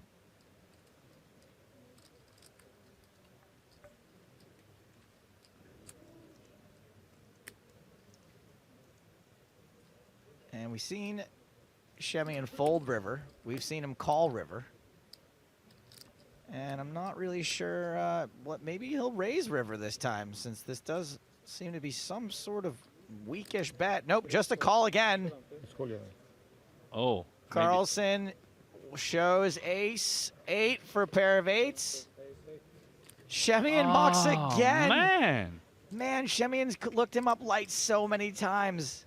Crazy. And so Ollie now down to 10 big blinds with 50 minutes on the day. Chris, what's the deal with your streaming tonight then? Joking aside, what time are you planning to do whatever you're doing today? I'm going to jump on around at 7:30 tonight, probably 7:15. The tournament starts at 7:30 Eastern time, so I guess that's probably around 3 a.m. your time. Yes. Maybe it's not that late. It's late, but not that late. No, it's not as late as that. I normally get a notification somewhere between midnight and 1 a.m. that you're doing your thing. Gotcha. Well, I think it's going to be a little bit later tonight because the first one is a 6 max that we're not going to jump in. So we're going to do start at 7:30. There's 3 events. Again, we got a $100 phase 1 starting at 7:30, and then 30 minutes later we'll have a $50 rebuy pot limit Omaha, which I'm sure I'll be firing quite a bit of bullets in. And then we'll have a 150 turbo later after that towards the end of the night to wrap it up. Cool. Okay. Well, but should be a fun stream. You know, I engage with all my people on stream pretty freely. I mean, if you've ever been on a stream of mine, I answer just about every question I possibly can, whether they be silly or real. I try to make sure that everybody gets a little bit of attention and gets to connect, and we talk. yeah, I saw yesterday night that you got the chat appearing in the stream now, which I think helps because then people can follow what it is you're chatting about. And I think you're right. It seems like a lot of people get a thrill out of just being able to chat with you quite closely. So it's definitely worth a look in. And I'm sure anyone that's already subscribing gets the notifications, and hopefully the time zones give them the opportunity to tune in and catch some of the streams. When do you finish streaming? Are you streaming throughout the whole of the festival? Yeah, I'm going to stream through the whole festival. I don't know how it's going to work, but I know like Somerville will be coming back from Reno, and they're moving us downstairs after the NJ Coop main event, which will be this Sunday. They're going to move a booth downstairs during the festival, and we're going to be hosting pretty much, from what I understand, 24 hours a day, some kind of content on the stream, whether it be Q&A or different analysis of what's going on in the festival. Cool. I haven't got the full schedule yet, but it looks like it's going to be a really in-depth thing. Cool. All right, well, look, thanks ever so much for coming on to talk to us. We'll release you back into the ocean. Good luck with the stream and the playing tonight, and then I guess we'll catch up with you again real soon. Sounds great. Y'all look, this gone down to 14. You guys have fun. Looks like a good field, so. Thanks, Chris. Love you. Talk to y'all soon. Okay, man. Catch you again soon. Joe, Cheers. Joe. Go on. Oh, please tell me. I was saying, I just missed Joe. I just want to say bye. That's fine. Bye, Chris. See you at home. All right, wash my car. Bye. Wait, that's unbelievable because that's a glitch in the Matrix because I was about to send Chris this tweet that says, I always get excited whenever I spot Chris Moneymaker tooling around town in his cherry ride. And I used to have a line that said, and by the way, Chris, wash your car. Wow. Man alive. That was a glitch. Weird. Weird.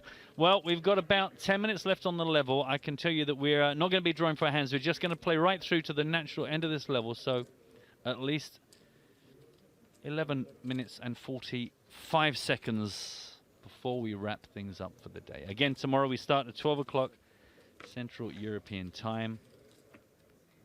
And we'll play down at least 14. I don't know. Are we going to lose someone? Ollie is looking like he's hanging on here. We might not have 14, maybe 13, maybe even 12. I don't know what's going on the second table, so it could be all kicking off there. This one, meanwhile, was a raise under the gun from Bastian Dollar, started everything off. Got caught in a couple of spots, but a check after the flop from Dollar got rid of Mats Carlsen. And just Ali Sad came along. It was check after the turn.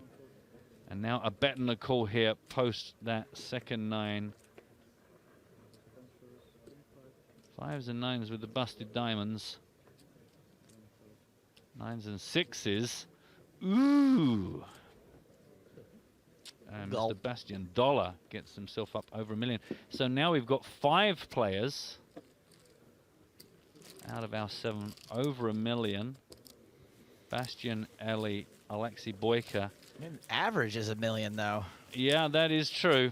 That is true. You see how it stands, and obviously the real big jump-out highlight right now, all eyes on Ollie Shemian with his 10 big blind stack and 10 minutes. The blinds are 10, 20 with a 3K ante.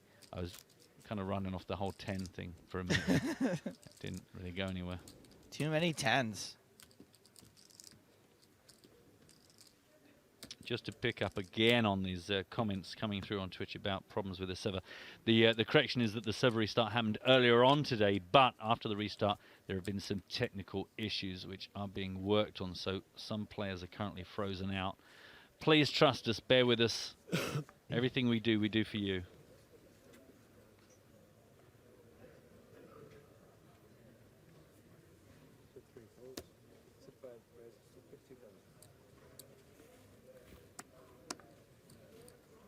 Dominic Panker raises under the gun +1.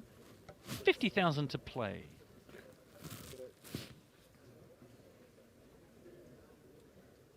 Don't forget, incidentally, the password top left is for the free roll that's running 9:15 tonight, I believe, Central European time. I believe I'm right. I could be wrong.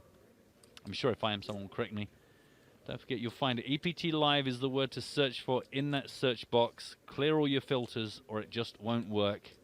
Robin Haydorn asked, guys, what's wrong with the PokerStars client? I don't know. I sometimes feel like the lobby's a little too busy. I think the colors could be brighter. We could have a bit more fun sometimes when you win a big pot. I mean, everyone has their own opinion as to the answer to that I think you should be able to change your avatar more often. Yeah, it would be nice to chat when you're all in. Thank you for your question. No, that's one we should probably take seriously. The client's frozen at the moment. They're working on it. We have no answers. Sorry, y'all.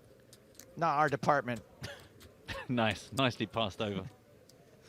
Like, not even remotely close to our department. So far away from anything I can control. I barely can sign into the client, let alone have anything to do with it whatsoever. You know what? Like, when I turn up at the start of one of these tours and I check in at the hotel and I give them my name, if they don't look at me with a puzzled look, I feel like that's the thing. Job done. That's me done. Then I really just kind of ride in on Joe and James' coattails try and see if no one notices, and then get out of here at the end of the day. That's really how my world exists. 45,000 I heard. Mr. Alexei Boyka has raised it up.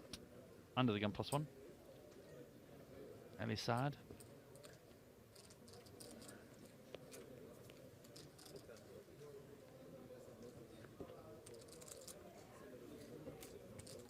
Just the big blind to get through. Luis Gataris has not done too much. I know we've not been spending a huge amount of time focusing particularly between various guests and a general malaise.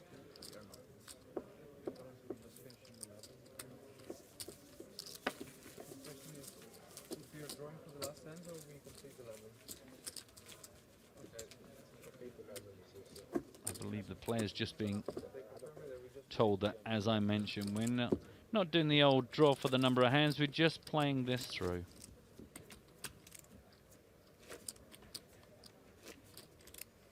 Tomorrow, same tables? Probably, yes. I think so. So no new button tomorrow? No new button. No, we just carry on.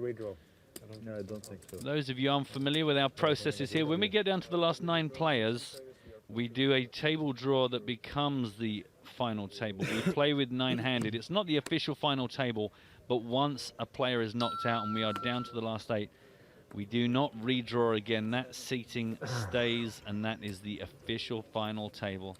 And then we just play through on Saturday the 29th to an ultimate champ, cards up coverage. Everybody's happy. And we can look forward to 16 hours of heads up. I can finally play all of the competitions that I've spent months doing. No, because it's cards up. And I think there's like a bounty bonus and stuff too, right? Oh yeah, more bounty bandits tomorrow. I've neglected. Oh, actually, I just probably can't log in. I was just going to say I've neglected to keep an eye on where the tournament's at. My guess is it's not going anywhere anytime soon. Yeah, shouldn't probably have drawn attention to that. Had 77,800. Sorry, I wish 7,780 entries today. 21 players left in that. Was it good? Adrian tweets in to say, if it's not your department, try to say that from the beginning instead of trying to be a funny troll next time. Let me reread that in his voice, though. If it's not your department, try to say that from the beginning instead of trying to be a funny troll next time. Was that? Do you think that's what he sounds like? Do you know what? That was uncanny. Do you want to take a crack at it? No, you've nailed it. You That's got it? exactly Okay. what he sounds like. Exactly. Wonderful. We must have confused him. He must have thought it was my department. Yeah, because you are not only a commentator, but you're also head of online client activation. They love to give people a couple of different tasks here. I'm both a commentator and head of sanitization, which isn't even a real thing.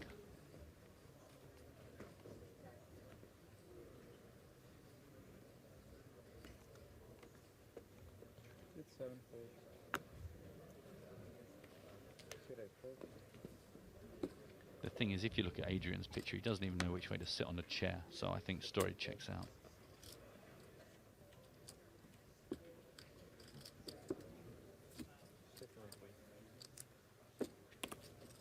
Round to the button. Luis Gataris does not fancy doing anything with that. Just the blinds. Dominic gives it up. A walk for Alexei Boyka. Boom. Poker happening. Boyka and the Troika. Doesn't even make sense.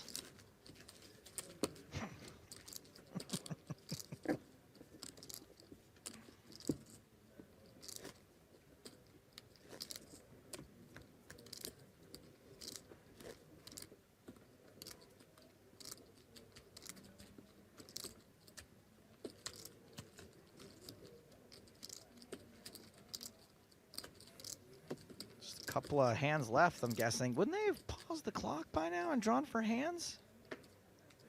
You've already been tuning in and out a lot in this level, haven't you? I didn't want to tell you, but I made a big announcement, and then seconds later you made exactly the same big announcement. And then a little while ago, we've had a couple of discussions about that. Oh, I did that. I've done it already. I guess You've done it loads. Oh, really? Okay. Oh, my God. Then I you've been deserve doing it at this point. You've been doing it all level. I just well, didn't thanks for want to not saying anything until now. Well, it just seemed like, you know, that's probably one too many times now. Yeah, no, I deserve it then, I guess. But seriously, what's happening? No, we're just playing through the level naturally. Okay. It's been in the Skype. We've talked about it on the players have talked Oh, about that it. was I've so talked about long it. ago. Yeah. I was too busy making fun of people who are upset that the client's down. Yeah, well, that's the way to go. Certainly, if there's anywhere your focus should be, it should be about berating people for genuine concerns rather than just doing the job we're paid to do. Well, you can't let them all. Man, just 50-50 would be a good break even, I think. King, queen, 6, 2 spades on there. This one was checked through. Everyone is kind of done for the day is my instinct, and no one really wants to do much other than just tick over. That's what they want you to think. No, I think that's what's happening. It kind of feels like most people are just done for the day, and they are just waiting for, like, the day to tick over, like into day 5. Yeah, you could be right. You could be right, Joe. I don't know. Cheerleader. 9 on the turn after a better 20,000 gets called by Mats. Blind on blind. Don't go crazy in the blinds. It's in all the books. Well, if Carson was floating, now is the time to drop the hammer. He who bets wins, Rodney. 101,000 in the middle. They're just going to check this down, aren't they?